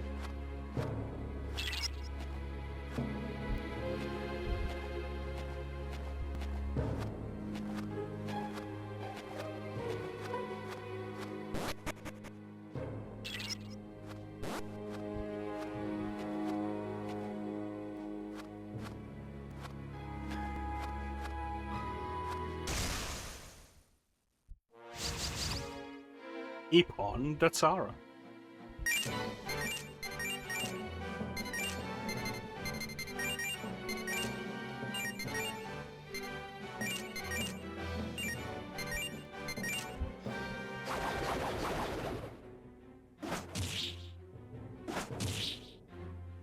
Bugaboo was in the older games?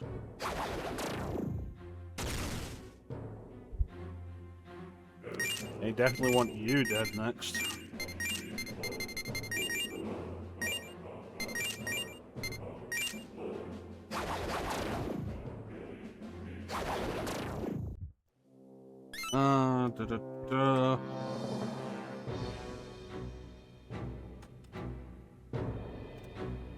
Bugaboo.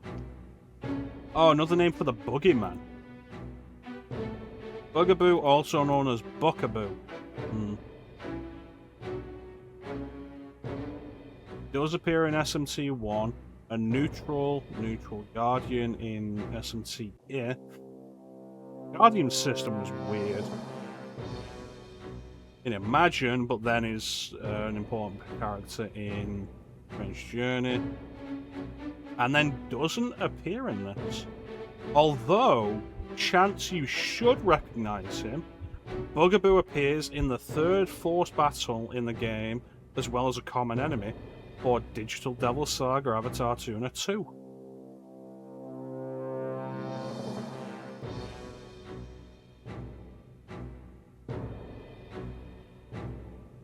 It's probably the old design though, because that predates this.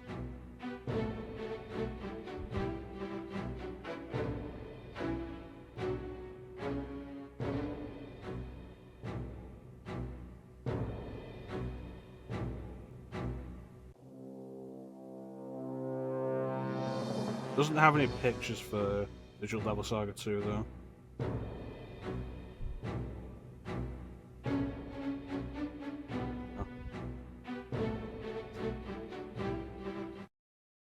Because I don't remember, given this was my introduction to the main series,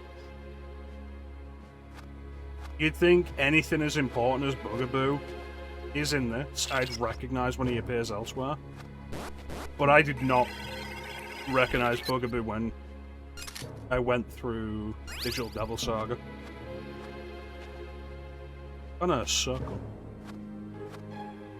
Yeah, Digital Devil Saga. I am really surprised Atlas decided to remaster Raido Kuzunoa before Digital Devil Saga. Ah, new ones.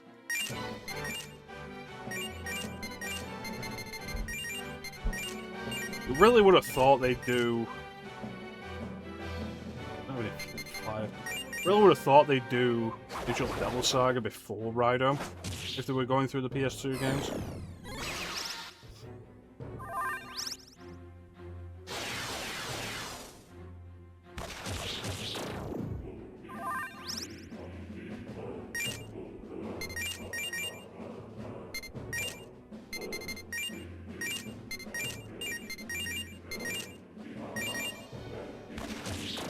Not weak to gun, weak to ice, not weak to electricity, not weak to physical. What are you?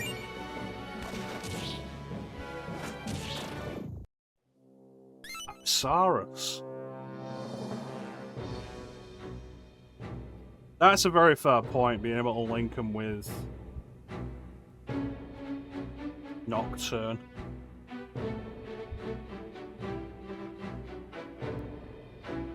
Though you could also argue and link Digital Devil Saga with Nocturne through the Super Boss. But given that that's a secret. Level 4 green ogre with red hair. Nothing like this, yeah.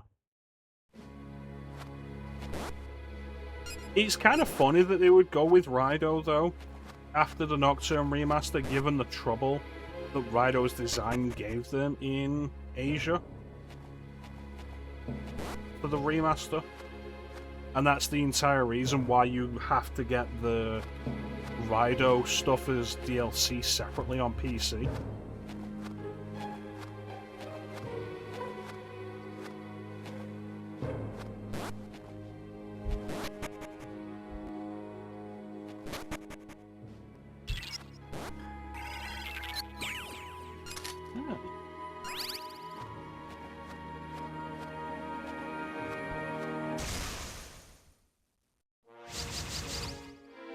Oh, that's done. Yeah, that's also kind of disappointing. I've heard there's actually quite a bit in the remastering, like it's not like Nocturne where it was a pretty lazy remaster. They charge quite a bit for.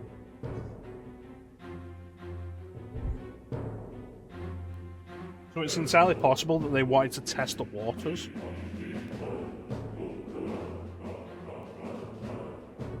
With the first Raido game.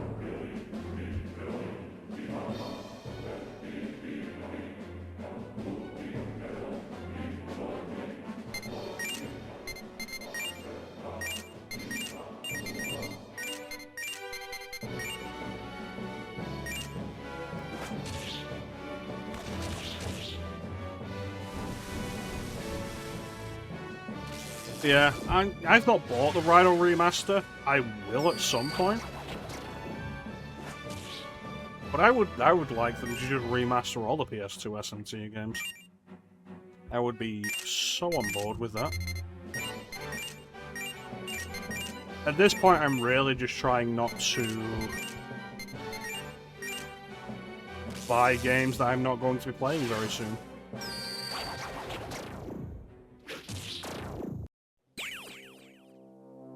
Pyro Jack.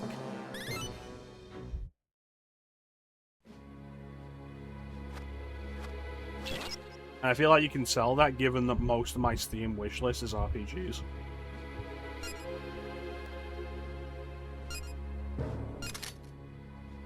How the hell did you get here?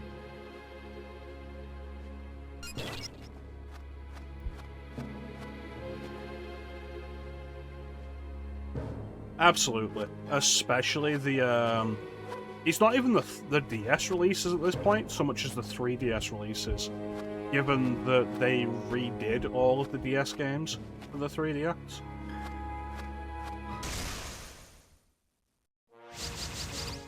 Pyro Jack.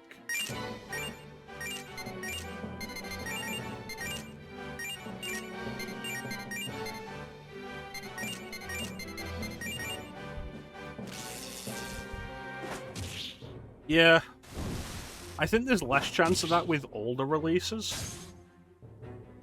Well, like, you better believe I am not buying Persona 6 anywhere near launch.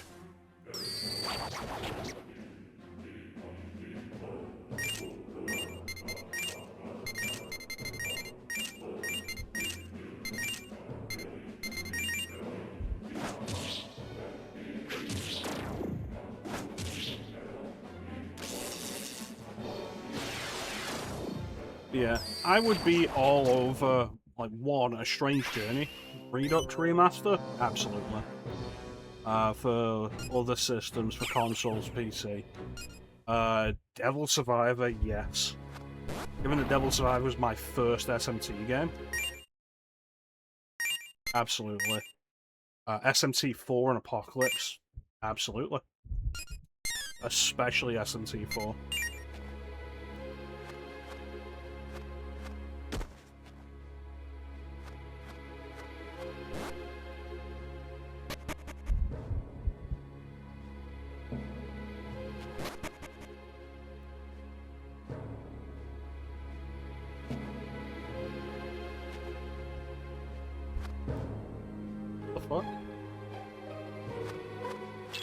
Why am I confused? Yeah, Devil Survivor, I'm not a fan of tactical RPGs. Never have been. Probably never will be, despite my efforts. I finished Devil Survivor 2.5 times. It was my first SMT game. It is what got me into the series. And then this game came out on the DS as well and was like, hey, more Shin Megami Tensei. Well, I really enjoyed the previous one, let me play this.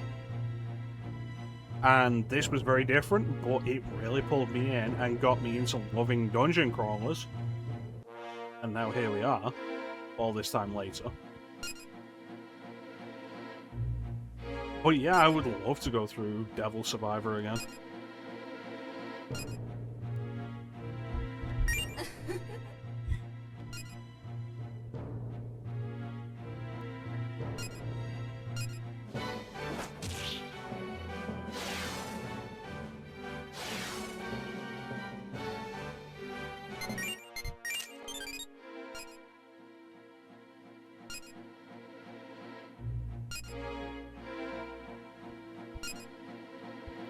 Be my demon.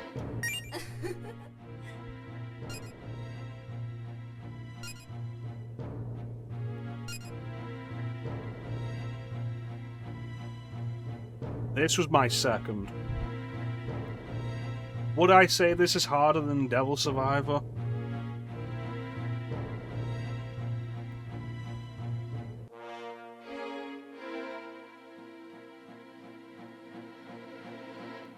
It's got its moments. Devil Survivor also has its moments. Like, I'm thinking of, like, the Jezebel fight in Devil Survivor now. Where, like, almost the entire arena, I think almost the entire arena, not the entire arena, almost the entire arena is damage tiles.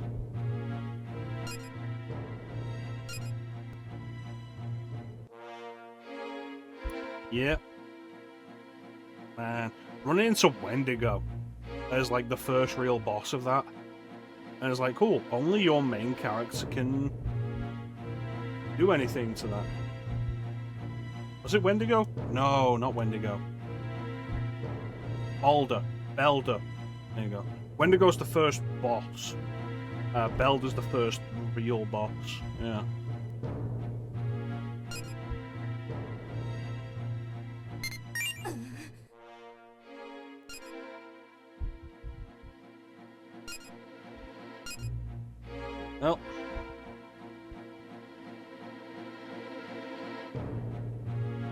Well, thankfully so far going through this, bear in mind, I've not been through this in well over 10 years. So far, I've not had to reconstruct the party specifically for anything. Which is good. I expect that will change. So far, we're winging it, and we're doing quite well.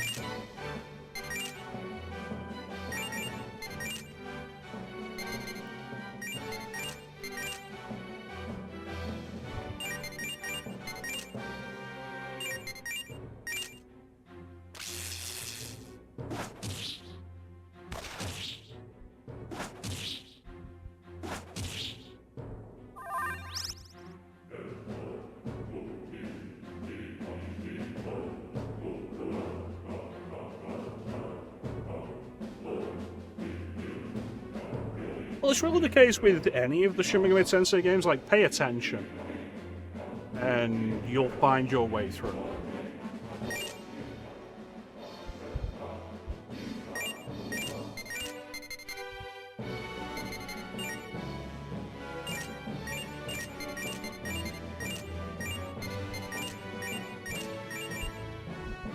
Which is always really nice.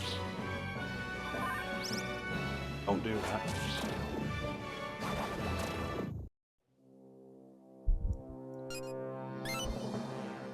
It's definitely been interesting going back through it, though.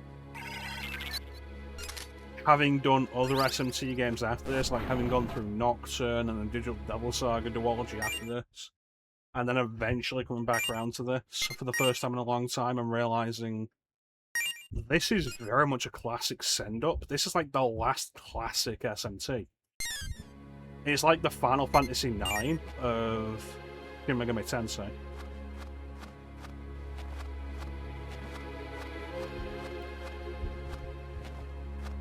Come through here.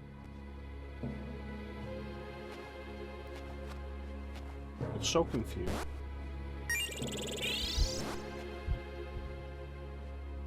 Anyway, we have another ad coming up, so we need to run this ad.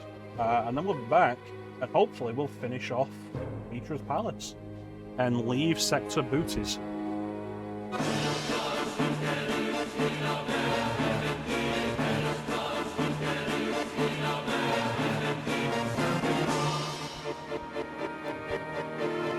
We'll be back.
We're back.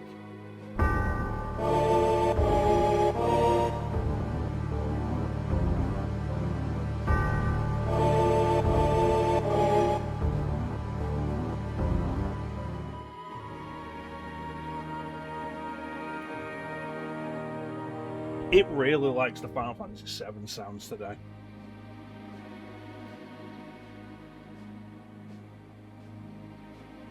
So, in regards to the whole SMT4 thing, I've heard that as well. Though there's the interesting thing of recently Kaneko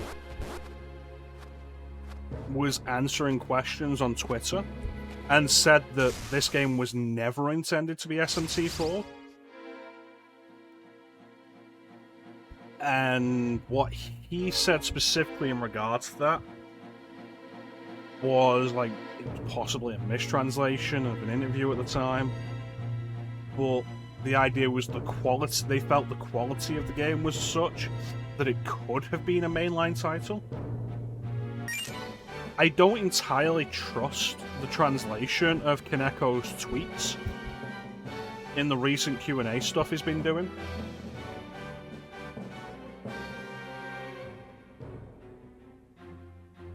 Really cannot get comfortable.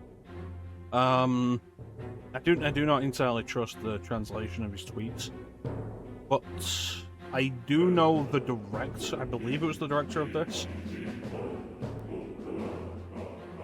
Said that while this is not Shin Megami Tensei 4, they do consider it a mainline entry. It's just that good.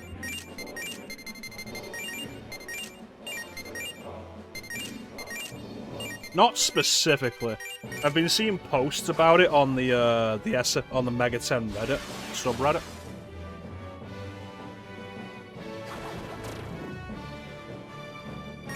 Because, like, I don't go on Twitter. I have better things to do than go on Twitter.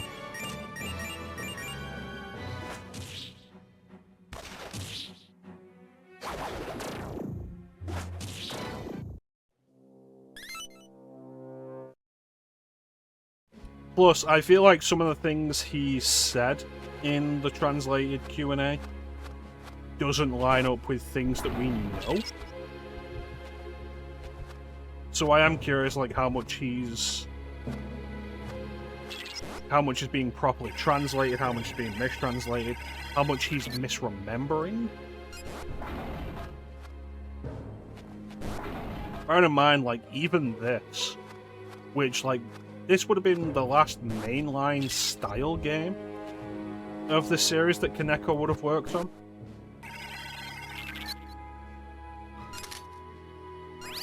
And, like, even this, at this point, he's almost 20 years old.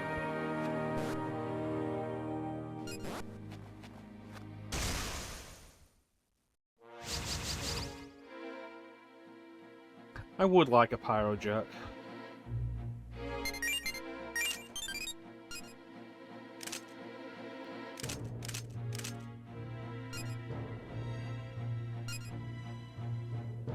Yeah, the AI game that he made. And he said he's not going to use AI again. And it's like,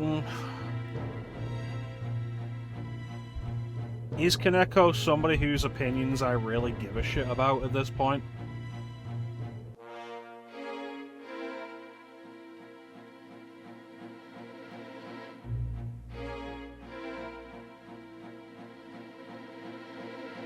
Bear in mind, like, the culture that we're all from is so different to hit the culture he's from. And, like, the age difference is going to result in, like, different personality appreciations and such. Like, do I respect Kaneko's work? Yes. Do I care about anything else that he's really doing? Not particularly.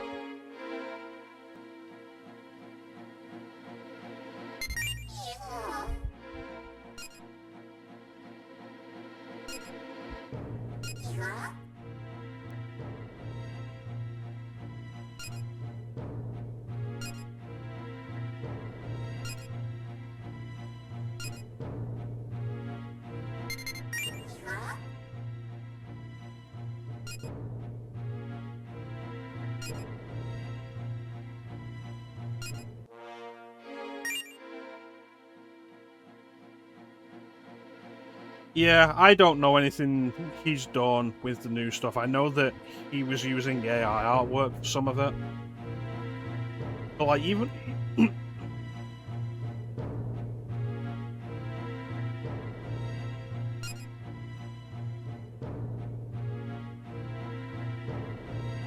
even as far as SMT goes, like, he didn't have a big hand in it for a long time. Like I said, I think this was the last mainline style game he was involved in. SMT4 was Doi.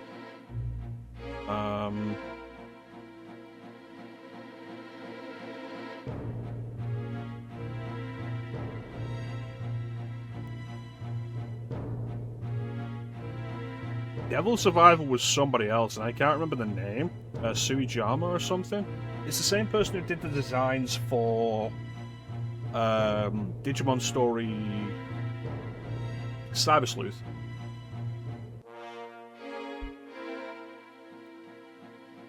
Persona always had its own art designs. Post Persona 2 with a different designer.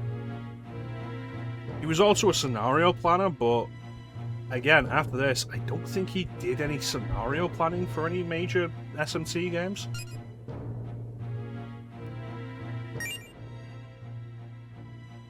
Let's take a look at that real quick.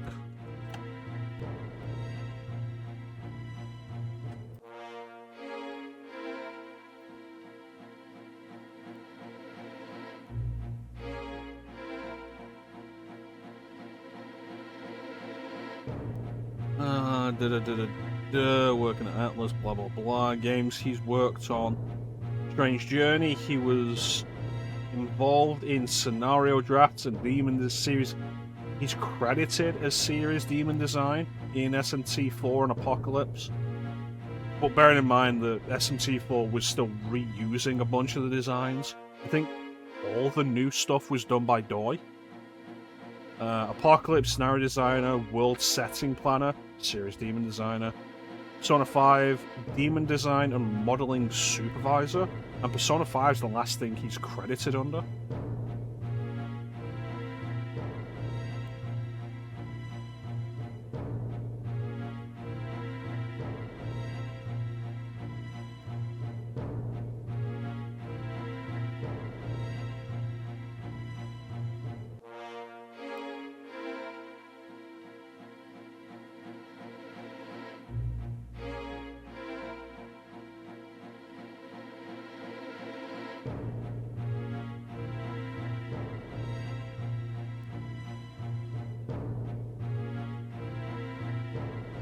Suzuhito Yasuda?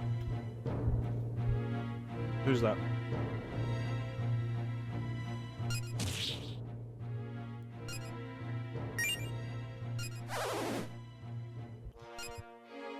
I don't have one of those.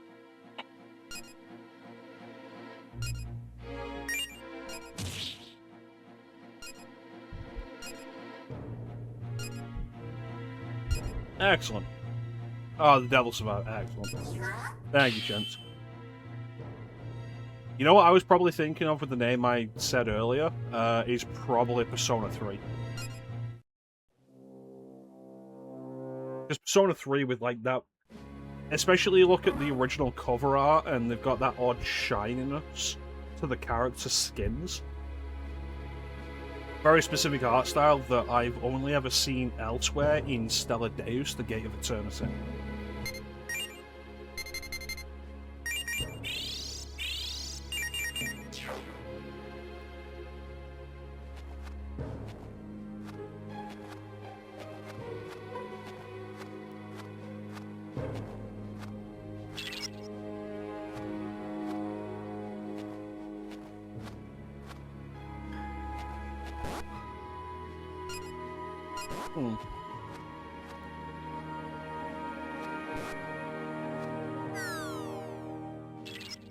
Well, Stellar Deus is another example of a game where the plot concept is really interesting to me, but it's a tactical RPG.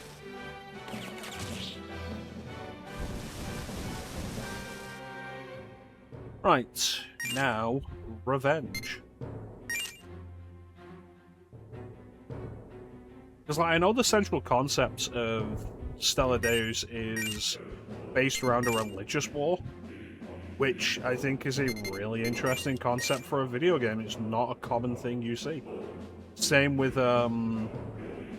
why I think the Suikoden series is so interesting. It's a JRPG that's not about fighting evil monsters from space. It's about the struggles in war. I think is super interesting.